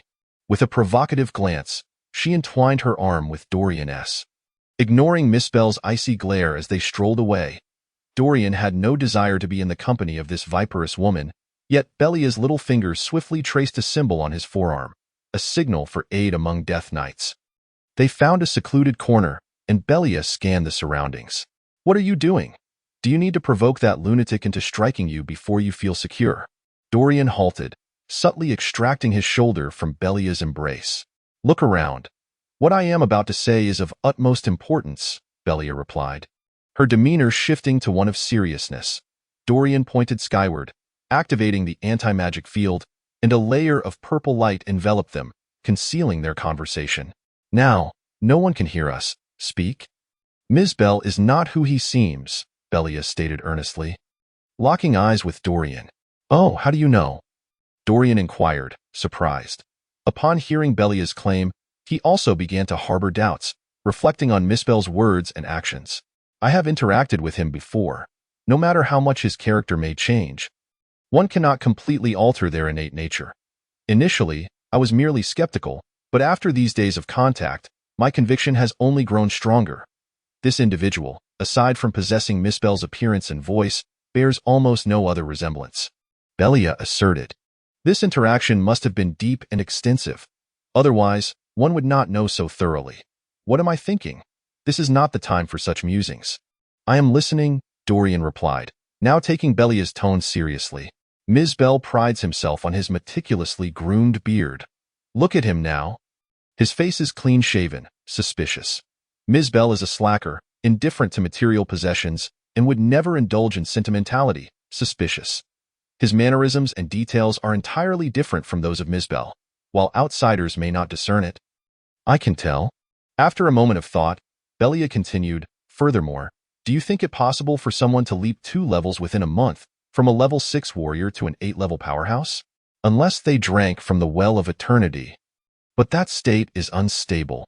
Precisely, yet his command over his newfound strength is utterly seamless. Belia pondered for a moment before adding, moreover, there is one most alarming thing that I have refrained from sharing with you. What is it? Dorian, having pieced together Belia's provocations as deliberate tests, was now nearly certain of her suspicions. He occasionally emits a radiance of holy light without intention. Upon the conclusion of Belial's words, Dorian felt a chill of sweat trickle down his brow.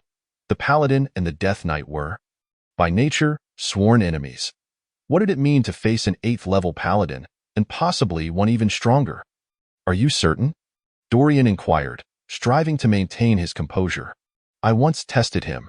My blood insects, upon approaching within 3 meters of him, lost all sense of direction.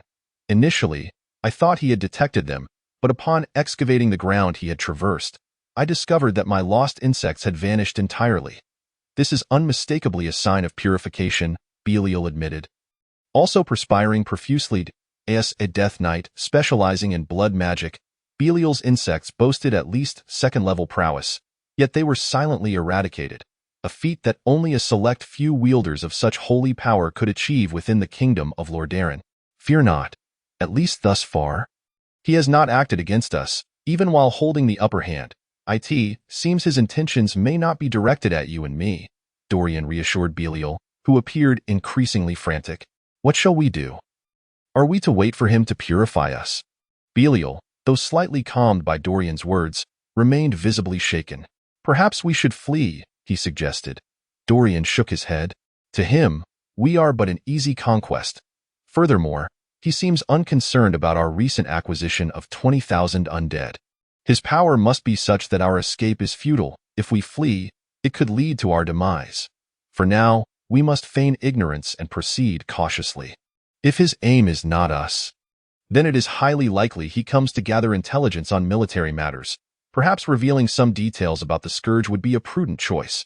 Returning to Northrend would surely be safer than amidst the chaos of battle. Belial sighed. At this juncture, it appears we have no alternative. The two deliberated once more, but found themselves at an impasse. Or perhaps, Belial suddenly turned to Dorian and proposed, let us engage in a ruse of intimacy. Otherwise, we may arouse his suspicions. What? Dorian was taken aback by Belial's audacious leap in logic, staring wide-eyed at her. It was shocking that such a beautiful woman would broach such a crude topic. I fear nothing. What is there to fear? If he suspects we are plotting against him, our return could be perilous, Belial stated earnestly. This madwoman was indeed serious. It was not that Dorian had a particular aversion to intimacy, but the notion seemed rather inappropriate under the circumstances. Surely we need not take it that far, Dorian protested, feeling somewhat bashful. Is there no distinction in your mind? Besides, we may not have long to live. Seizing the moment is the essence of life, Belial insisted, moving closer to tear at Dorian's garments. In a life so precarious, who knows when it may end? Seizing joy while one can is indeed wise. Her suggestion, however audacious, had merit. Very well, let us see who is stronger. Just don't scream for help. Dorian chuckled, allowing himself to relax. Chapter 14. A turning point in the mission, it soon became apparent that their apprehensions were unfounded. Upon returning to Dorian's command tent, Ms. Bell was engrossed in perusing Dorian's battle reports. Barely acknowledging the two of them, Ms. Bell belonged to the Northern Legion, mired in the quagmire of war, while Belial hailed from the thoroughly dismantled Western Legion. Both were drawn into the Central Legion to undertake special missions due to their respective misfortunes. Though Ms. Bell and Belial were seasoned veterans compared to Dorian, Their supplies and equipment paled in comparison to those of Dorian, who had emerged steadily from the Central Legion. Hence, Dorian boasted the most elite resources among the trio, and all were accustomed to lingering in Dorian's command tent. The recruitment is complete. We shall depart tomorrow. This detour has yielded substantial gains. Mizbel, do you truly not require some personal guards? Having loyal soldiers is an invaluable asset. One even the Lich King tacitly approves, Dorian remarked to Mizbel. Unnecessary. I am sufficient on my own, Mizbel replied, not lifting his gaze, his hands swiftly sifting through the reports detailing the Scourge's military status. The reports, compiled by various commanders of the Scourge, provided a swift overview of the Legion's latest developments. Dorian exchanged glances with Belial, their suspicions about Mizbel's allegiance to the Scourge deepening. The light and the undead were fundamentally at odds. If he bore the light, why would he not even desire a single personal undead soldier? The quality of the undead acquired from Zulmasher was notably high. With a substantial population base, even fourth-level warriors could be found among them. As a Death Knight of the Scourge, how could he not understand the principle of being outnumbered? Although the two could not hope to defeat Mizbel together, it did not mean that Dorian and Belial's forces were incapable of overpowering him. Should Mizbel attempt to forcibly engage this undead army, he would surely meet his end. Dorian and Belial were primarily cautious. They were uncertain of Mizbel's motives and lacked confidence in their ability to detain him. If Mizbel were to escape, they would be at the mercy of an 8th-level paladin's scrutiny, which could lead to their demise at any moment. Mizbel, what piques your interest in our Central Legion's reports? Dorian inquired. Belial silently moved to a corner of the tent, distancing herself from Mizbel. I seek to understand the overarching war situation. Had I not perused your reports, I would have presumed the Lordaeron campaign was doomed, Mizbel replied. I speak only the truth. Do not take offense. The Central Legion is the true powerhouse of this war. The third-line legions merely sow seeds of chaos and panic, awaiting the Central Legion to reap the harvest. Only through profound despair can powerful undead arise. The successes of the third-line legions are commendable, yet their failures bear no consequence. Allowing them to taste a glimmer of hope, only to strip it away completely, breeds even greater hopelessness, Dorian chuckled. If you wish to see more reports, I have some here. Herald, fetch the previous reports. A wraith approached, carrying a stack of reports, but halted 5 meters from Mizbel, its grayish flames flickering violently. Among undead beings, wraiths possessed the keenest sensitivity to energy. Dorian had arranged for the wraith to gauge the situation. If Mizbel refused to explain, Dorian would find a way to defuse the situation. However, 2 hours later, Dorian and Belial intended to leave the ancient city and firmly blockade Zulmasher's exit. Intending to eliminate this impostor, with 100,000 undead at their disposal, they could easily overwhelm him. An 8th-level powerhouse, no matter how formidable, remained mortal, not divine. Mizbel regarded the wraith with curiosity, prompting Dorian to hesitate before stating, he appears to be afraid of something. Whatever it is that instills such fear must be. Dorian's words trailed off as he glanced at Mizbel, who laughed heartily and continued, it must be the light, am I correct? You have surmised accurately. I suspect you have long held your own reservations about me. Allow me to provide an explanation. It is nothing extraordinary. Mizbel opened his uniform jacket, revealing a wound the size of a cup beneath his ribs, the surrounding skin marked by evident burns, exuding a pungent stench, indicating it was an old injury. While on a mission with my detachment, I encountered the great Lord Mograine. I was the sole survivor. He left me a token of his regard, nearly costing me my life. However, thanks to him, my constant struggle against the light has led to a remarkable surge in my power. Perhaps that was his unintended consequence. I will exact blood for blood, Mizbel declared. Erupting into manic laughter, Dorian approached to examine the wound closely, and indeed, the area around it radiated a potent aura of the light, pure and untainted energy. Dorian instructed the wraith to set the documents down. Has it still not healed after all this time? Fortunately, it has improved significantly since the initial injury, Mizbel replied, resuming his reading of the reports, as if discussing someone else's affliction. Dorian and Belial sat by the campfire while Mizbel continued to pore over maps and documents, his fervent desire for vengeance seemingly consuming all rational thought. Dorian hastily consumed some rations he had scavenged from Zulmasher. Although most of the food was tainted by disease, Such toxins posed no harm to a Death Knight. Akin to beneficial bacteria, does his wound truly emit the essence of the light? Belial asked, crunching into an apple. Indeed, it is quite evident he has suffered from the light's wrath. Yet, I find it perplexing that such an injury remains so difficult to heal. What magnitude of light's power must have been concentrated to inflict such lasting damage? Dorian sighed. The issue of Miss Bell's identity could now be set aside. One could easily transform their character under the influence of hatred and anger, and the rapid enhancement of his power had a reasonable explanation. If given the chance, few would willingly endure such a perilous injury for the sake of power. The present dilemma now lay in the overwhelming might of Mograine, which troubled both Dorian and Belial. If Miss Bell, now at 8th level strength, cannot heal his wound, were we to encounter Mograine, we would likely be slain in an instant. Belial lamented. I have heard that the great Lord Mograine was among the earliest paladins, second only to the original 4. If even he possesses such strength, then when Uther, Arthas's mentor, arrives, we shall all return to the void. I find it rather implausible, and no matter how formidable Mograine may be, it is unlikely that he could wield such concentrated holy power. Moreover, the holy energy emitted from one's body cannot be concentrated to such an extent. It should have dissipated long ago. Dorian mused as he spoke. Having forgotten much about this world since arriving in Azeroth, to evade the mental detection of the Lich King, he had refrained from recalling the history of Azeroth, and after nearly a year, he found himself unable to remember it now. There must be some special artifact involved, he considered, recollecting that this year marked the birth of the Ashbringer, though he could not recall the precise date. The Ashbringer is regarded alongside Frostmourne and the twin blades of the Betrayer as one of the 3 legendary artifacts. Dorian resolved to keep his distance from Mograine whenever possible, based on the timeline. The Ashbringer should not yet have appeared, yet its embryonic form had already manifested. If a mere weapon's nascent form could inflict such devastation upon an 8th-level Death Knight, the consequences of an encounter would be unimaginable. If it is indeed due to an artifact, we could simply seize it and surely earn the favor and rewards of His Majesty the Lich King, Belial remarked dreamily. You're asking for trouble. Count me out. Though these thoughts crossed Dorian's mind, he restrained himself from voicing them and merely replied, while treasures are indeed desirable, one must have the means to enjoy them.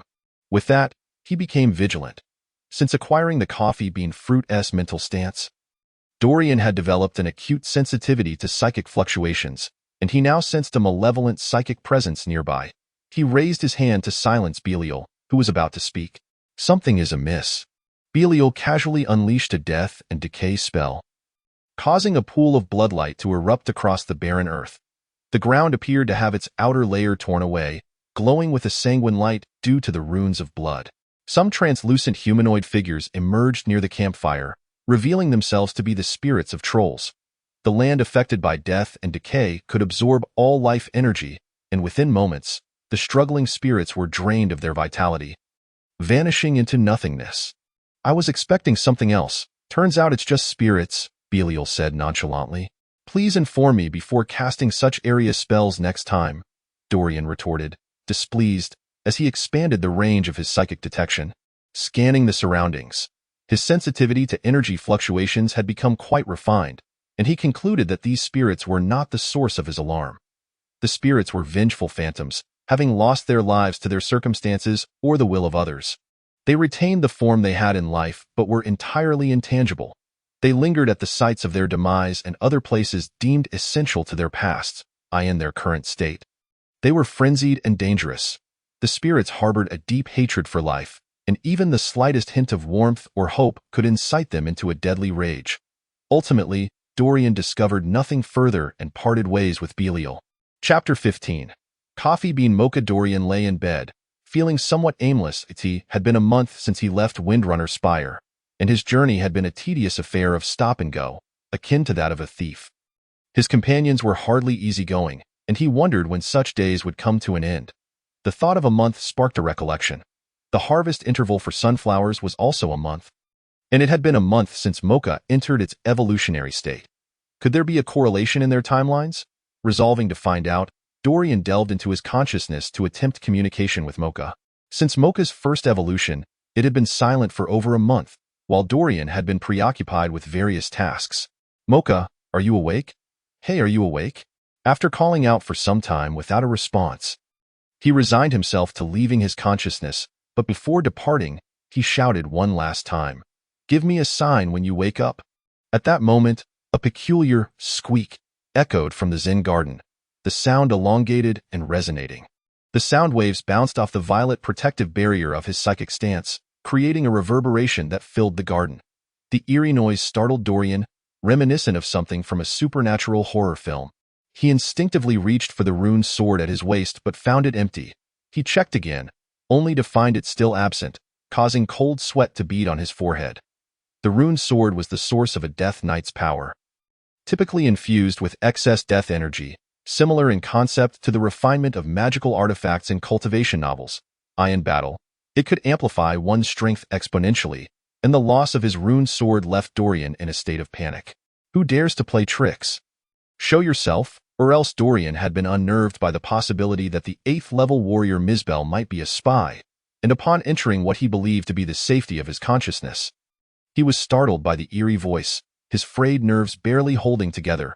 However, after uttering a few bravado-laden threats, he regained his composure, realizing he was merely a pure energy entity within his consciousness. The rune sword could not possibly manifest on him, and so he steadied his mind. Who might you be? You've tarnished the name of the mighty plant master. Mocha, what is this? Pulling a fast one on me. Has the first evolution concluded? Where are you? Dorian turned to see the flower pot nurturing the Zen coffee beans was entirely empty, and he felt around for any sign of Mocha. Sigh, this is no fun. You must be looking for me for a reason, right? Dorian turned around to find a young boy standing behind him, nearly speechless. The newcomer wore a classic gentleman's black top hat and a fitted black tailcoat, complete with white gloves. He impatiently tapped a black cane in his right hand against his left. A miniature Sherlock Holmes? Dorian gasped in astonishment. The medieval gentleman's attire, typically conveying a sense of gravity and depth, appeared strikingly incongruous on the diminutive figure, whose pale complexion and youthful features, coupled with eyes resembling pure black glaze, created an odd juxtaposition. Upon hearing Dorian's exclamation, the newcomer nearly stumbled, removing his black hat to tousle his soft black hair, revealing a look of frustration that only added to his cuteness. Hey, is that how you speak to someone? Sherlock is Sherlock. What do you mean by miniature? It should at least be a limited edition. Who are you? What have you done with my coffee beans? Enough with the coffee bean this, coffee bean that. I have a name, you know, why can't you remember it?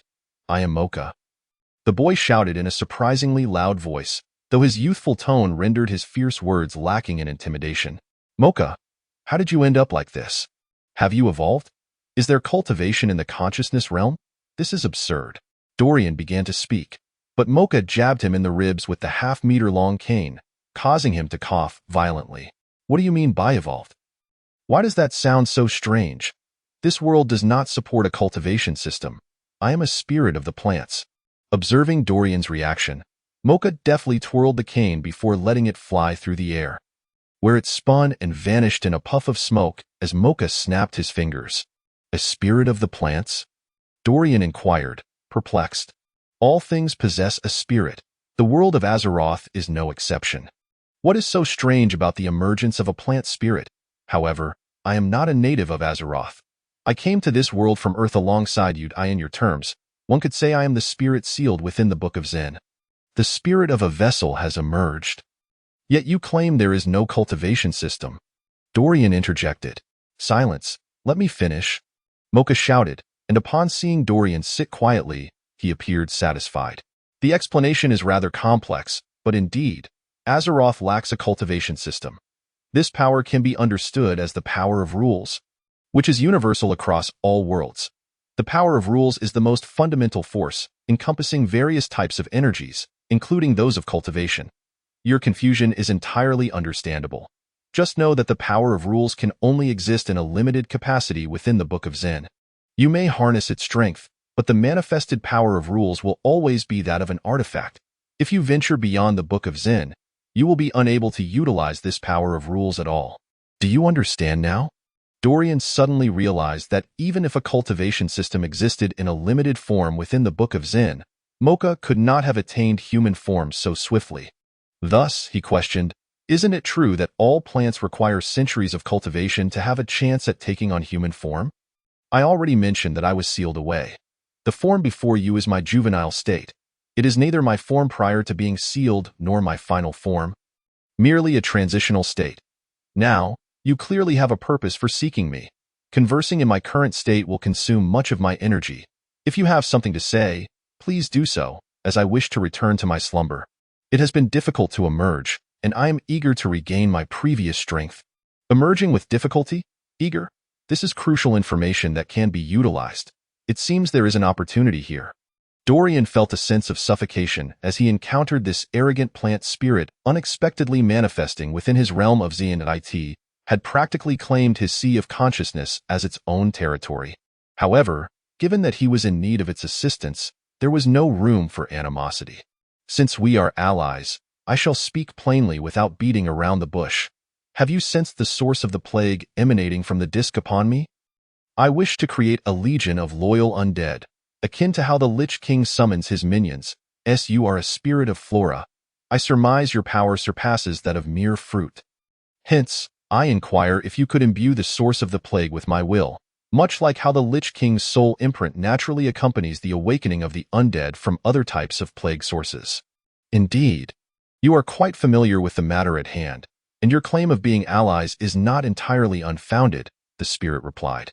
Bold imagination, yet cautious inquiry. You possess the qualities of a keen detective, and I hold high hopes for you. I am aware of the entity you refer to. Ever since you manifested the Zen plants, I have perceived all that you hear and see. The disk bears a formidable and malevolent power. Your plan is theoretically feasible. However, the undead exist in defiance of natural laws, and I cannot condone such unnatural actions. They are an abomination against nature, much like the filthy minions of the Lich. Fortunately, our shared sensory connection means it is unaware of my thoughts. Should it learn of them, I might forever be at its mercy, Dorian pondered. No support? That implies it is not impossible to achieve. Thus, it is not unattainable? There appears to be a loophole. Contemplating the fact that Mocha would not sense his thoughts, Dorian felt a degree of relief. Since you claim to know all that I perceive, you should also be aware of my predicament. If the Lich King's avatar cannot be vanquished, I shall remain shackled. To contend with the Lich's avatar, I require greater power, and creating undead soldiers is currently my sole means of rapidly augmenting my strength. If you are unwilling to assist me with this, then perhaps you could help eliminate the Lich's avatar instead. Your situation is indeed quite precarious. As for the Lich's avatar, with my current strength, I cannot obliterate it entirely. To find oneself in your unfortunate state is truly lamentable, being perpetually bound by others. Yet, rules are rules. As a guardian spirit of nature, I cannot alter the time-honored conventions that govern my existence. After weighing Mocha's words repeatedly, Dorian realized that after exhausting all pleasantries, he must shift his approach. Can we not make an exception? My mission is fraught with peril. If I fail, my demise is assured, and it may well bring you down with me. Mocha fell into contemplation upon hearing Dorian's words, pondering for quite some time before responding, "Very well, I may consider making a reluctant exception this once.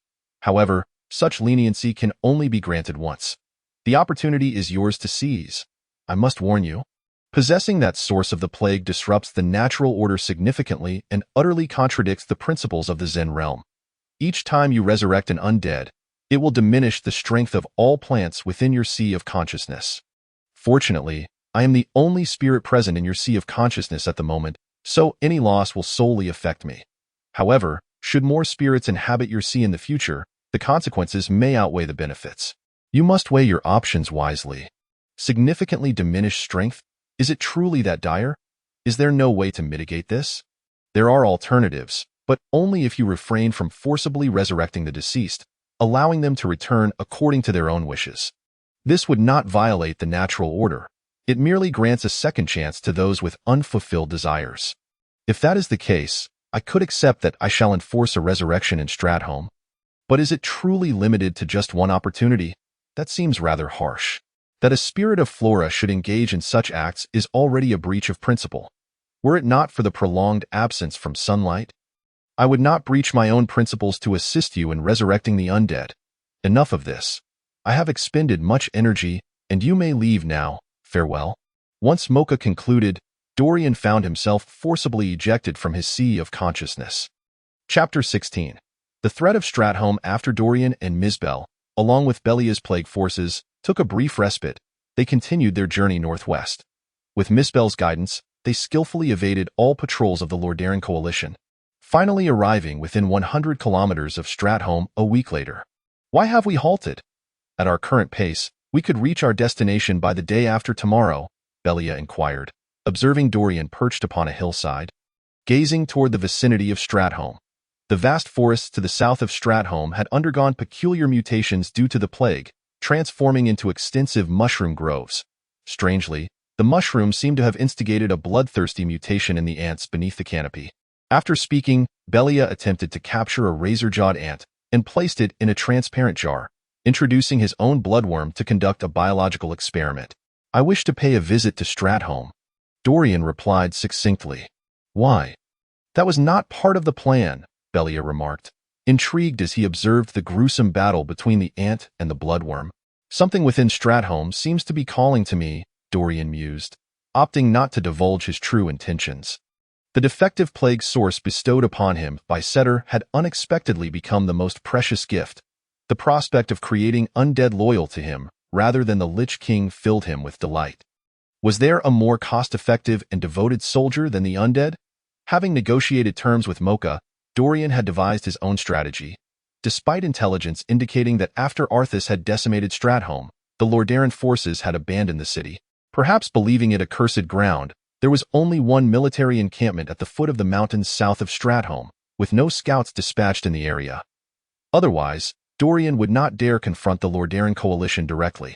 After all, his mission required infiltration, not open confrontation. If discovered without eliminating witnesses, half of the mission would be in jeopardy. It is said that Arthas incinerated all those infected with the plague in Stratholme. What could possibly be worth investigating?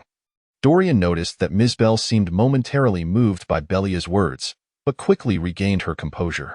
I do not know, but I still wish to take a look. Go if you wish, but I shall not accompany you. The Lordaeron forces continue to bolster their ranks to the east, and the density of scouts patrolling has increased several-fold since my return. Our small unit would be easily overwhelmed if discovered, Belia remarked, disappointed as he observed the outcome of his experiment. The mutated ant lay on the verge of death from the bloodworm's relentless assault. This is quite dull.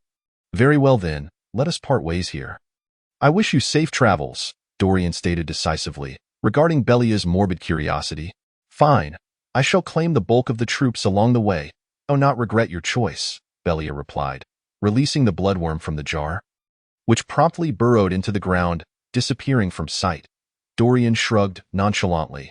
Seeing that Dorian had made up his mind, Belia ceased his attempts at persuasion and began to lead his own forces away. Misbel, what will you do? Dorian inquired, noticing that she seemed lost in thought upon a tree stump. You need not concern yourselves with me, Misbel replied, her eyes remaining closed. Dorian dispatched gargoyles and wraiths to scout the area before assembling his troops to set forth. As the largest city of the East Plague, Stratholme once stood as a thriving metropolis during the alliance between the Kingdom of Arothar and the Quel'Dana's elves, serving as a bulwark against the trolls. Alas, with the fall of the troll kingdoms on the continent of Lordaeron, Stratholme's glory had faded. Following the discovery of the fertile lands of western Lordaeron, the nobility had largely abandoned the city. Stratholme's expanse surpassed the combined areas of both Darrowshire and Tyr's Hand, and the multitude of ruts crisscrossing its gates testified to its former prosperity. Now, only the howling winds and a deathly silence remained. The once grand gates lay in ruin, and the moat had become tainted by the plague, turning a dark crimson. Sharpfang, do you believe I shall find something of value on this journey? Dorian asked, standing at the gates of Stratholme, awaiting the return of his reconnaissance team. Growing weary of the lengthy wait, he turned to the abomination beside him. Gur, Sharpfang is hungry, the abomination replied nonsensically, offering a non-sequitur response. The undead were hardly engaging conversationalists. Dorian observed as the ghoul, Claw curiously scanned the surroundings, its grotesque visage devoid of expression. Ever since Aiden's soul had been crystallized into a card of the Zen realm, becoming a manifestation of the Zen plant, Sharpfang had taken on the semblance of a newborn. Though its intellect was rudimentary, it required a lengthy period to learn and grow. Dorian abandoned the idea of conversing with Claw. When Dorian was in the company of Belia and Mizbel, he constantly had to be wary of hidden dangers lurking behind him. However, after their separation, he found himself feeling somewhat bored and began to contemplate the matter of the Book of Zen. From a certain perspective, this was the only ace up his sleeve since arriving in Azeroth. Listening to Makai's fragmented words, it became clear that the Book of Zen harbored much untapped potential. Regrettably, Makai was preoccupied with evolving in slumber, rendering him unable to provide further intelligence. Currently, the Book of Zen contained 3 cards: Sunflower, Coffee Bean, and Devourer. The Sunflower's ability to collect sunlight was already established, categorizing it as a resource type. The Coffee Bean, on the other hand, offered a mental stance. Dorian initially believed such a stance could only gradually enhance mental fortitude, but to his surprise, he discovered that the Coffee Bean could also immunize against adverse mental states. A notable instance occurred during the Zalmarsha incident when Dorian felt a disquieting sense of unease. While within Belia's death and decay range, it was conceivable that death and decay, wielded by a level 6 Death Knight like Belia, might carry a fear effect. Dorian had briefly sensed a flicker of anxiety, a precursor to fear, but he quickly regained composure. He vividly recalled Belia's astonished gaze, which, in hindsight, must have been influenced by the mental stance. Devourer's ability to alter the density of objects could be deemed useful or not, as its slow consumption rate was ineffective as an offensive tactic.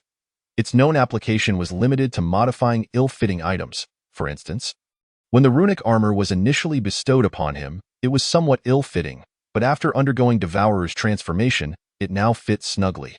Throughout his time alongside Belia and Mizbel, Dorian had refrained from summoning the Book of Zen, lest he draw their attention.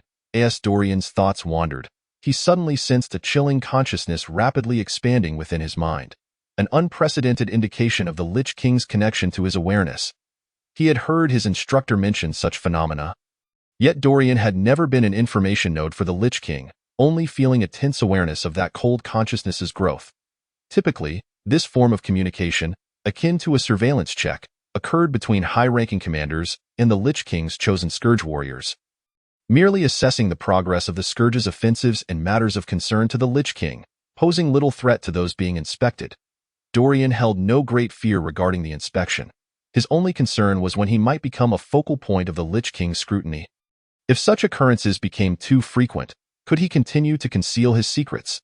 The icy essence representing the Lich King's consciousness swiftly expanded from the size of a fingertip to that of a fist, extending long tendrils toward the consciousness he had formed in the sea of awareness. Dorian anxiously observed as the Lich King's tendrils repeatedly encountered obstacles against the purple mental stance shield created by the Coffee Bean. In a hurry, he exited the protective purple barrier and positioned himself beside the Lich King's consciousness at the edge of his sea of awareness, striving to maximize the distance between the Lich King's awareness and the sanctum of his Zen garden enveloped in the purple shield. The dynamics within the sea of awareness shifted rapidly. Dorian's Zen garden had retreated to the far side of the sea, well beyond the reach of the Lich King's impending wrath. The Zen garden was a closely guarded secret of Dorian's, and he had no intention of alerting the Lich King before he was adequately prepared to betray the Scourge. A slight obstruction was insufficient for the Lich King to notice. Yet the continuous interference from the mental stance provoked a primal fury within the Lich King's lower self-awareness, which, despite lacking any sensory capabilities, could still feel anger. Any act of defiance against the Lich King would inevitably incur punishment. As the Lich King's consciousness fragment reported the unusual circumstances to its master, it frantically lashed out with its tendrils, once more attempting to ensnare Dorian. Bereft of the mental stance's protection, the tendrils swiftly ensnared Dorian, binding him tightly. Just as he was enveloped by the tendrils, he felt the now formidable cold consciousness swell, overwhelming him with an all-encompassing chill. Within his sea of awareness, Dorian's consciousness was his very self. If it was harmed, he would suffer, and should it be destroyed, he would perish. At that moment, he felt as though he had plunged into an icy abyss, his limbs numb and cold, as if he had been frozen solid. The agony coursed through him, radiating from his heart to the tips of his extremities, with every pore spasming under the weight of immense suffering. A deep, resonant voice echoed in Dorian's ears, "Wretched night elf, dare you defy my will?" Following this, he sensed the mass of icy consciousness expanding to the size of a football, thrusting its tendrils into the veins of his consciousness, rendering him insensible. With his consciousness fading, Dorian's awareness detached from the sea and returned to his body. Upon regaining corporeal form, he felt his limbs tingle, his entire being enveloped in coldness. Most alarmingly, since his arrival in this world of Azeroth, the deathly essence that had accompanied him had seemingly vanished, leaving Dorian devoid of any trace of its power. With great effort, he fought through the stiffness of his body and reached for his runic sword. Knowing that it was imperative to extract some deathly essence from it, even if only a minuscule amount. Losing the deathly essence amidst a battlefield swarming with scourge soldiers would be akin to a lamb tumbling into a river teeming with man-eating sirens. The consequences were dire. Yet, affected by the freezing of his consciousness, Dorian found himself unable to move even a finger. Suddenly, chaos erupted as the undead soldiers surrounding Dorian displayed expressions of confusion. A throng of nearby skeletons and ghouls stood still, appearing as mere mindless undead, no longer under Dorian's command. Fresh blood and flesh. A ghoul nearest to Dorian leapt towards him, its grotesque visage dripping with yellow saliva. Paralyzed with fear and unable to make any movement, Dorian watched helplessly as a shadow lunged forth, colliding with the approaching ghoul and sending it sprawling 3 meters away. "I'm hungry."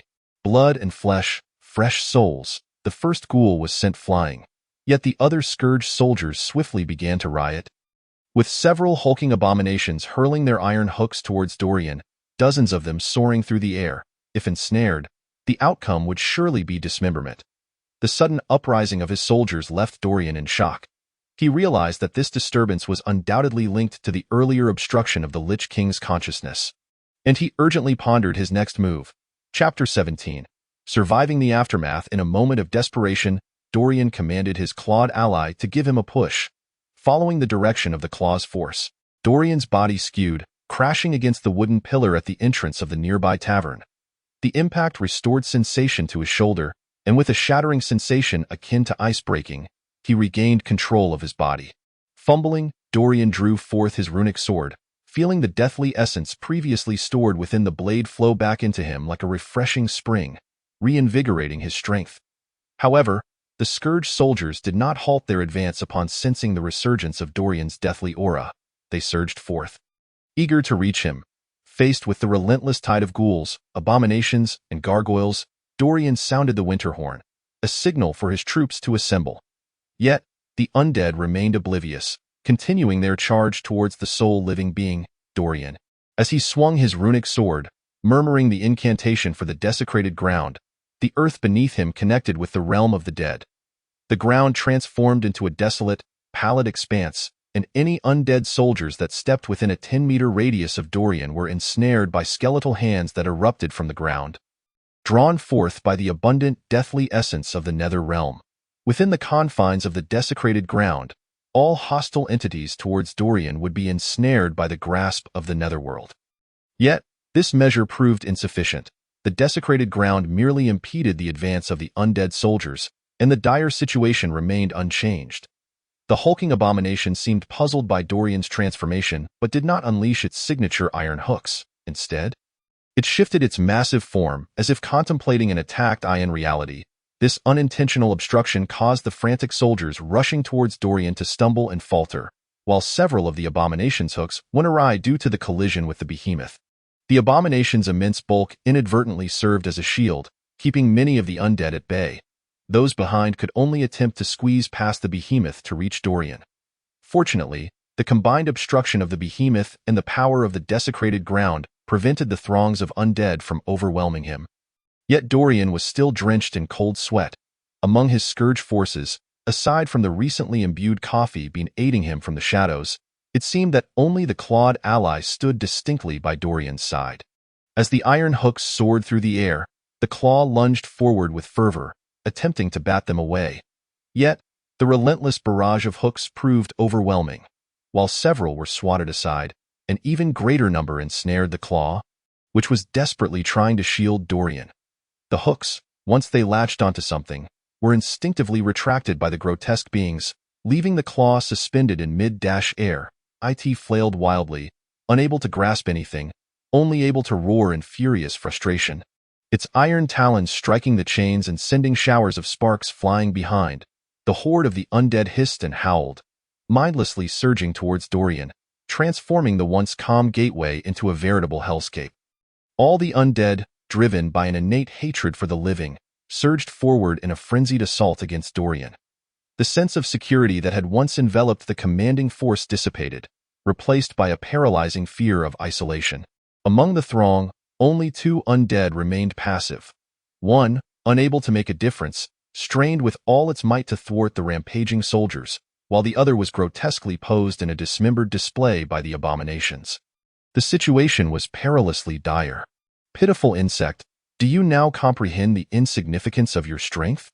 The deep, chilling voice of the Lich King echoed in Dorian's ears once more. Upon hearing the Lich King's murmur, Dorian realized the source of his predicament. It was likely due to his slight resistance during the Lich King's consciousness link, which had provoked the capricious ruler's wrath. In a wonder the undead had remained unmoved even when the Horn of Winter was sounded. Dorian forced himself to remain calm, disregarding the claws and iron hooks that threatened him. He steeled his mind.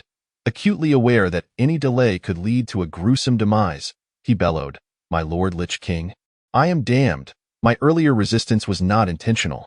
I was merely anxious, for Stratholme is human territory. Your command came rather unexpectedly, and my subconscious merely reacted defensively, not out of disrespect." "Where is Ms. Bell?"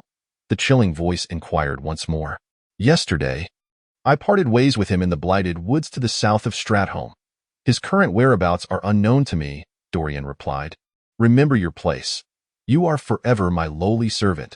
Should there be another transgression, it will be your demise." The ominous voice resounded in Dorian's ears again. He felt the icy tendrils of the Lich King's consciousness retract from his mind, and the oppressive chill that had enveloped him began to recede like a tide. That frigid awareness retreated deep into the recesses of his psyche. Dorian surveyed the scene. The undead, previously staggering through the desecrated land, abruptly halted, frozen in place. With a swift motion, he deflected 2 incoming hooks and kicked away a charging ghoul. Feeling the deathly power that had momentarily vanished return to him, the precarious situation transformed into a hushed calm, leaving Dorian drenched in cold sweat. Those fleeting seconds had felt like a harrowing brush with death, and his shirt was now soaked through. The collective uprising of thousands of undead was no trivial matter. At such close range, even the mightiest would inevitably fall. The memory of the previous events tightened the skin on his scalp. The drastic shift from chaos to stillness was beyond the comprehension of an ordinary mind. Dorian sounded the Horn of Winter once more, issuing commands for his troops to regroup. The throng of undead obediently returned to their positions. These mindless undead can turn on a dime. It seems I have merely severed their direct connection to the Lich King. Yet they remain his soldiers, not mine, and why life still hinges upon the Lich King's whims. Initially, I feared the absence of Death Knights within the Alliance and the Horde, thinking betrayal would be difficult. Now, it appears that even the slightest hint of treachery would lead to my utter destruction. These undead are both the Lich King's gift to me and a constant threat to my life. Without these scourged soldiers, my own strength would be insufficient. Dying on the battlefield would be but a moment's notice. What shall I do? Dorian pondered, unaware that he had fully resolved to sever ties with the Scourge. Though he had initially resisted his identity as a Death Knight and considered fleeing more than once, it was only his lack of power that had kept him within the Scourge. However, prolonged exposure to these diligent soldiers had endeared them to him, transforming them into charming, harmless companions. Especially after departing from Akiris and leading a multitude of undead, the sense of commanding an army was a sensation Dorian had never experienced before. The manipulation of life and death was an exhilarating pleasure that could not be suppressed. Gradually, he found himself enamored with power and revering strength. Had it not been for the Lich King's overwhelming might, he might have wavered, reluctant to relinquish the power he had acquired. It was only when the true, monstrous nature of the undead was revealed that Dorian awoke to the reality that these beings remained the Lich King's minions, an irrevocable truth. This realization solidified his determination to break free from the scourge and reconsider whether the deathly power he wielded, which was dictated by another, was worth pursuing. It was essential to remember that, as a living Death Knight, the druidic power within him had not entirely waned. Shunya, the loyal ghoul, grumbled contentedly, seemingly pleased with Dorian's return to normalcy. Dorian patted him affectionately, appreciating the loyalty displayed moments before. Yet, during that perilous instant when Dorian faced grave danger, Shunya had been torn to shreds by a flurry of iron hooks. It was unlikely he could be reassembled into the original ghoul. While the Blood Pact allowed for the ghoul's revival by a Death Knight knowledgeable in necromancy, it did not encompass the merging of dismembered remains, an art reserved for the abominations. Dorian recalled Aiden's feral visage as he prepared to slay him. It was difficult to reconcile that image with the heap of loyal ghoul flesh before him. Shunya, once a level 5 entity, could have easily evaded the incoming hooks, but the instinct to protect his master compelled him to shield Dorian. The thought brought a tinge of sorrow to Dorian's heart. He collected the ghoul's grotesque head, applying a soul-binding seal before handing it to Shunya. "Take care of this. I intend to bring him back." Dorian sensed the returning gargoyles and wraiths, now re-establishing contact with their commander, hastening back to his side. Thankfully, he had dispatched all the flying units. Otherwise, he might have met his end here. Reflecting on Shunya's actions, Dorian considered the promise made to Mocha.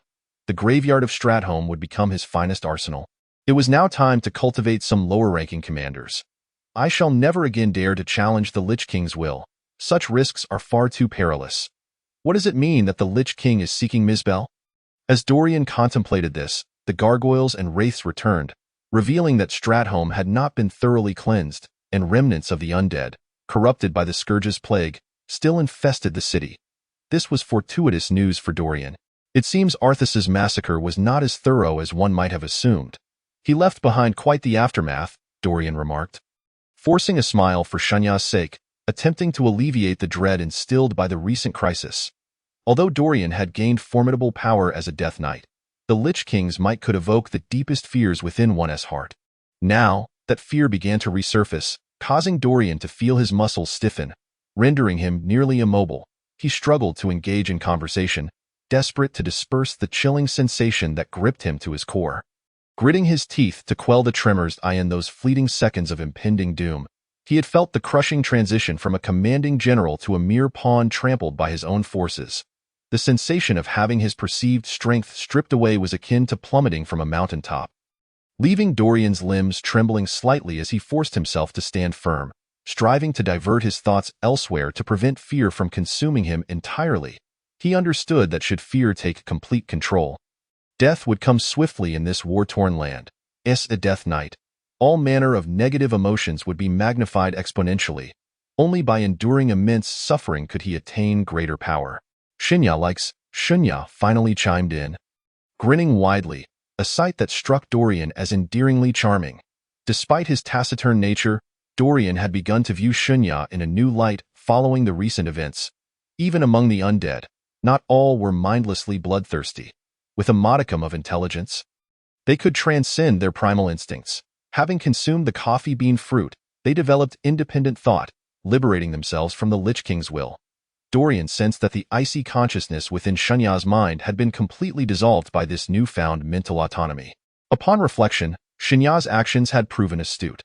Remaining still or resisting the Lich King's control would likely have drawn unwanted attention, revealing the existence of the coffee beans, with consequences Dorian dared not imagine. Upon discovering that Shunya had attained a rudimentary level of intelligence, Dorian decided to test his capabilities. After Shunya accomplished a task that nearly no undead creature could achieve, hiding Ionis within an empty void and subsequently releasing her, Dorian appointed Shunya as his personal guard, resolutely determined to mold him into his officer of abomination. After affirming Shunya's performance, Dorian provided him with further opportunities for combat on the battlefield. With Dorian's favoritism as a commander, Shunya amassed greater experience and devoured more souls amidst the bloodshed, not only enhancing his strength but also cultivating a level of wisdom that greatly pleased Dorian. Indeed, today's display justified Dorian's investment in his training. Chapter 18. Friend or Foe? It is not that Arthas was insufficiently thorough, rather, it was merely a lapse in his meticulousness. Bell emerged from the shadows of the street, startling Dorian. The cold sweat from earlier resurfaced as he pondered whether Bell had witnessed the recent incident. Coupled with the knowledge that the Lich King was seeking Bell, he hastily relayed his discovery of her presence to the Lich King's avatar within his mind. I am unaware of the Lich King's intentions regarding Bell, but it is evident he is searching for her, likely for no good reason. If the Lich King learns that I encountered Bell without reporting it, I may find myself in considerable trouble. Bell, I apologize. Dorian felt no guilt about betraying the Death Knight. Bell, he had already informed the Lich King of the discovery, and whether the Lich King took action was no longer his concern. At least he would not face punishment for failing to report in a timely manner. After conveying his report to the Lich King, Dorian feigned nonchalance and inquired, "When did you arrive?" At that moment, the chilling presence seemed to acknowledge Dorian's report, swiftly sharing all of his sensory perceptions. "I just arrived. I saw your gargoyle scout and followed it here," Bell replied coldly, as was her custom. "Weren't you supposed to be traveling separately? How did you arrive here first?" Dorian, having regained his composure, summoned the scout back to the ranks and ordered the troops to advance. The creaking of bones and the thunderous footsteps of the abominations passed by the two. "Why wouldn't I come to see something that piques your interest?" Bell teased. A rare display of levity. With a slight nod of her chin towards the head of the clawed corpse Jinya was grasping, Dorian sensed an inexplicable air of mischief in her gesture. A stark contrast to her usual icy demeanor. Bell playfully inquired, "What's wrong? Are you dissatisfied with this ghoul visage and considering a change?"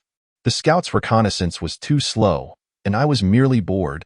So I decided to test my longsword," Dorian deflected, wishing to avoid prolonged discussion on the matter. Any normal Death Knight would not casually slay their bonded ghoul, so he shifted the topic. "Didn't he Arthas exterminate and incinerate all the infected citizens? How then are there still undead?" "I don't know. Perhaps there were some stragglers," Bell replied. Dorian recognized that Bell, who did not typically command troops, would not compete with him for the undead. Humans, being significantly more cunning than trolls, had a far greater likelihood of producing advanced undead. With this thought, his mood lightened. He smiled and remarked, "You seem to be in good spirits. I suspect you've had quite the haul. Speaking of which, I have had some gains, but one could also argue that I haven tea," Bell replied enigmatically. "Spare me the riddles. First come, first served. I won't be envious.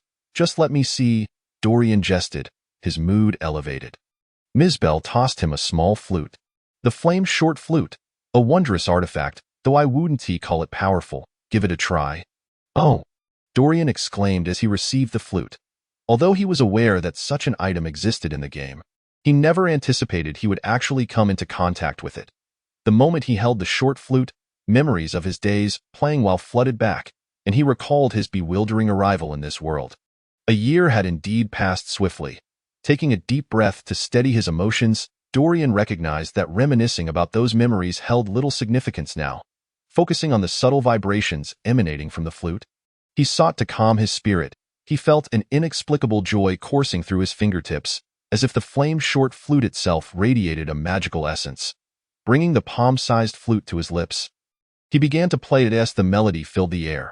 A soothing force flowed from the flame-short flute, the notes imbued with a peculiar magic that spread joy in their wake. The surrounding undead army came to a halt. Seemingly entranced by the uplifting energy, breaking into a jubilant dance. The skeletons swayed wildly, the abominations moved clumsily, the spirits danced mysteriously, the gargoyles performed comically, while the ghouls displayed their mastery of dance, rolling and flipping with fluid grace. In that moment, it was as if the undead army had transformed into a circus troupe. Dorian watched in astonishment as the undead danced, lowering the flute and halting the music, as the notes ceased.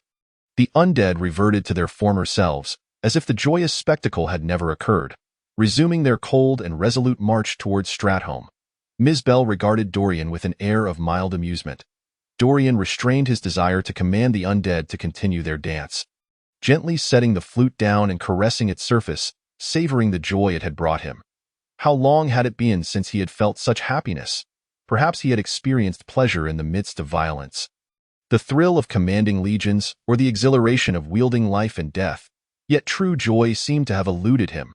Aside from the satisfaction he felt upon releasing Bianca and Ionis, it had been far too long since he had experienced such happiness. Dorian understood that he might pay a price for his sentiments, but after a moment's hesitation, he spoke, determined to not forget the joy he once held, and to avoid losing himself amidst power and madness. I shall always remain myself, not a slave to power, nor a servant to desire. Only that joy should be my true pursuit. With resolve, Dorian declared, "This toy is rather amusing." He extended the short flute towards Mizbel, feigning ease in his demeanor. Dorian was aware that his intentions had been communicated to Amispel, Aiden the Scourge. When a Death Knight expresses interest in an item, it signifies either acquisition or destruction. The logic was straightforward: possess or annihilate. If you desire it, then consider it yours, Mizbel replied readily, much to Dorian's surprise. He had entertained the notion that Mizbel would sense his yearning, but her response was unexpectedly casual. However, there is a condition, Dorian thought, anticipating further stipulations. He nodded at Mizbel, urging her to state her terms. "I want your rune's word," Mizbel stated with ease. Dorian was taken aback. The rune's word was the source of a Death Knight's runic power and a symbol of their identity. Each Death Knight's rune's word was a culmination of the Necropolis blacksmith's labor. Dorian had earned his rank of lieutenant and subsequently joined the Death Knight Order under Selwyn's recommendation due to his commendable achievements in battle. His accolades were not solely based on reclaiming Serenite metal, but were largely credited to the retrieval of several rune's words, on their significance. To lose one's rune's word meant the inability to wield deathly power. Mizbel should undoubtedly recognize the implications of such a request. What could her motives be? If she sought to take half of his army, Dorian would not hesitate. These undead were hardly obedient. Yet, the rune's word was the very essence of a Death Knight's power, leading Dorian to question her intentions. Could Mizbel's request harbor ulterior motives? Is she plotting against me? That seems unlikely. Even with the rune's word, I would be no match for her strength. So, what could her objective be? Why? Dorian asked calmly, tightening his grip on the rune's word's hilt. Nothing in particular. I'm simply intrigued by your malevolent runes. I wish to study them, Mizbel replied nonchalantly. Is that all? Dorian sensed there was more to it. Do you truly believe that your wretched sword holds any significant value? Take it or leave it, Mizbel retorted. Her irritation palpable as she extended her hand towards Dorian, signaling for him to return the flame short flute.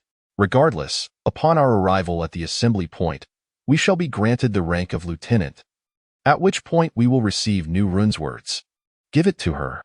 The chilling presence in Dorian's mind, which had been an observer thus far, now decisively issued a command, representing the voice of the Lich King. Is what you say true? Dorian queried. Though he appreciated the artifact, he wanted to ensure Mizbel did not feel taken aback.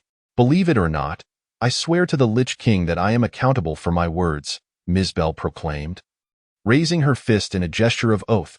Swearing to the Lich King was the highest vow among Death Knights. To break such a vow meant one's soul would plunge into the abyss of darkness, eternally unredeemed. Take it. Dorian swiftly unsheathed the rune's word and tossed the scabbard to Mizbel. Although the rune's word was immensely valuable, it was customary for officers to be granted a new one upon promotion.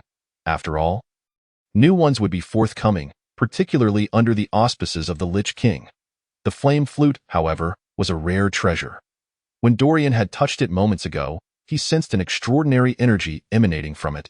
Undoubtedly not a mass-produced item, especially given that it was sanctioned by His Highness the Lich King. Stowing the flame flute away, Dorian felt as though he had captured a piece of everlasting joy. Nevertheless, he could not help but inquire, this flame flute is not mass-produced, is it? As Mizbel accepted the rune's word, a barely perceptible smile graced his lips, yet he paused at Dorian's question, evidently taken aback by the term mass-produced. Is this the only one in existence? Dorian realized the potential misunderstanding in his inquiry and elaborated, its quantity is akin to that of the Eye of Dalaran. With that, Mizbel turned and began to walk away from Stratholme. Where are you headed? Dorian asked. I have already scavenged everything of use in Stratholme. Why linger here any longer? Mizbel replied without glancing back. Dorian felt an air of mystery surrounding Mizbel, and he sensed that his words were laced with deception. Yet, with Mizbel's departure, Dorian exhaled a sigh of relief. There was something decidedly peculiar about him. And though he could not articulate the source of his discomfort, he instinctively wished to distance himself further. As Misbel left, the consciousness of the Lich King once again fell into silence, retreating into the depths of Dorian's mind like a frigid whisper. Chapter 19. The messenger of Stratholme, the Scourge Legion, possessed a keen expertise in reclaiming occupied territories. The entire process of incorporation was remarkably straightforward, by utilizing a source of plague. Crafted from black crystal, dense black mists would envelop the area, corroding it with pestilence. All undead already afflicted by the plague would submit to the will of the bearer of the source, becoming the servant of the one who wielded it. However, this situation did not favor Dorian, as the source of plague in his possession was a flawed specimen. Each time he recalled the counterfeit plague source given to him by Sita, Dorian felt an urge to return and shatter Sita's bones to pieces. Yet, having reached an agreement with Mocha and discovering a method to usurp the highest management rights of the Scourge Legion soldiers from the Lich King, he found himself with a slight inclination to thank Sita. After the slaughter carried out by Arthas, Stratholme was left in ruins, with only crumbled walls and darkened buildings remaining. The streets were obstructed by toppled structures and makeshift barriers left by the Lordaeran forces, compelling Dorian to dispatch ghouls and zombies to clear the pathways. While awaiting the Scourge soldiers to clear the main thoroughfare, 6 figures emerged from the charred remains of an inn, clad in black cloaks that concealed much of their features, as if they had floated forth from the shadows towards Dorian. The soldiers of the Scourge observed with a curious restraint, merely standing still and salivating at the sight of the 6 figures, rather than lunging at them as they would with ordinary humans. "May I inquire which commander of the Scourge Legion has arrived?" One of the cloaked figures stepped forward, unveiling his face to offer a slight bow to Dorian. The middle-aged man was gaunt, his eyes gleaming with a morbid excitement. It was clear he was one of the cultists, those fanatics who joined the cult of curses out of personal desire to become the Lich King's agents. Bearing the doll-like semblance infused with deathly power bestowed by him, this explained why the undead gazed greedily at the fresh flesh yet refrained from attacking. "I am Dorian, the Death Knight of the Blackwind Cavalry, guardian of the Grove. Who might you be?" "We are the loyal servants of His Highness the Lich King, the followers of the Cult of Curses. I am Fiat, the leader of the Stratholme chapter, and these are the devotees of the cult." After introducing himself, Fiat proceeded to introduce the others to Dorian, who merely nodded in acknowledgement. Throughout the exchange, Dorian remained mounted on his Akiris warhorse, exhibiting a demeanor of utmost arrogance. He held no fondness for these morbid worshippers of death. Fiat, as the head of the cult in Stratholme, had hastily arranged for the cultists to feign death and hide in graves upon learning of Arthas's plan for slaughter, thus narrowly escaping annihilation. This was a testament to the Cult of Curses' long-standing tradition of being ever prepared for death's summons, with each member having prepared their own burial site. After Fiat recounted how the cultists had swiftly distributed grain tainted with the Scourge's plague to the citizens, he spoke with an inexplicable sense of pride, as if spreading a plague that would claim the lives of all relatives and friends were something to take pride in. "The Lich King shall surely be pleased with your contributions. Do you have any further matters to discuss?" Dorian interjected coldly, observing Fiat as he began to drone on about his glorious deeds. "Commander, when shall we depart from Stratholme? This place has become a dead city, and outside lies the army of Lordaeran. We cannot fulfill the Lich King's grand intentions among the living," Fiat remarked, sensing Dorian's frosty demeanor and deciding to forego further pleasantries. The immediate priority was to locate all the cemeteries in Stratholme, and these cultists could serve as guides. "Very soon, but I require your assistance first." "Assistance? Death Knight, I believe you might be mistaken. We are servants of His Highness the Lich King, not soldiers of the Scourge Legion." Fiat's tone shifted dramatically, turning cold, and even the titles he used dropped a level. "Do you think this artifact will compel you to obey my command?" Dorian produced the black statue that Prinfist had entrusted to him. Fiat sensed the Lich King's power emanating from the cursed statue and hastily prostrated himself before Dorian, trembling. Kneeling before Dorian's mount, Fiat reverently accepted the cursed statue, closing his eyes to attune to its essence. In fear, he placed the statue upon the ground, reciting incantations while bowing fervently. Upon completing the ritual, Fiat presented the cursed statue to Dorian with utmost reverence. Once Dorian stowed the cursed statue away, Fiat and the others rose, stating, "We were unaware that the commander is also an envoy of the cult. I hope you will forgive any offense. We are willing to accept your directives." Esteemed envoy. These cultists were still human, not as docile as the undead. Yet, Dorian found himself needing to leverage their power for his own plans. The cultists, fervent devotees of the cult of curses, retained their human forms but, like Death Knights, were now akin to half-undead beings. Moreover, in order to maintain communication with the higher echelons of the Scourge Legion, they practiced necromancy, typically channeling deathly power through the cursed statues to cast spells, even summoning the purest essence of death from the Shadowlands to animate skeletons. However, these skeletons did not possess the longevity of those transformed by natural decay from the plague. They could only remain animated for a brief time. Before the onset of the plague's corruption to establish his own power, Dorian wished to scour Stratholme. A city of such magnitude should yield considerable wealth if searched thoroughly, and the cultists would be instrumental in this endeavor. Thus, Dorian decided to send 5 of the cultists with the undead army to search for treasure and wandering souls, retaining 1 cultist, a resident of Stratholme for 5 generations, by his side to gain further insight into the situation. As Dorian awaited the search results, he began to reflect upon his recent encounters. According to military intelligence, Stratholme had not been visited by any members of the Scourge Legion, and the current state of affairs confirmed this. Had there been any Scourge operatives present, they would have left no trace behind. Misbel had mentioned that the Northern Legion was consistently resupplying in the Northern Plaguelands. Thus, it seemed he was speaking falsehoods. Logically, given the continuous assaults by High Elf Rangers in the Quel'Dana's forest, the Northern Legion could not possibly remain unresupplied in Stratholme, leading Dorian to suspect that either the rear of the Northern Legion had been completely severed, or they had been entirely annihilated. Misbel was undoubtedly not who he claimed to be, but who could disguise themselves so convincingly? All current Death Knights belonged to the Scourge Legion, indicating that Misbel was certainly not one of them. However, aside from the presence of holy light upon his wound, Misbel's essence of pure death was unmistakable to any undead creature, and Death Knights were particularly sensitive to deathly energies. How could he manage that? It was astonishing that Misbel had garnered the Lich King's focused attention. Yet, the nature of that attention only further corroborated Dorian's suspicions regarding Misbel's espionage. Shaking his head, Dorian decided to set these thoughts aside for the moment. Now is not the time for such considerations. The truth would eventually reveal itself, and even if Misbel were a spy, his actions clearly indicated no significant malice towards Dorian. As long as he was not an enemy, that was sufficient. As Dorian was reorganizing in Stratholme, he unexpectedly stumbled upon several corpses of messengers who had not succumbed to the plague. The bodies still bore warmth, and upon examining the wounds, Dorian had reason to believe they were the work of Misbel. For the nature of the injuries was all too familiar to him, cleanly severed as if by a single stroke.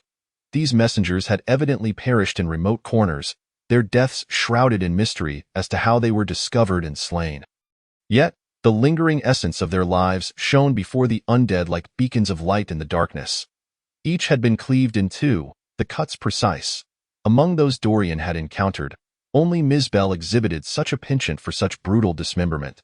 Despite Dorian's limited interactions, clearly, these deceased had survived the calamities of the plague, but what motive could Misbel possibly have for such acts?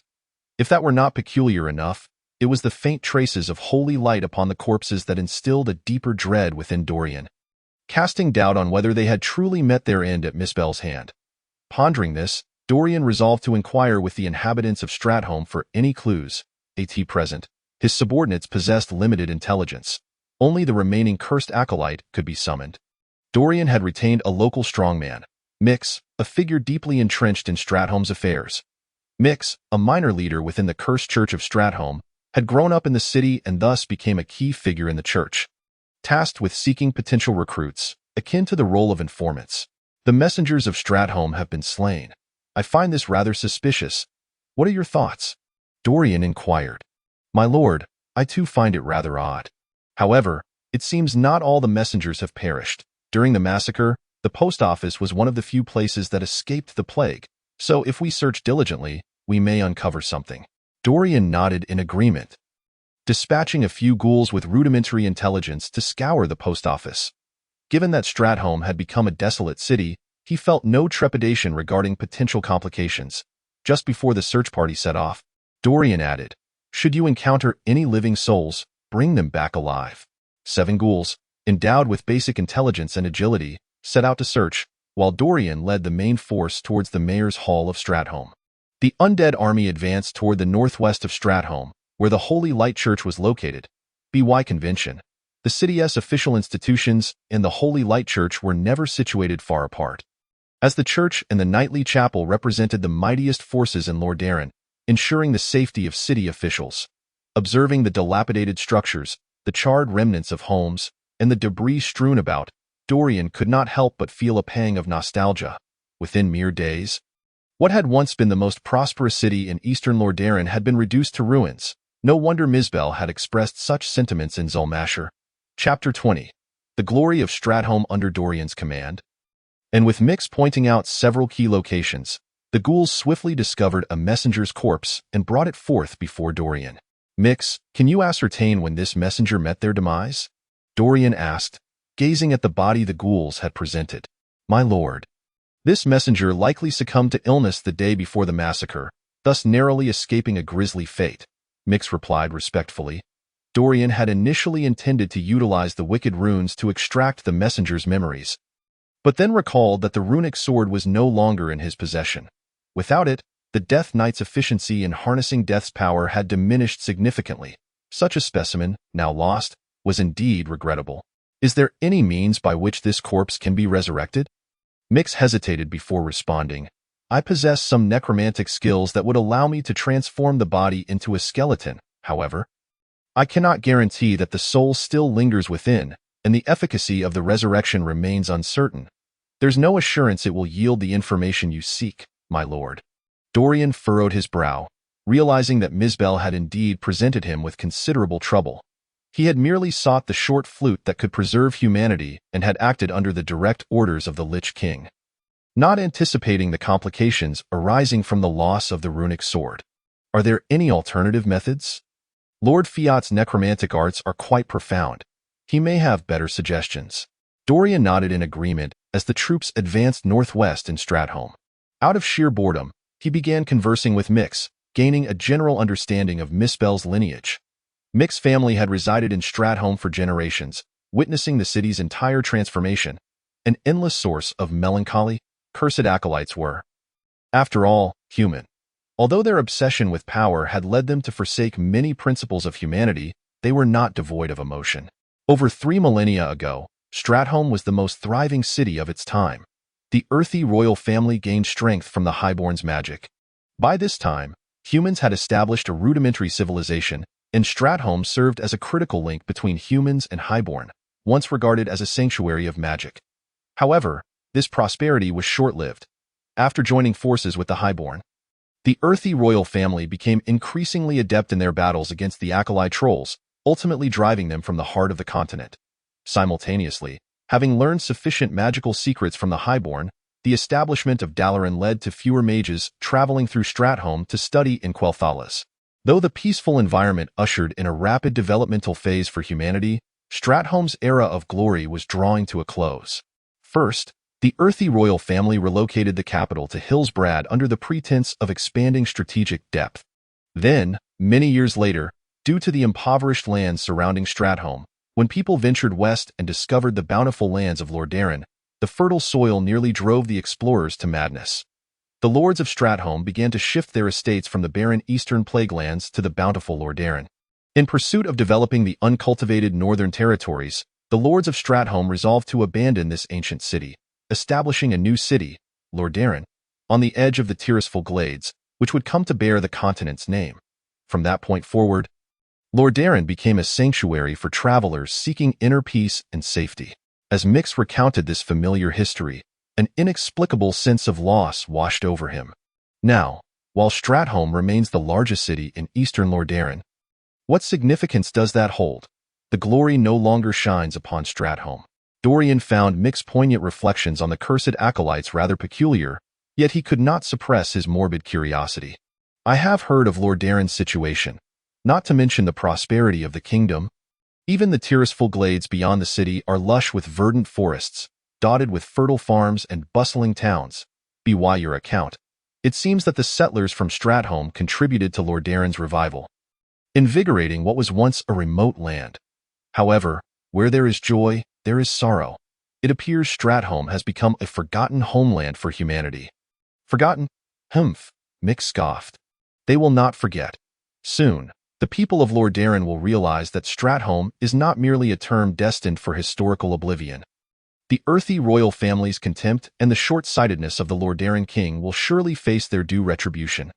Lord Kel'Thuzad has conveyed the Lich King's divine mandate to us.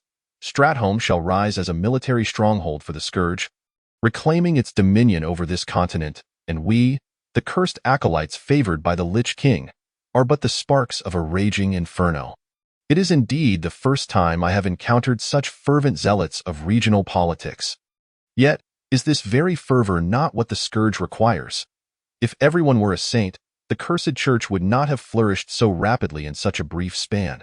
It seems the world of humanity is fraught with undercurrents, and internal strife remains the eternal theme. May I pose a rather personal question? Do you mind? Dorian suddenly recalled a query. My lord, you are too polite. I shall speak freely and leave nothing unvoiced. What prompted you to join the cursed church? The Lordaeron royal family, in their misguided benevolence, imprisoned a multitude of orcs following the Second War, ostensibly for the sake of compassion, but in truth, to forge a dedicated Orcish army for their own ends. Such actions alone would be tolerable. Yet they imposed a heavy tax burden on the entire kingdom, while the officials of the internment camps shamelessly exploited the orc gladiators for gambling. I asked the taxpayers' money meant for the entertainment of those affluent officials? The lands surrounding Stratholme were already barren, and with the incompetent Lord Sylvanas at the helm, in an effort to appease King Tyrrhenas, he accepted the same oppressive taxes as the western granaries. When the meager harvests from the impoverished soil were fully surrendered, we were left struggling to survive. The destitute farmers banded together to resist the tax collectors of Lordaeron, only to be labeled as rebels and suppressed by the scoundrel Baron Sylvanas. Mick's expression darkened with anguish. No matter how diligently the farmers toiled in their fields, they ultimately went hungry. All of this is a gift from the Lordaeron royal family, and we shall repay them 100-fold. Is this the reason you joined the cult of the damned? Of course. If we cannot survive, why not let those who have oppressed us taste our suffering? In the face of the military might of the kingdom of Lordaeron, the tax-rebelling farmers were slaughtered as criminals. They were nothing but defenseless civilians. Only the power of the Scourge, only the might of the Scourge can cleanse the hatred within my heart. Under the command of the Lich King and Lord Kel'Thuzad, we shall conquer the entire continent and establish a paradise of equality, freedom, and strength for humanity. Mix's eyes gleamed with a fervent light, a light of hope. Do you know why Stratholme is the fastest-growing city for the cult of the damned? That is the true reason. Not the grandiose tales spun by the Knights of the Silver Hand, enticed by power, who wouldn't be tempted by delectable food and alluring beauty. Although becoming undead brings numerous new gifts, much is also lost. As for myself, being among the earliest to encounter the cult, I understand what it can offer and what it demands in return. I am but an ordinary person, unable to wield magic or possess extraordinary strength, even embraced by the Lord of Death and baptized by his blessings. I am merely a lowly Scourge soldier. I pursue this path solely to shatter this utterly filthy old world, for perhaps from its ruins a brand new world may emerge. However, who knows what the future holds? I merely desire to contribute to my ideals. Mix finished with a self-deprecating smile. Dorian was taken aback, never having considered that within the Scourge, which harbored hatred for all living beings, there could exist individuals with such noble aspirations. Perhaps what he understood of the Scourge was not merely a manifestation of hatred and madness. Dorian fell into deep contemplation upon hearing Mix's words. By the way, I have some unfortunate news. I wonder if you have heard. Lord Kel'Thuzad has fallen. Yes, Lord Kel'Thuzad has succumbed to slumber, but the power of the Scourge is unparalleled. Lord Kel'Thuzad is the emissary of the Lich King. He shall surely lead us once again. Is not death the very source of our power, the Scourge? Mix spoke earnestly. Indeed, Lord Kel'Thuzad will return. Dorian nodded. He is likely to return within a month. Arthas has gathered a substantial army at the port of Menethil, The next step is to venture to Northrend, and then he shall come back to resurrect Kel'Thuzad. Dorian found it somewhat surprising. News of Kel'Thuzad's demise near Lordaeron should not have reached Stratholme through normal channels, but upon reflection, he realized that the necromantic arts of the cult might be the fastest means of communication in this world. He could not help but inquire. It seems your information is more current than mine. Do you have any other updates? There shouldn't be any other significant news. The only noteworthy tidbit is that it is said Lordaeron has dispatched a delegation to Stormwind for aid, yet Stormwind has remained unresponsive. Personally, I believe we should heighten our vigilance towards Stormwind. Their army contains many veterans from the Orc Wars, boasting formidable combat prowess. The delegates sent by Lordaeron have likely been imprisoned in the basement of the Cathedral of Light in Stormwind. However, am I overlooking something? Stratholme is a place of many stories. Some information still requires verification. Mix, how much do you know about the events on the day of the Stratholme massacre? When Chairman Fiat instructed us to hide in the crypt, Arthas had already begun issuing orders for the massacre. We do not know much. Before the group could reach the Lord's manor, Fiat returned with a troubled expression. Commander, we found no trace of the messenger, and the Church of the Light has been occupied by some knights. Their defenses are quite solid. The few remaining individuals are under the protection of the knights deep within the church. Which faction of knights? It seems to be the Silver Hand. I cannot be certain. The prince's orders were supposed to take immediate effect, unless the king ruled otherwise. The Silver Hand has been declared illegal. They should not be acting as the regular military of the Kingdom of Lordaeron. Their presence here is suspicious. Do not exert effort on the messenger. We have a useful corpse we just found. See if you can extract its memories. Fiat nodded, leading the other cultists to interrogate the soul of the messenger. With these experienced hands assisting, Dorian was not concerned about failure. He instructed the troops to rest and sought out a relatively intact wooden bench to sit upon, attempting to organize his chaotic thoughts and unravel the mysteries he faced. Dorian gently stroked the fiery short flute, feeling his mind gradually become serene. After a moment of contemplation, he resolved to abandon the assault on the Church of the Light. Firstly, he was uncertain about the identity of the current occupiers, and those bold enough to seize the church would not be weaklings. If the Grand Crusader Darian Mograine were amongst them, it would create a troublesome situation. Most fundamentally, since leaving Akiris, Dorian had little interest in such senseless slaughter. Chapter 21. The Frozen Gem. Before long, Fiat returned with the cultists, reporting, Commander, based on the information obtained from the messenger's soul, we found this in the postal office's secret chamber. Fiat handed over a letter. Dorian accepted it, and upon examining the cover, he found it was a letter from Uther the Lightbringer to Mimbulus Evenmore, and he opened it casually. Mimbulus, greetings, my friend. May the light bless you with good health. The young Arthas fills me with hope. He has recently become a true paladin, nearly meeting all my expectations of a knight of the Silver Hand. He is strong and vigorous, dedicating his fervent heart to his people. He is an exceptional paladin and will become an excellent king after our beloved Tyrrhenas departs from us. Arthas still requires some growth, thus I hope King Tyrrhenas remains in power for a while longer. The only concern that troubles me is a certain erratic temperament within Arthas. At times, during training, I observe him becoming excessively aggressive in combat. He desires to win the match so fervently that he forgets it is merely practice. He loses control. I suspect it is a cold emotion concealed beneath his radiant exterior. I have full confidence that he will carry this spirit of devotion to the battlefield to fight for his people. And I will soon test him. Once his sword is stained with blood, I can teach him self-restraint. I do not wish to stifle his capabilities until I witness how well he can perform. Arthas exhibits profound love for his people. Recently, we visited several struggling towns near Lordaeron, providing them with timely aid. I aim to assess his healing abilities while also observing how he interacts with his people without the influence of nobility. He demonstrated sufficient compassion for these individuals, shedding tears for a woman who lost her leg to a wolf attack. After healing her wounds, he rode out to hunt the wolf pack. He patrolled 3 times. Bringing back pelts to serve as blankets for that woman, I was moved, yet once again felt a pang of anxiety over his stubbornness. She was immensely grateful, just as we had come to heal traumas and ailments. Our task was complete. His relationship with Jaina is also something I must monitor closely. Lordaeron has never had a queen who is a sorceress, but if she marries Arthas, that will present us with a new challenge. Perhaps there could be a beneficial alliance of magic and politics, or at the very least, it could bring sorcerers and paladins closer together. I will observe them closely. The good news about Jaina is that she will temper his sharp edges. In resolving issues, her approach is more diplomatic and rational rather than relying solely on unyielding will. A contrast to Arthas, who might simply smash through obstacles. They will form a powerful alliance. He is a sword of brilliance, while she is a fist and a velvet glove. I firmly believe the public will support them, and I shall lend my support as well. I watch Arthas train in the wilderness, feeling he can shoulder any responsibility. His relentless aggression informs me he will confront any difficulties in life, whether physical or political. King Tyrrhenas has a fine son. I have complete faith in Arthas. Yes, he has much to learn, but who among us does not? In time, he will surely overcome his weaknesses and become a wise ruler. Alongside these favorable tidings, there is some grim news.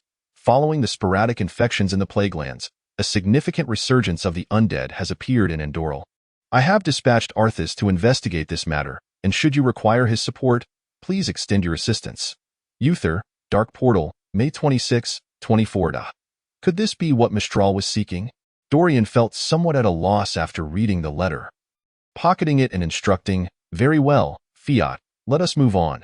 His Majesty the Lich King has more important tasks for us. Will we not attend to those hypocritical paladins?" Mix inquired. "The Church of the Light. Let them remain here.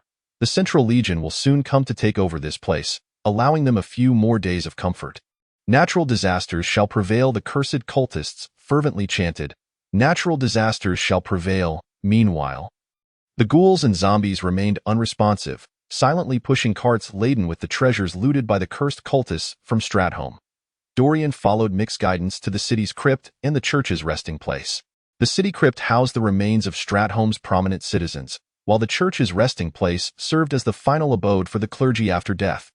Both locations were reserved for the dignified, harboring a significant potential for powerful undead, particularly the church's resting place, which was renowned as a burial site for the mighty. Dorian intended to execute his plans here. The cursed cultists and all the ghouls were dispatched by Dorian to transport every corpse from the city crypt to the church's resting place. Dorian directed the cumbersome abominations and zombies, who were dismantling the iron bars erected outside the church's crypts. The impending necromantic ritual would only have a limited range of influence. Thus, in hopes of summoning a greater number of undead, Dorian had prepared to conduct the ritual around the crypts. "My Lord Commander, this location is most suitable for the necromantic summoning ritual. The underground crypt of the church is the highest standard burial site of the Light's Church. It is not only the resting place for the priests and knights of the Light's Church, but also for esteemed guests who perished in Stratholme, making it far superior to the city crypt. During the Orcish War, many high elves allied with humans in Stratholme to combat the savage orcs, among whom were 2 sunwalkers who met their demise and were interred here," Mix informed Dorian at the foreboding entrance of the crypt. The church's crypt did not reek of decaying flesh as the city crypt did. Standing at the entrance, Dorian felt a faint chill, but detected no foul odor. This anomalous phenomenon puzzled him. After all, in the world of Azeroth, cremation was unheard of, and it was inconceivable that a tomb with a history of over a millennium would not show signs of decay. "Why is there no distinct scent of a burial ground?" Dorian queried as he ventured down the ominous passage leading underground. "Lord Commander, it is said that within the church's crypt lies a frozen gem bestowed upon Stratholme's church by King Arathor during the Arathor Kingdom era. This gem can create extraordinarily low temperatures, preventing the corpses within the church's crypt from decaying over time," Mix replied, following closely behind Dorian. "A frozen gem? That sounds valuable. I wonder if it still exists." As they conversed, the two descended the winding staircase to the first level, which was spacious and neatly arranged with over 200 coffins.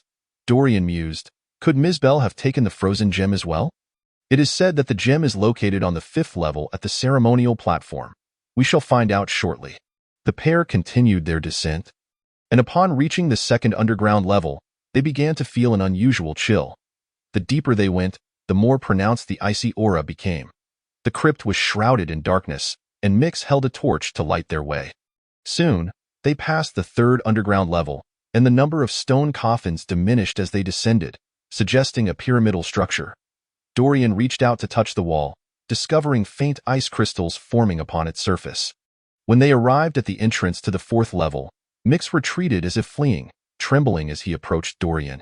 "Lord Commander, I cannot descend any further. The living cannot endure this frigid cold." Taking advantage of the torchlight, Dorian noticed Mix's pale complexion and trembling limbs, and he too felt the bone-chilling cold. "Then I shall proceed alone. Is there anything else you wish to warn me about?" It is rumored that the frozen gem was excavated from the distant Arctic. Without a pure deathly aura to shield you, you cannot approach it. Be cautious, Lord Commander. Additionally, there is a legend that the resting place was once an ancient giant's burial ground. Mix gritted his teeth to suppress his shivering. "Very well. You ascend first. I am capable of handling this alone." Mix nodded and hurried away. Dorian concentrated the deathly energy within him, enveloping himself in a layer of lich-like form, instantly feeling the penetrating cold transform into a warm flow coursing through his body. In that bone-chilling environment, Dorian moved as effortlessly as a fish in water, reaching the 5th underground level. Before him lay a mere 12 stone coffins, arranged in a pattern reminiscent of stars surrounding a moon, all positioned with heads outward and feet inward beside a cylindrical pedestal. Above the half-man-high pillar floated a blue gem exuding a freezing aura. A frozen gem? Dorian extended his hand slowly towards the gem, which hovered unsupported in mid-air, rotating gently, emanating visible wisps of cold mist along its trajectory. As Dorian grasped the frozen gem, he felt a pure, icy power flowing within it. He infused it with his own deathly energy, causing the slow-moving icy power within the gem to decelerate under the influence of the rapidly introduced death energy. The gem gradually ceased its rotation and lay still in Dorian's hand, no longer exuding misty cold. Thankfully, by holding the gem, he could halt the release of cold air. Maintaining the lich form indefinitely to prevent frostbite would be virtually impossible, as no one could sustain such a drain of deathly energy for long. Seeing no one around, Dorian attempted to summon Mocha. He dared not let down his guard when others were present. Even a brief lapse in focus could lead to dire consequences. "Mocha, are you awake?" "I awakened early. I sensed you at the gate of Stratholme when the Lich King invaded your senses." "Then why did you remain silent?" "I neglected to inform you that before achieving my complete form, my soul wavelength differs significantly from yours, making my words incomprehensible to you. The reason you could understand me before was due to the consumption of sunlight essence for automatic translation. Thus, I chose silence to avoid causing you any loss." "Oh, so communication incurs a fee. By the heavens, are you manufactured by China Mobile? How do the charges work?" "1 essence of sunlight per second." Dorian nearly leaped at this revelation, hastily summoning the Book of Zen to peruse. Discovering that his sunlight essence was considerably depleted compared to his memories. "How much sunlight essence did our last conversation consume?" 547 essences. "By the gods, who invented the Book of Zen? This is consumer fraud. Do not complain. Use it or not. But do not criticize the price. This is not discounted. Moreover, it is a two-way fee. When I listen to you, you pay, and when you listen to me, you pay. That I suggest you keep your words concise. Time is precious." "Curse you. Mocha, did you speak so much last time to drain my finances? Long periods without seeing the sun and speaking are beyond your comprehension. Speaking a few extra words is a sign of respect towards you. A friendly reminder, 5 seconds have passed. If there is business to attend to, speak quickly. Utilizing my power will also consume your sunlight essence, and I am informing you in advance. Prepare to assist me in marking the soul imprint. It shall commence shortly." Dorian hastily severed his consciousness connection with Mocha. What on earth is happening? Why is there a communication fee, and why is it two-way? Why not adopt the maritime satellite phone's pricing standard? Dorian grumbled as he ascended the staircase, tucking the frozen gem into his cloak. His earlier elation at acquiring the artifact soured upon receiving this unwelcome news. All lower intelligence, advanced undead beings, and cursed cultists were dispatched to the periphery of the resting place. Dorian intended for no one who could potentially inform the Lich King to be aware of the forthcoming necromantic summoning ritual, leaving only the sharp-toothed among him. The senses of lower undead were not keen. Even if connected to the Lich King's consciousness, they would glean no valuable intelligence. Thus, Dorian felt secure in sending the lowly ghouls and zombies as cannon fodder against any uncontrolled undead assaults. Once preparations were complete, Dorian produced the source of plague, pressing his palm against its crown, continuously infusing it with deathly energy. The source of plague emitted plumes of black smoke, resembling dark ink. Mocha, let us begin. Do your best. And complete it. Dorian hastily connected with Mocha's consciousness before promptly severing the link. The Book of Zen leapt from Dorian's left hand. A shadow resembling a football-sized black coffee bean slowly emerged from the black smoke surrounding the source of plague. Enveloped by a faint purple shield, the smoke emanating from the source of plague was infused with the consciousness of loyalty to Dorian as it passed through the spiritual stance of the coffee bean. The black smoke, filtered through this stance, transformed into a deep ebony hue while the sunlight essence from the Book of Zen plummeted drastically. The source of the plague, which imbued Dorian's coffee beans with a consciousness of obedience, not only resurrects the dead but also plants signals of submission to Dorian's will. The feeble undead will obey Dorian much like they would the Lich King, while the more powerful dead will be instilled with a subconscious obedience to Dorian, eventually transforming into his most loyal soldiers when the time is ripe. Observing a zombie crawling out from the heap of bones beside him, Dorian could not help but chuckle, for this zombie bore no trace of the Lich King's essence. It was infused solely with the deathly power he had bestowed. Moreover, this zombie had already left its soul imprint, destined to become his most devoted servant. The black smoke, filtered through his mental stance, rapidly spread, enveloping the entire cathedral in an ominous shroud. One by one, the corpses from the mound rose and gathered around Dorian, silently joining his undead legion.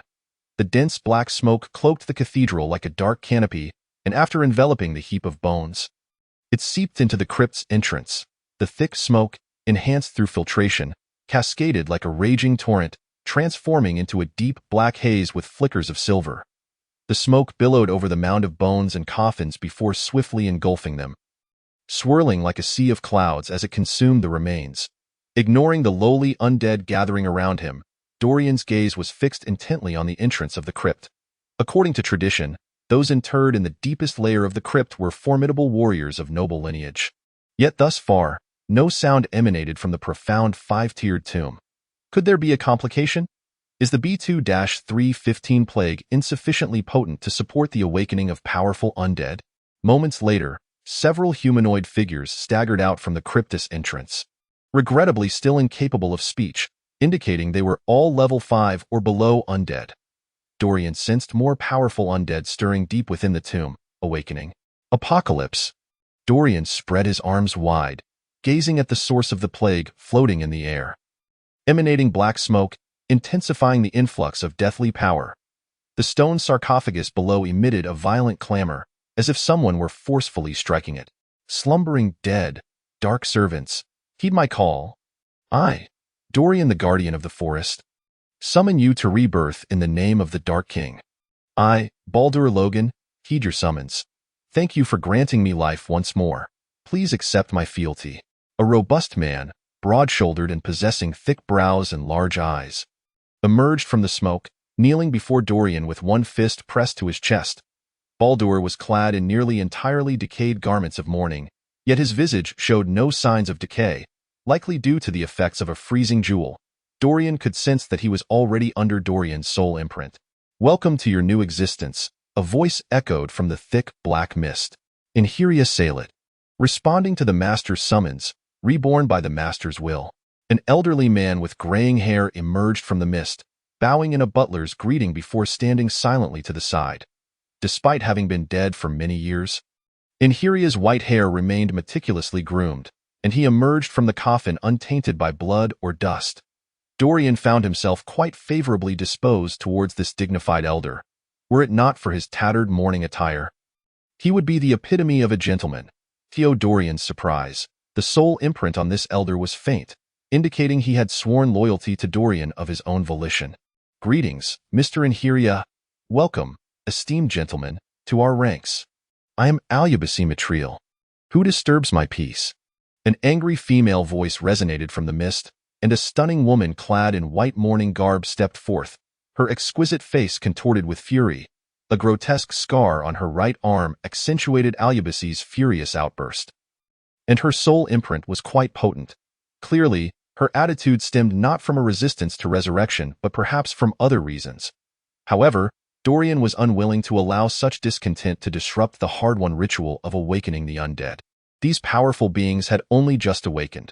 What was needed now was an iron fist to suppress all dissatisfaction.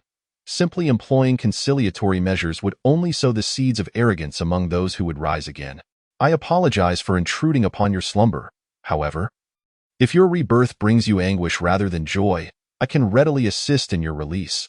I expect you to find a sufficient justification for your rudeness. Dorian had anticipated this scenario, and his sharp-toothed companion stomped heavily on the ground behind him, causing the earth to groan beneath the weight.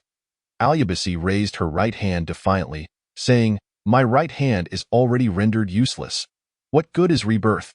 Although Dorian's sunflower fruit could heal injuries, he was uncertain whether it could restore such old wounds, thus he chose not to mention it. Instead, he replied calmly, "I seek more than mere warriors. Should you choose to remain and assist me, there are numerous positions suited to your abilities." Alyabasi nodded, stepping aside while gently caressing the scar on her right hand. "I am Lieutenant Hagen Uton. Has the kingdom recalled me due to the outbreak of war?" Hagen, who had just emerged from the crypt, looked at Dorian, instinctively placing his hand over where his heart once beat. A hollow space now remained. The essence of his soul imprint was somewhat faint. "My apologies. Your awakening is based solely on Dorian's, personal will. The purpose of granting the deceased new life is to establish my own dominion. Will you join my army and pledge your loyalty to me?" "It matters not to me. As long as I have the opportunity to slay those green-skinned orcs, to whom I serve is of little consequence." Hagen moved aside to acclimate to his new body. The absence of a heart felt rather peculiar. These four individuals had all been formidable warriors in life, and Dorian was immensely satisfied. The intense shaking of the coffins in the mist grew stronger, yet no new warriors emerged. Dorian furrowed his brow. Suddenly 2 voices resonated simultaneously from the mist. "Coria Morning Blade. Azeshalar Morning Light awakened from the dark abyss. We thank the king for granting us eternal life and power." For high elves clad in tattered pink morning attire emerged from the mist, bowing to Dorian.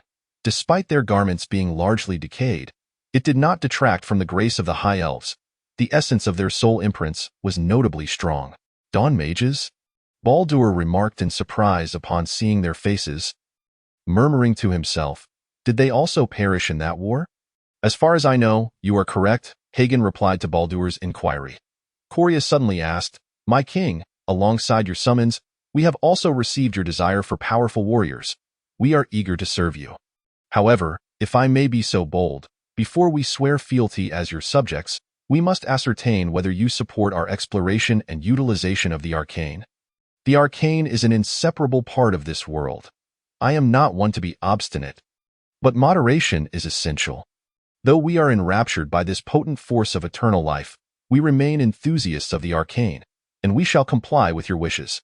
Please forgive our inquiries and accept our loyalty." Chapter 23. Haluda Valkyrie. Dorian had accepted the loyalty of the High Elves and waited for a considerable time. Yet no new powerful beings appeared. However, he could distinctly feel that all the deathly power shrouded in black smoke was being entirely absorbed by a formidable life force, while countless recently awakened souls were also being drawn in, losing their chance at resurrection forever. Dorian instructed the 6 to rest while they continued to await the slumbering life. Suddenly, that life seemed to awaken, and Dorian felt the surrounding deathly power surge frantically toward the mound of bones, compelling him to brace himself against the tempestuous energy. The nearest undead began to turn gray, rapidly disintegrating into ash. The surrounding undead and unawakened corpses quickly became mottled with gray spots before crumbling to dust. And even the slightly stronger undead sensed the diminishing deathly power and grew fearful. Dorian was alarmed. The once towering mound of bones had completely turned to ash, and before him lay a vortex of energy. The deathly power and mental strength within him felt as if they were being drawn away, prompting him to exert even greater effort to maintain his footing. If this reaction were the prelude to becoming undead, it was truly terrifying. Dorian commanded the recently awakened undead to retreat while instructing the soulless skeletons, zombies, and ghouls to advance. Swarms of zombies, ghouls, and skeletons moved toward the eye of the storm, swiftly turning to ash. Dorian began to lament the loss. Although he did not begrudge sacrificing the vast numbers of skeletal zombies as mere cannon fodder, even the smallest mosquito is still meat. Even though they remained the Lich King's minions rather than his own, they were still temporarily under his command and had even received the Lich King's permission as trusted soldiers. Dorian found himself questioning whether it might be a waste to send them forth so recklessly. Dorian stood alone at the center of the graveyard, surrounded by the staggering forms of numerous skeletons, zombies, and ghouls that he had awakened in Stratholme. The restless undead had retreated 100 meters to the resting grounds, leaving only Dorian and the throng of newly summoned spirits as the long wait unfolded. All that remained outside the resting grounds were the summoned undead and the abominations and gargoyles acquired from the blighted woods. The rest had been offered by Dorian to this newly reborn legion of the dead. At last, the eye of the phoenix in the resting grounds fell into a tranquil silence, and Dorian sensed the emergence of a formidable undead presence. I, Hilda Valkyrie, feel the call of the storm goddess power. Are you, perhaps, a messenger of the storm god, summoned to rekindle the glory of the Variku clan? An ethereal consciousness drifted down from above the tomb, yet no sound accompanied it. Dorian strained his eyes but saw nothing. The language known as Variku was exceedingly rare, with records of its use said to exist only in Northrend. Dorian recalled the tales of Northrend and what Mikus had said about a giant's grave beneath the tomb, and suddenly became alert. The tone was tinged with skepticism. Though respectful, it lacked solemnity, and he knew that a misstep in his response could provoke conflict. Valkyrie? Is that not the name of the Norse shield maidens? Why can I not see her? Could she be a harbinger of souls? Is it possible that my corporeal form lacks the purity of death required for her to manifest? Could this indeed be a soul-bearer of the scourge? Such a powerful entity appearing so early, and right before me. A flurry of thoughts raced through Dorian's mind, and he decisively invoked the lich form, transforming himself into the purest state of death. He gazed once more at the tomb, and indeed, he beheld a magnificent figure, radiant as an angel, floating in the air. This towering, angelic being donned a fully enclosed helmet and wore protective soft armor, with wings sprouting from her back. Her majestic chest and slender waist clearly indicated her femininity, and the overwhelming essence of death radiating from her left Dorian in awe, as his own soul imprint barely registered against her formidable presence. Indeed, though Dorian felt somewhat at a loss, he understood that this Valkyrie possessed a deathly power surpassing his own. Yet, despite his confusion, he did not waver, responding steadily in Variku while keeping his gaze fixed on the Valkyrie, as he awaited Hilda's reply. He hastily sought the counsel of the mental expert Mocha within his mind. Mocha, this situation is rather precarious. Can you handle it? As long as you are willing to part with some sun essence, nothing is impossible. Dorian frowned. Let us do this. Secure her for me. The shadow of the source of the plague drifted toward Hilda, moving ever more slowly as it approached her, at the same time. The sun essence on the cover of the Book of Zen in Dorian's hands plummeted alarmingly. Unlike the humans and high elves before him, this being was at least level 7, and Dorian sensed that the situation was spiraling out of control. Readying himself for flight, faced with this entity straddling the line between corporeal and incorporeal, Dorian's confidence in his own power waned, relying solely on Mocha's strength to see if it could subdue her. As the shadow of the coffee bean inched closer to the radiant figure, it suddenly dispersed 2 meters from Hilda, revealing a purple light shield, representing Mocha's mental domain, enveloping her. Enclosed within the shield, Hilda felt the pure essence of death emanating from Dorian's lich form, now overshadowed by the sudden suppression of her mental domain. Initially skeptical of whether she stood before a divine messenger, she now tempered her disdain. Respected divine messenger, my kin have long awaited the call of the storm god, enduring for 100,000 years. Goodness, it seems I must don the guise of the divine. If I am not mistaken, this is the Variku clan, which perished thousands of years ago on the continent of Northrend, only to resurface under the power of death during the reign of the Lich King. Arthas, how intriguing that one such as this appears in Stratholme. This city is steeped in history. Her expectations of the so-called deity are high. I shall exploit this to my advantage. But what exactly is this storm god? Why am I unaware? Could it be content from WLK? My server is truly lacking. It is precisely because I heard the fervent summons of your kin that the storm god dispatched me, albeit hastily and with insufficient preparation, to awaken you. Now, hasten to display your loyalty." Dorian transmitted a stern thought wave. Hilda was momentarily taken aback, but did not hesitate long. She gracefully floated before Dorian and knelt on one knee. Dorian conjured a coffee bean fruit and released it, watching as it drifted toward Hilda's forehead, sinking into her like a droplet merging with the ocean. In the wake of this, a rapidly expanding white mental domain emerged around Hilda, enveloping her entirely, far larger than Dorian's own. Mocha's purple mental domain surrounding Hilda abruptly vanished, while the descent of the sun essence finally ceased its harrowing decline, the numbers representing the essence pulsating twice before stabilizing. With the coffee bean fruit now parasitizing Hilda, she had become Dorian's true servant. He felt the soul imprint, representing his absolute control over her, which finally set his mind at ease. Reflecting on the time since he had acquired the card, Dorian realized this was only the fourth time he had materialized a fruit for himself and his fangs. Yet the effect was indeed remarkable. "I have just awakened and am unaccustomed to this unstable state between the material and the spiritual. If it pleases you, divine messenger, I would like to reside temporarily within your mental domain to stabilize my soul's dispersion." Very well. Dorian wished to avoid entanglement with the Valkyrie, knowing that the more he spoke, the greater the chance of error. It was prudent to keep her from suspicion, and Hilda's suggestion aligned perfectly with his intentions.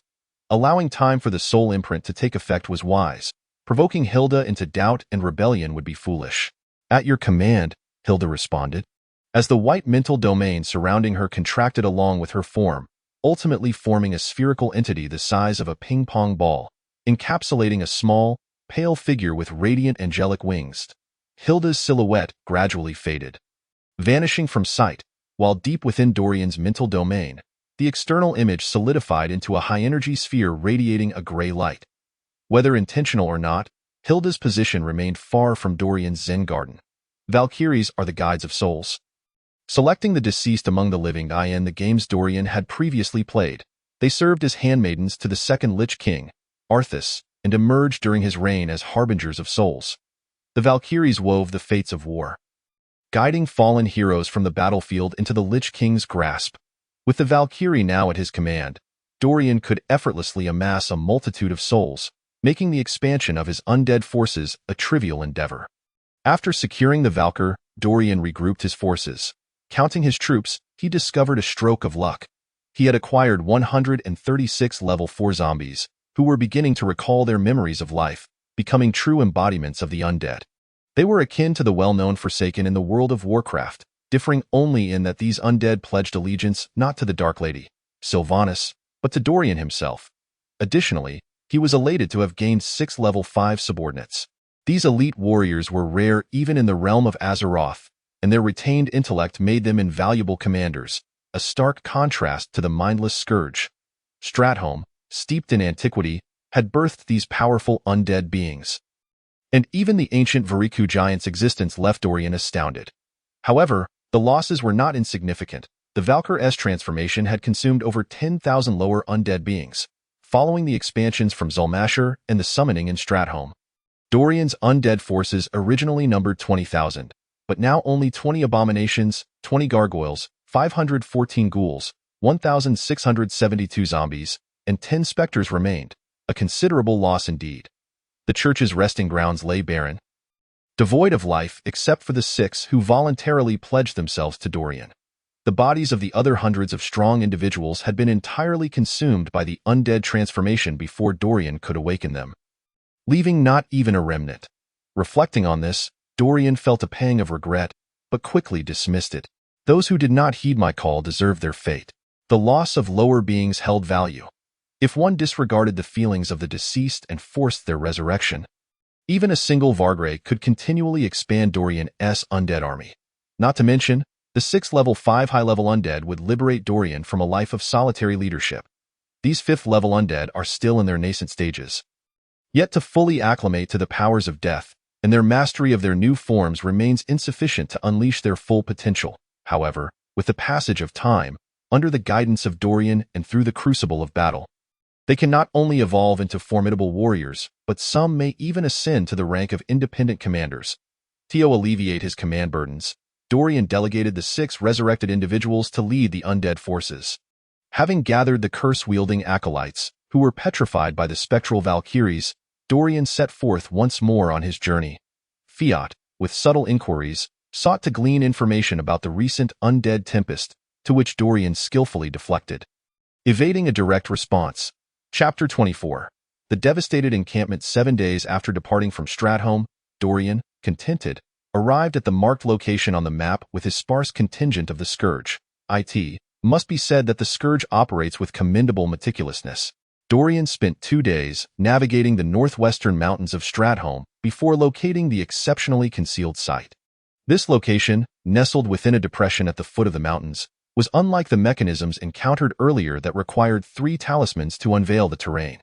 Instead, this depression featured a solitary high platform, upon which rested a narrow fissure, clearly designed to be activated by inserting a rune's word. Such mechanisms, triggered by a rune's word representing one's identity, are a common practice among the Scourge. Death Knights predominantly belong to the officer class. The number of rune's words is scarce compared to the Scourge's ranks. Furthermore, a rune's word not in proximity to a Death Knight gradually loses its potency due to the absence of death energy for circulation, thus rendering it immune to impersonation, making it an ideal trigger for mechanisms. Upon arriving at this spot, Dorian found himself at a loss, for his rune's word had been taken by Misbel, leaving him unable to activate the mechanism and locate the entrance to the cave in the northwestern mountains. Venturing west towards the Plaguelands via the main route posed its own dangers. Encountering patrols would undoubtedly result in a catastrophic confrontation with the forces of Lord Darren. Dorian began to regret his decision to so readily part with the rune's word. Why had he not retained at least one when surrendering the captured rune's words? Now, was he to wander the vast mountains in search of secret paths? The Lich King had commanded him to return the rune's word to Misbel. And now he was left to deal with this predicament. How could he expect to receive new mission prompts when the current task remained incomplete? As Dorian pondered these dilemmas, Fiat and others scanned the depression, when suddenly Mix exclaimed, "Commander, what is that glowing object on the mountainside?" Dorian glanced up, following Mix's gesture, and beheld a rune's word embedded high in the rock face, a full 10 meters above the ground. A gargoyle soared upward to investigate and retrieve the rune's word, revealing it to be none other than Dorian's own. Initially, Dorian had intended to report his current predicament to the Lich King, but it now seemed unnecessary. Direct communication with the Lich King was a perilous venture. Troubling him with matters of insufficient gravity would surely incur punishment, and the threshold for what constituted sufficient importance was elusive. Thus far, no one in the Scourge had claimed to possess such a standard. Dorian's previous report of Misbel's whereabouts to the Lich King had been exceptional, as the Lich King had shown clear interest in Misbel, and the interval between reports had been brief. Dorian had no desire to gamble with his life against the Lich King's unpredictable wrath. Activating the mechanism with the rune's word, Dorian acquired information about the secret passage and led his team toward it. Yet his confusion deepened, particularly regarding Misbel's intentions. Why had Misbel exchanged his rune's word? What was the ulterior motive? Why leave the rune's word here? Reflecting on Belial's initial suspicions about Misbel, if Misbel was indeed an impostor, everything would fall into place. The rune's word is essential for activating the mechanism. If Misbel were not genuine, the rune's word's power would have dissipated long before their encounter on the march, rendering the mechanism inaccessible. Yet why would he leave the rune's word behind? Dorian remained perplexed about whether Misbel was friend or foe. However, upon reaching the designated secret passage, the answer was revealed. This Scourge encampment had been utterly annihilated, with all undead creatures thoroughly purified, leaving behind a landscape strewn with bisected abominations and cave spiders. No other undead bodies were found, likely eradicated entirely. This entire Scourge encampment must have housed no fewer than 1,000 bisected undead remains.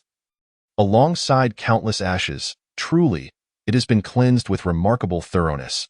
Could it be that the Silver Hands Knights were deployed in force? Ball remarked. Dorian examined a shallow footprint on the ground, grinding the dirt between his fingers until it crumbled to fine powder. There are only 2 types of footprints belonging to beings not of the Scourge, both belonging to the living, and each type exhibits only 2 depths and sizes. all bearing a strong aura of holy light. Was the annihilation of the entire Scourge encampment the work of merely 2 paladins? If so, that is quite extraordinary. Hagen exclaimed, the combative Hagen having dedicated himself to sparring with the undead since leaving Stratholme, gaining profound insights into their combat prowess, yet the more he learned, the more fearful he became. In truth, it is not surprising. The holy light wielded by paladins exerts a potent counter to the forces of death, yet I remain curious about the identities of these 2 individuals. Dorian felt a palpable sense of apprehension as he recognized true strength. The thought of over 10,000 undead felled by the hands of 2 paladins was staggering. What manner of power was this? The sight of the scattered corpses and ashes evoked thoughts of 2 individuals. One, the fondly remembered Mizbel, known for his penchant for bisecting foes, and the other, a name every Warcraft player would recognize, the Ashbringer. Only the Ashbringers might could yield such a formidable purifying effect. Absent the Ashbringer's unique capacity to counter the undead, no paladin would squander such an abundance of holy power cleansing each undead corpse. With these thoughts racing through his mind, Dorian hastily commanded the gargoyles to expand their search radius. It was not until a returning gargoyle scout reported that the assassin's footprints had vanished near a farm by the Daromir River that Dorian finally breathed a sigh of relief. Learning that the powerful knights responsible for the annihilation of the entire Scourge encampment had departed, Dorian found it difficult to suppress his elation as he surveyed the remnants of the base. The devastation was complete. All undead had perished, yet the structures were not easily dismantled by mere individual strength. The towering necromantic towers, slaughterhouses, and Scourge factories stood intact, to all beings except the undead. This stronghold was an enemy's haven, now exposed and poised for thorough destruction by the advancing forces of Lord Darren. An invaluable opportunity, Dorian instructed his troops to set up camp and recuperate before leading the newly arrived 6 to inspect the Scourge structures. Upon counting, Dorian noted that this encampment could almost be regarded as standard for the undead faction in Warcraft.it, comprised 8 necromantic towers, a spider lair, a gargoyle lair, a graveyard, a slaughterhouse, a cursed temple, a sacrifice pit, a dark altar, and the nascent form of a grand cemetery. According to the building manual's data, it appeared to be approximately 30 complete, though regrettably lacking a burial ground and ancient ruins. As Dorian contemplated, he realized that these structures bore a resemblance to the undead buildings in Warcraft, albeit with notable differences. The architecture here was not only far more intricate but also considerably larger. Despite having encountered numerous Scourge buildings in the main base and the Poisonous Woods, these constructions were classified as high-level secrets of the Scourge. Accessing them without authorization to manage troops or engage in training was strictly prohibited. With guards stationed to deter any trespassers in this unguarded Scourge site, it felt as though a treasure had been carelessly discarded along the path. This structure exceeded the scale of a mere temporary encampment. Perhaps it was an edifice erected by the Western forces under the guidance of Kel'Thuzad. Typically, a transient encampment consists solely of necromantic towers, graveyards, and lairs. Yet the scale of this site far surpassed that of tactical or campaign encampments, even rivaling the architectural grandeur of a permanent base. Albeit now lying in desolation, the Scourge's architecture differed fundamentally from that in Warcraft. Specifically, it possessed numerous nuanced distinctions. The towering, prism-like necromantic towers served a function akin to that of a power plant for the undead, capable of directly drawing energy from the twisted nether and converting it into death energy. This death energy sustains the undead beings who are incapable of consuming food, relying entirely on the death energy within them for vitality. With the necromantic towers acting as their granaries, surrounding these towers would be desolate landscapes where the undead could gradually restore their strength. The lairs, resembling four-sided boxes, were not limited to 2 forms. Those adorned with spider motifs were spider lairs, enhancing the death energy of the mentally robust cave spiders. The winged adornments signify the lair of the gargoyles. Unlike the abominations, which are mere semi-constructed beings, gargoyles are entities formed by infusing sufficiently malevolent souls into statues cleansed by the power of death. The gargoyle lair serves as the sanctum where lifeless constructs are bestowed with souls. Chapter 25. The Lair Spider. The malevolent graveyard, resembling a cemetery, empowers the undead through dark rituals, enhancing their strength. The sole purpose of the graveyard is the gradual transformation of corpses after they are interred. with the abundant power of death eventually leading to the resurrection of the deceased, of course. A crucial element in this process is the support from the source of plague, which fortunately, Dolian possesses. Albeit it is not particularly effective. The resurrected souls, under the allure of death's power, face two choices.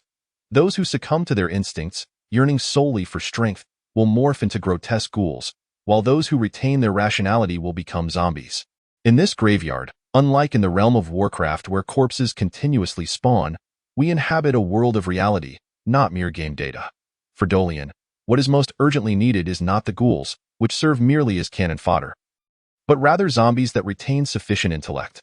While ghouls are indeed stronger than zombies when comparing similar corpses, this advantage diminishes after reaching level 5, as ghouls only develop rudimentary intelligence at that stage and lack significant growth.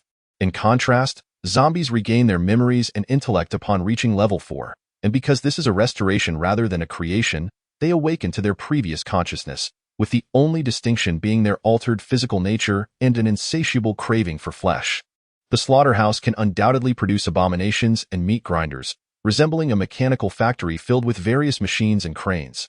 Fortunately, the detailed guide to catastrophe structures meticulously outlines the operational procedures, and with sufficient manpower and time, all the edifices here can be set in motion. The Cursed Temple stands as a grand library, housing tomes of dark magic, demonic sorcery, and necromantic spells. In stark contrast to the world of Warcraft is the Abyss of Sacrifice. Referred to by the Scourge as the Abyss of Death, the primary function of this space is not merely to permanently transform acolytes into wraiths through death rituals. If the Necromancer's Tower is likened to a coal power plant, then the Abyss of Death is akin to a nuclear power facility, serving as the conduit between the twisted void and the world of Azeroth. Vast, pure spiritual energy is extracted from the Abyss of Death and converted into death energy, which can be utilized by the Great Graveyard. The Flying Fortress, Akiris, and the moving city of Naxxramas are sustained by the power derived from the Abyss of Death. Regrettably, this death energy is fraught with chaotic attributes. Unlike the tranquil death energy provided by the Necromancer's Tower, rendering it unsuitable as a source of energy for undead beings. The Dark Altar is the most precious structure in the entire encampment, for it not only possesses the most abundant death energy but is also inscribed on its walls with profound death incantations. With sufficient comprehension, one might even grasp fragments of demonic power. Dolian has often studied the manipulation of death energy within the Dark Altar. Powerful undead beings can learn incantations and attain enlightenment here, gaining even greater strength. When comparing the Dark Altar to the Cursed Temple, the former serves as a place to enhance internal prowess, while the latter focuses on external abilities. The Great Graveyard is of utmost importance and the most challenging to acquire. Although it is merely an unfinished prototype, it embodies the essence of the Scourge. Even if Dolian were to overlook all other structures, he would not forsake the Great Graveyard, for once completed, it will transform into a flying fortress, capable of hovering in the air through the purest death energy. Naxxramas will be its final form, not only incorporating all undead structures, but potentially evolving into an independent city. It can be said that the Great Graveyard represents the most profound aspect of the Scourge's architecture. Dolian gazed upon the expanse of valuable structures before him. The primary distinction between the Scourge and humanity lies in these edifices. The Scourge possesses the highest discipline, yet when it comes to the generation of undead, they lack the convenience and swiftness found in humanity. There is no option for reproduction. The creation of skeletons, zombies, and ghouls is exceedingly simple, but these are mere fodder, easily purified by a high-ranking paladin. Solely relying on low-level undead is utterly insufficient.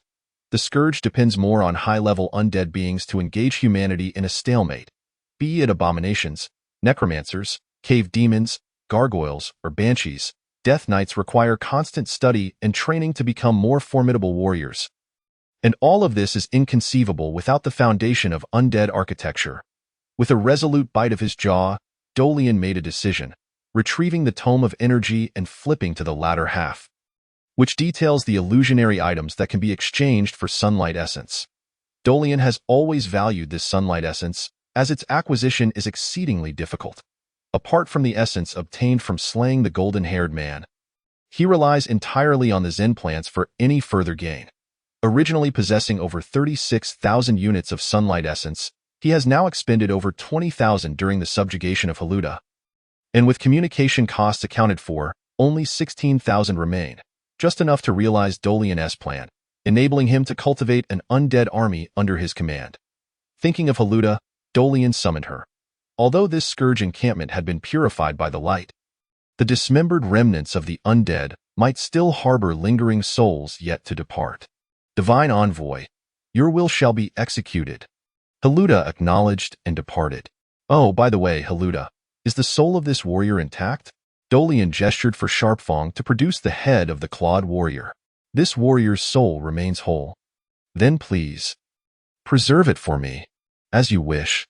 Under Dolian's command, the scourge busily gathered all scattered supplies into the undead structures.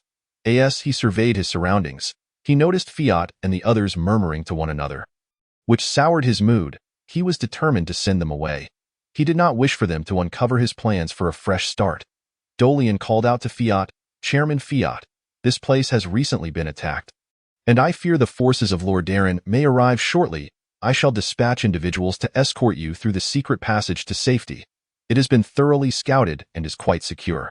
This statement resonated perfectly with Fiat, who, upon discovering the devastation of the Scourge encampment, felt a wave of unease wash over the cursed acolytes.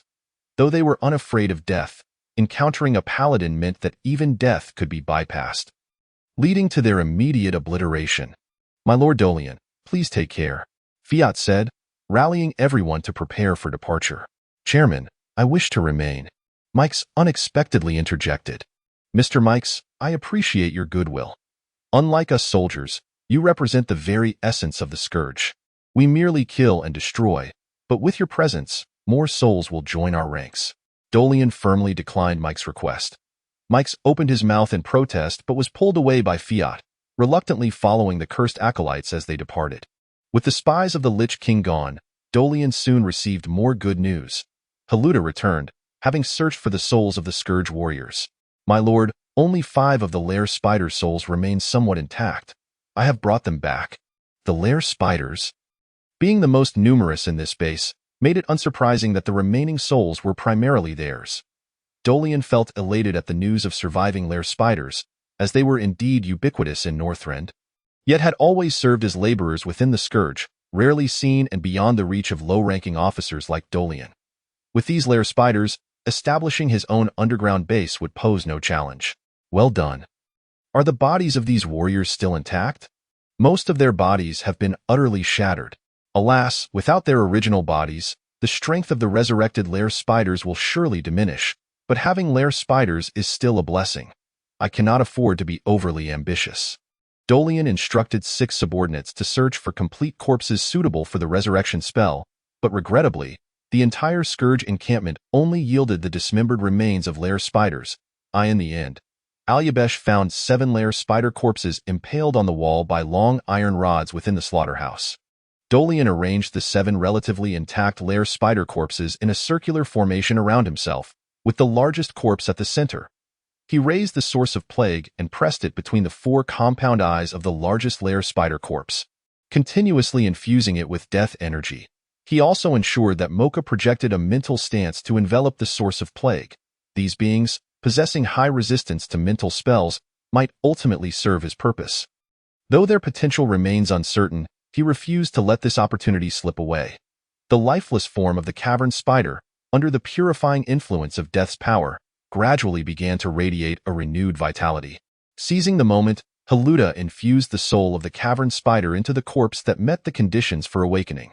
Suddenly, the cavern spider at Dorian's feet opened its 4 eerie compound eyes, and Dorian distinctly heard a consciousness that seemed to emanate from the depths of the earth. Master, I have sensed your call from the nether realm. Azrubtala thanks you for your salvation. Upon hearing Azrub's name, Dorian realized the effectiveness of the mental energy he had imbued during the spider's resurrection. Perhaps due to the fact that the power of the plague source was shared among only 7 spiders. The soul imprint on Azrub was remarkably stable. The cavern spider was no longer a minion of the Lich King, but rather, it belonged to him. Excellent. Await the awakening of your companions. This was indeed one of the greatest advantages of undead beings. as long as their souls had not been entirely purified and their bodies had not endured excessive divine light damage. Resurrection was possible. Soon, 5 more cavern spiders were revived. Azruptala, the designated geologist and excavation expert of this encampment, was to be appointed as the leader of these cavern spiders. Following their resurrection, Dorian allocated several rune swords seized from the base to Baldur, Inheria, Alyabisai, and Hagen, while distributing the necromancer's staff to Koria and Azezra. The resurrected beings could seamlessly integrate with the power of death. With a bit of training, they could master some rudimentary methods of manipulating death's energy. For the time being, they were obedient, and their performance aligned with Dorian's expectations, which led him to consider focusing on their development. Both the rune swords and the necromancer's staff required prolonged refinement to become true extensions of themselves, which posed a minor inconvenience associated with necromantic spells. Having thoroughly scoured the destroyed encampment, Dorian gazed at the towering structures of catastrophe. Now it was time to plunder these edifices. He looked at the significantly diminished essence of sunlight on the cover and, steeling himself, decided to exchange for the Zen Realm items he currently needed. Zen Realm handcart, price 1,000 sunlight crystals. Equipped with a large subspace, can only store inanimate objects.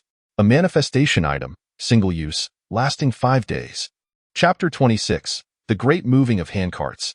After the disaster soldiers transported all valuable supplies from the disaster encampment to several main structures, Dorian exchanged for a Zen Realm handcart. As a palm-sized handcart card flew out from the Zen Realm book, it emitted a blinding light, and a beam of white light shot out chaotically in all directions, casting ethereal glimmers wherever it touched. Dorian was momentarily taken aback. The card appeared to be in a state of uncontrollable chaos, prompting him to hastily connect with Mocha. Mocha, how do I use this card? You guide the beam of white light with your thoughts towards the items you wish to store, and mentally outline the shape of the objects you wish to contain. Oh, I see. Bye. Wait, I have good news for you. If you wish to acquire more sunlight essence, I have a brilliant idea. Is that so? Dorian felt a flicker of interest. But the disaster encampment was no safe haven. It had already been compromised, and the remnants of the Silver Hand and the kingdom of Lordaeron would not let this strategically positioned base go unchallenged. Every second here was fraught with peril. All right, I'll contact you later. I'm a bit busy right now. The white light from the card illuminated a spirit tower, causing a shimmering distortion in space. Waves rippled along the edges of the tower, and with a shift in Dorian's thoughts, the 40-meter-high spirit tower gradually vanished as if concealed by an invisible curtain, disappearing completely. The undead creatures, not yet evolved to possess intelligence, remained oblivious to the shock, while Baldur and the Valkyries felt intense ripples in their consciousness. They were unaware that the spatial magic Dorian was wielding relied entirely on the Zen Realm book. They believed he was simply wielding an ordinary spellbook. The ability to effortlessly cast spatial magic in such a manner was tantamount to touching the divine realm. Haluda, Valkyria now fully believed that Dorian was indeed the divine messenger foretold to save her kin. Dorian sensed that the spirit tower had completely manifested within the Zen Realm handcart card. Glancing at the card, he saw rippling light beneath which the shadow of a spirit tower swayed like a reflection in water. Dorian deftly inserted the card into the vacant slot of the Zen Realm book. Following the same process, he stored the remaining 15 structures into the handcart. Soon, the gargoyle scouts he dispatched to survey the area returned, reporting no signs of human military presence nearby. Dorian seized the opportunity to exchange for 16 Zen Realm handcart cards in one go, expending a total of 16,000 sunlight crystals, thereby depleting his remaining essence of sunlight entirely. With a sigh, he realized he had returned to square one. Dorian understood that he must depart the disaster encampment swiftly. Otherwise, not only would the Silver Hand Knights potentially come knocking, but if he could not find a suitable location for his future base promptly, the handcarts would dissolve into nothingness along with his hopes in 5 days' time. With these 16 disaster structures in hand, Dorian would have a stable foundation for future development. Corpses were plentiful in the war-torn times, and with the Valkyries to safeguard the souls, a sustainable situation was well within reach. After receiving reports from all the gargoyle scouts, Dorian led his undead army into the secret passageway leading to the Eastern Plaguelands. With the next destination being the Western Plaguelands, Dorian and his troops cautiously navigated the secret passageway, emerging unscathed. The passage had been completed, reaching the banks of the Daromir River. Now, All that remained was to cross the river to enter the Western Plaguelands. Although still within the territory of Lordaeron, the Western Plaguelands were considerably safer compared to the Eastern Plaguelands, marking a retreat from the front lines with minimal risk of large troop concentrations. Despite the enigmatic motives of the impostor Mizbel, at least his act of leaving behind the rune sword suggested he harbored no significant hostility. With the myriad mysteries surrounding him, excessive speculation proved futile. It was best to vacate this troublesome location. As for the Disaster Army's mission, Dorian had long since devised a plan. According to the information, a cave lay to the east of the Western Plaguelands, home to some peculiar creatures that could potentially yield suitable biological samples. Dorian recalled that the cave housed oozes and moss beasts, species currently absent from the Disaster Army's roster, which could serve as plausible substitutes. This was the very reason Dorian had been willing to delay his progress. The timeline for the mission was indeed tight, and he had already wasted 5 days detouring around Stratholme and an additional 2 days at the disaster encampment. Had he moved swiftly, he might have already laid eyes on the Wall of Sorfang. The Daromir River spanned 50 meters in width, its waters tumultuous, and debris littered the banks. Several oddly designed wooden boats lay wrecked, and upon seeing the black skull insignia on one of the sails, Dorian realized he had arrived too late. The disaster encampment had not only been destroyed, but even the means of transportation had been utterly obliterated. The only remaining crossing near the Daromir River was a stone bridge under the control of the Lordaeron army, leaving Dorian in a precarious predicament. "My Lord Dorian, what shall we do? Should we force our way across the bridge?" Baldur raised his concerns. The Daromir River's swift current posed a significant threat. Without any means to cross, attempting to do so would likely result in many being swept away. Even the formidable disaster army would be powerless against such natural forces. "No need to rush. I have a plan," Dorian mused as he stroked the frozen gem tucked within his robes. Contemplating a strategy, the Death Knight's ice-binding spell bore resemblance to the frost path in games, yielding similar effects by freezing the water's surface to allow passage for the Death Knights. However, regrettably, the ice layer he could create would not support the weight of his undead army. Even a single abomination could not traverse the ice he generated, let alone withstand the swift currents of the Daromir River. Fortunately, from his journey to Stratholme, he had acquired a frozen gem, which offered a glimmer of possibility.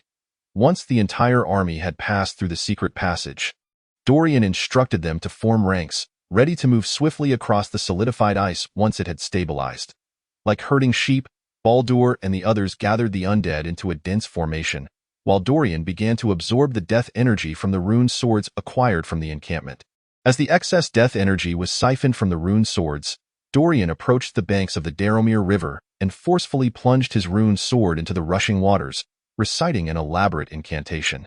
Moments later, the water surrounding the rune sword began to freeze, the ice rapidly spreading outward with a series of groaning cracks and pops.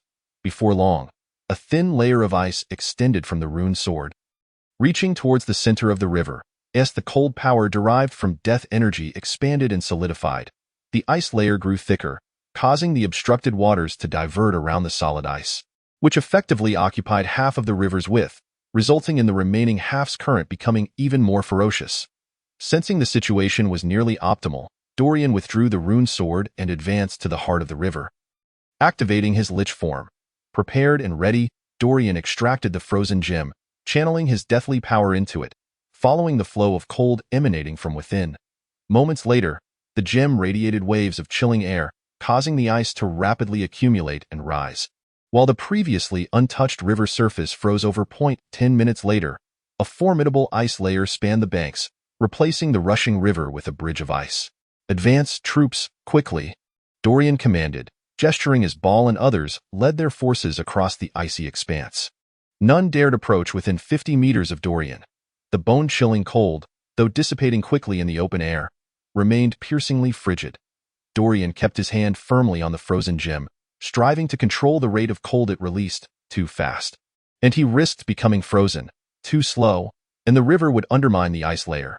Chapter 27. Moss beasts and slime monsters. Once the undead army had crossed the river, the waters of the Dalaran River began flowing over the ice.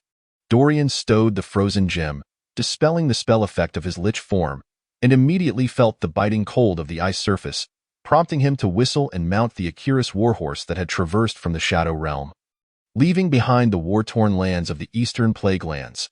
The massive ice blocks, bereft of their supporting power, could no longer withstand the wrath of nature.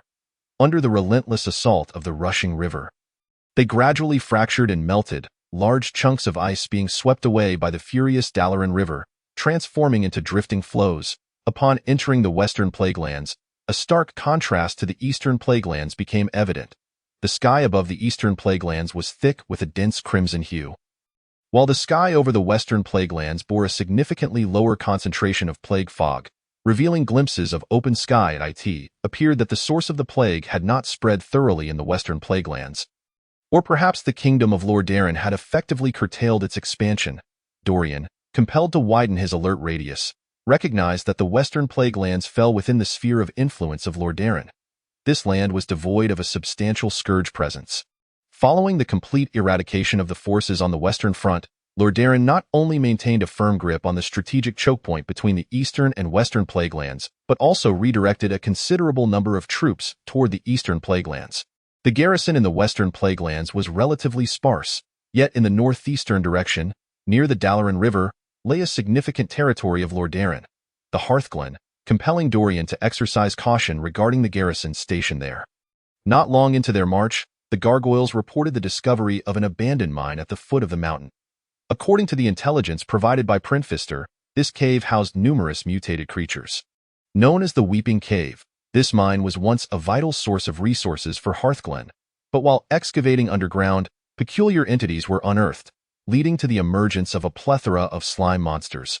Forcing Hearthglen to abandon the site, Dorian understood that traversing the human realm with this undead army, while relatively safe, was not without risks. Exposure could prove perilous. He preferred not to mobilize all his forces for this mission, as the journey was lengthy and ill-suited for a legion's march. If high-ranking human defenders were alerted, it could spell trouble. The most prudent course of action would be to establish a base underground. The Western Plaguelands fit Dorian's criteria perfectly, removed from the front line of war and distanced from major thoroughfares, with human activity significantly curtailed by the plague. Moreover, it had been a day since the scourge structures were loaded onto the handcart. Creating a space adequate to accommodate the kingdom of Dorian's dreams would not be accomplished in a day or two. If the scourge structures were not properly placed within 5 days, they would vanish alongside the handcart cards. At that moment, the sun was high, and mottled rays shone down, causing the zombies to emit black smoke as they melted under the light. This was yet another reason Dorian was reluctant to lead the undead army on this mission. Furthermore, Dorian had his own ulterior motives. The undead assimilated by Stratholme bore his own soul brand. Their loyalty not to the Lich King, but to him. The only threats among them were the abominations, wraiths, and gargoyles. Once these nuisances were dealt with, the undead forces would serve as his hidden vanguard. Mocha, do you have a method to obtain sunlight essence? I need you to remove the Lich King's soul brands from the gargoyles, abominations, and wraiths. If there are any stragglers, eliminate them as well. Understood. I'll await good news. A shadowy outline of a black coffee bean emerged from Dorian's brow, swirling around the undead yet to pledge allegiance to him before returning. Dorian observed as the sunlight essence on the cover of the Book of Zen abruptly increased, only to diminish at an accelerated pace. As the coffee bean shadow passed, the undead marked by the Lich King's brand became Dorian's loyal servants. Although the Lich King's soul brands on lower-tier undead were not particularly powerful, Mocha's effortless removal of these brands while instilling her own astonished Dorian. Was the Book of Zen truly endowed with such extraordinary power? Though Dorian harbored doubts, he restrained himself from questioning Mocha, prioritizing the immediate need to remove the undead army from the perilous surface. Other matters could be addressed later. All troops on alert. Abominations on the front line, ghouls in the second line, zombies in the third line. Target. Weeping Cave, Dorian commanded loudly, prompting Ball and others to adjust their formation as the army advanced toward the Weeping Cave. Within the cave, slime monsters and moss beasts were plentiful. The moss beasts, elementals covered in grotesque growths, stood 3 meters tall, resembling humanoid forms intertwined with plant tendrils. The slime monsters, akin to pools of moving sludge, came in various sizes. The mine's confined terrain was not conducive to leveraging the Scourge's numerical advantage, however. The lead attackers in Dorian's formation were the thick-skinned abominations, followed by the agile ghouls. The abominations trampled through the slime monsters, splitting them into smaller masses. It appeared as though the scourge had become ensnared in the slime monsters' war of attrition. But the smaller slime creatures were significantly weaker. The abominations and ghouls moved forward without entanglement, swiftly eliminating the moss beasts, while the smaller slime monsters were consumed by the undead's insatiable appetites. Dorian's officers, intrigued by the slime monsters, even approached to test their combat capabilities, with Crowlia capturing a small slime monster in a bottle for observation. The Scourge forces adhered to Dorian's orders, pressing onward without engagement. Directly reaching the mine's depths, where a large number of zombies, yet to enter the cave, sought refuge in relatively cool spots, as sunlight posed some harm to these newly formed undead beings. The mine was deep, winding downward for nearly 100 meters before revealing a vast chamber, entirely controlled by the expansive undead army, with the moss beasts nowhere to be seen. Sporadic skirmishes continued between the slime monsters and the Scourge, but it was evident they had reached the main mine. Once the zombies from behind arrive, seal off the passage we entered. Dorian wished to keep the forthcoming events from anyone he could not control. Commander, we have located the slime monster's lair. The passage to the lair is narrow, hindering the army's deployment, and the sheer number of slime monsters suggests that the battle may not conclude swiftly. Hagen, leading the abominations and ghouls at the front lines, stepped forward to report. Dorian glanced at a passage on the right side of the chamber, 5 meters in radius, and nodded. This mine is not spacious enough. Azeroth, send your men to scout the area. I need a geological map of the surroundings. This will be our home from now on, so take care. The undead possessed dark vision, and in the absence of any visible light underground, they were not affected by the darkness. Only Dorian had to light a torch himself, while his lich form granted him dark vision. Expending energy on such trivialities was entirely unnecessary. Azeroth, following orders, took the cave spiders down a few narrow side passages. We are not here to spar with these slime monsters. We have no time for games. Hagen, block this entrance with ghouls. Sharpfong, keep an eye on things with the abominations. Ball, Alu, and Inheria each take 200 zombies to scout the various side passages. If you encounter trouble, do not engage. Return immediately. Dorian issued his commands, organizing everyone accordingly. Commander, if ghouls engage in battle with the slime monsters, there may be some losses. Why not let me take the zombies instead? Those cannon fodder are perfect for such tasks. Hagen, after receiving his orders, did not depart but approached Dorian to whisper. Chapter 28. Bruin, our legion no longer possesses creatures below level 3. These zombies will soon regain their memories and become true undead. It would be a waste to use them as cannon fodder. The ghouls, on the other hand, have limited potential for intelligence enhancement and are better suited for such tasks. Dorian was pleased with Hagen's inquiry. A person who asks questions and expresses doubts is genuinely thoughtful. Dorian sought not mere cold-blooded killing machines. The cave is narrow, making it challenging for the abominations to enter. Here is the plan. Take 20 gargoyles inside. If they cannot hold the line, use your stone forms to seal the entrance. Understood, my lord. Hagen seems to have some additional questions, yet burdened with duty. He refrains from asking further and instead leads the ghouls and gargoyles to cleanse the source of the muck monsters. Meanwhile, the high elves, who had been idly standing by, voiced Hagen's concerns. My lord commander, should we not strive to maintain soldiers who are battle-ready? Inquired the golden-haired, blue-eyed Coria. After departing from Stratholme, they had each donned new garments, differing from humans who favored military uniforms and armor. The high elves prioritized elegance in their attire. Indeed? My lord commander, added the silver-haired, gray-eyed Azhara. Restored intelligence in the undead may lead to hesitation, fear, and retreat, whereas ghouls are the truly obedient and exemplary warriors. Dorian held unwavering trust in his officers. After leaving Stratholme, he had distributed all the materials he brought along, and regardless of their satisfaction with their new identities, the 6 of them harbored uncertainties about their circumstances. Tio adapt more swiftly to their identities. Each of them, driven by different motives, spent their leisure time poring over various documents and battle reports. Among them, Azhara particularly cherished books, dedicating nearly all her time to reading.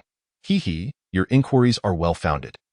The reason is rather simple. In the days to come, our primary focus will not be on combat, but on development. Dorian replied with a smile. Development? Are we not executing the tasks of the Scourge? Coria questioned. My master, do you wish to become independent? Azhara fixed her gaze intently upon Dorian, whispering her query. Here, all are my soldiers, and I can speak freely.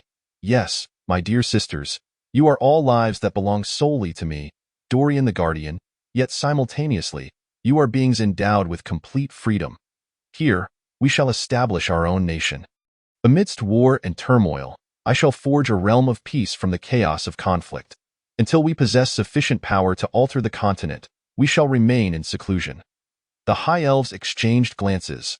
After their awakening, Dorian had merely provided them with some basic information about the Scourge, which included not a small amount of the Scourge's ideological propaganda. Although they felt some resistance to the fate of becoming Dorian's subordinates, his journey had not involved any slaughter, sparing them the inner turmoil of their souls. Dorian could sense the thoughts of these High Elves, but had never interfered, as he anticipated this day of revelation. From this day forth, this place shall be Brian, our home. Elf language, Brian meaning freedom. Is it true? Dorina asked earnestly. Indeed, yet there remains a task at hand. With that, Dorian produced a tome of energy, conjuring 2 blossoms of coffee flowers and presenting them to the 2 High Elves. These are flowers that can establish a spiritual foundation, greatly enhancing mental acuity. Consider it your reward for serving me.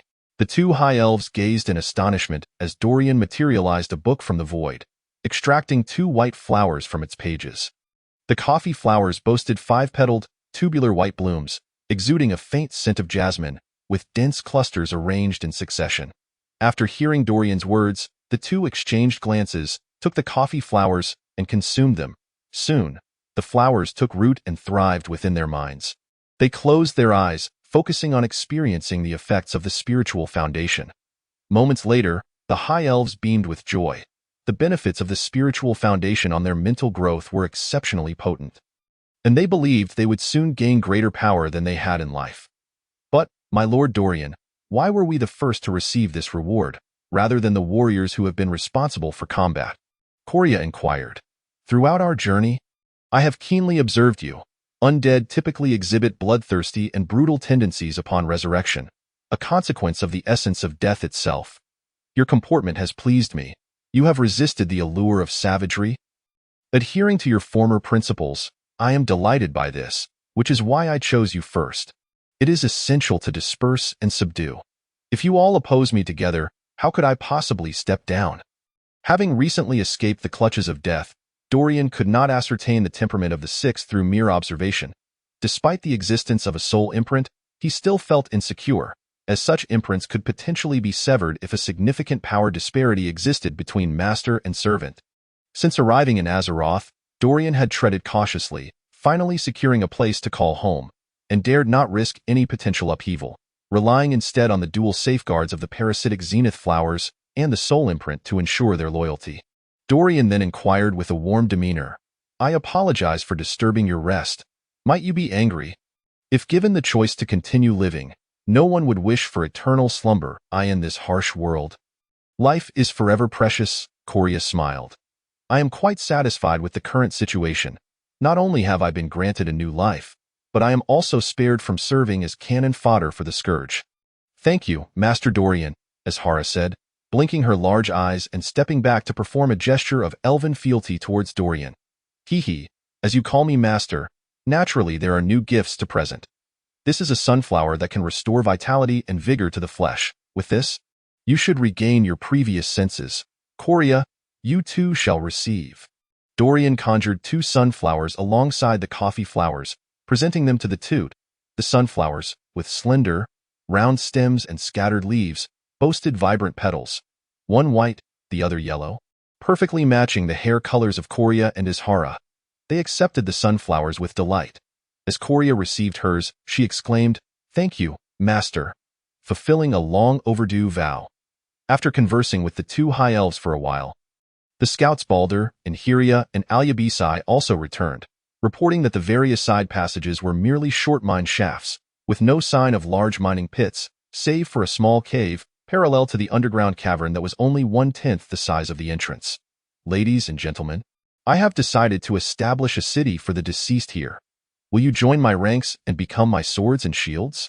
Dorian asked. The three. Balder immediately replied, to me, the direction indicated by you, Master Dorian, is the target I shall strive to conquer. Other ideals, such as justice, hold no significance. Of course, there is opportunity. Splendid. Henceforth, you shall be the officers of the soon-to-be-born city of the undead, Brian, Dorian concluded, manifesting 4 sunflowers and 4 coffee flowers. As you are all my officers, your salaries shall be dispensed in advance. Upon consumption, it bestows longevity and myriad benefits. As the 4 individuals each received their respective portions, their reactions varied. Inheria and Hagen promptly devoured the flowers, while Ball merely glanced at his before swallowing it whole. Only Alu hesitated momentarily before ingesting 2 blossoms as well as they experienced the transformations within their bodies. Astonishment enveloped them. In their undead state, their forms remained as they were before death. For the 6 of them, all had perished upon the battlefield, bearing grave injuries. While they felt no pain, the discomfort of their accustomed bodily sensations lingered. Moreover, as time progressed, their lifeless bodies would gradually decay without the sustenance of life energy, requiring the application of preservatives to mitigate the decay. After consuming the 2 flowers, their already decayed bodies began to revive slowly under the parasitic restoration effects of the sunflowers. Although they could no longer recover their corporeal injuries through sustenance, the parasitic sunflowers possessed the ability to rejuvenate their physical forms through the vitality of the plants. It's a bit itchy. My hands have regained sensation. Lord Dorian, you are truly remarkable, Alu exclaimed joyfully, caressing the scars on his hands. Indeed, I feel a tingling sensation near my chest. Could that flower be capable of regrowing my heart? Hagen responded, equally astonished. Inheria smiled in silence, bowing to Dorian in gratitude. It is indeed true. We have also regained our sense of smell and taste, which you shall experience shortly, Azeshara interjected, wearing a beaming expression. For the high elves, who reveled in indulgence, the excitement of feeling alive once more ignited their spirits, even if they had previously displayed little enthusiasm upon resurrection. All the sensations you once knew will return to you. Though you may find your night vision diminished, I hope this does not trouble you too much, Dorian remarked with a shrug. The 6 had initially believed they would become your specters, doomed to endure the cold breath of death for eternity, yet they were unexpectedly filled with the exhilarating sensation of life once more. Thank you for your master's grace. I pledge my unwavering allegiance. With Ball's vow, the others followed suit, reciting their oaths of loyalty to Dorian. Azeshara dutifully stepped forward to take the torch from Dorian's hands, illuminating the darkness with a gesture that signified a shift in allegiance. Those cave spiders should be returning soon, right? Alu Bexy inquired impatiently. They have completed their reconnaissance and should arrive shortly, Hagen replied just as a rustling sound filled the air. 5 cave spiders, led by Ajwa, approached Dorian. Master, the terrain within a 100-kilometer radius has been surveyed, and here is the geological map of the vicinity, Ajwa announced. Upon hearing this, Dorian sensed a mental wave emanating from Ajwa, who transmitted the geological map through thought. After a moment of contemplation, Dorian made minor adjustments to the map in his mind before sending it back. Ajwa, how long will it take to clear this area? Master, the area you designated is too extensive. With just the 5 of us, it would take at least a year to complete. Dorian pondered, revising the plan to focus solely on removing the rock connections. What about this section? This can be completed within a week. No, I can give you a maximum of 3 days. Very well, but after 3 days, we will be unable to continue excavating. Follow me. I will mark the critical points. Nodding, Dorian led the cave spiders, guided by Alu, to a slightly smaller cavern. From here, we shall bore a straight shaft downwards, 40 meters deep. Master, a straight shaft is not suitable for ascent or descent. I have my own arrangements. Do not concern yourself with that. A 2-meter wide shaft will suffice. Understood. Do not rush. Allow me to present you with a gift that will invigorate your spirits. Dorian handed 5 sunflowers to Ajwa, who accepted them without suspicion. These cave spiders, long deceased, were merely sustained by preservatives to prevent decomposition. Their bodies marred by numerous wounds oozing with pus, as the claws of the cave spiders brushed against the blossoms. The vibrant sunflowers dissolved into their festering wounds, merging into their very being. "Master, what is this? I feel invigorated within," Ajwa exclaimed, unable to contain his excitement. "This is a plant that will rejuvenate your physical forms. How does it feel?" Dorian replied with a smile, akin to a mischievous uncle tempting a young girl. "It's marvelous. This vitality courses through my entire being. Thank you for your generosity, Master. Now, get to work. Time is of the essence." The cave spiders, true to their industrious nature, diligently began to excavate at the locations indicated by Dorian. Before long, a dark, straight tunnel emerged. Dorian envisioned constructing an elevator-like structure akin to that of Undercity in the World of Warcraft. Maximizing the separation between the two levels. Of course, Dorian had already begun contemplating the layout of an underground city, and his ideas were now taking shape. "Master, why not bestow coffee bean flowers upon these cave spiders?"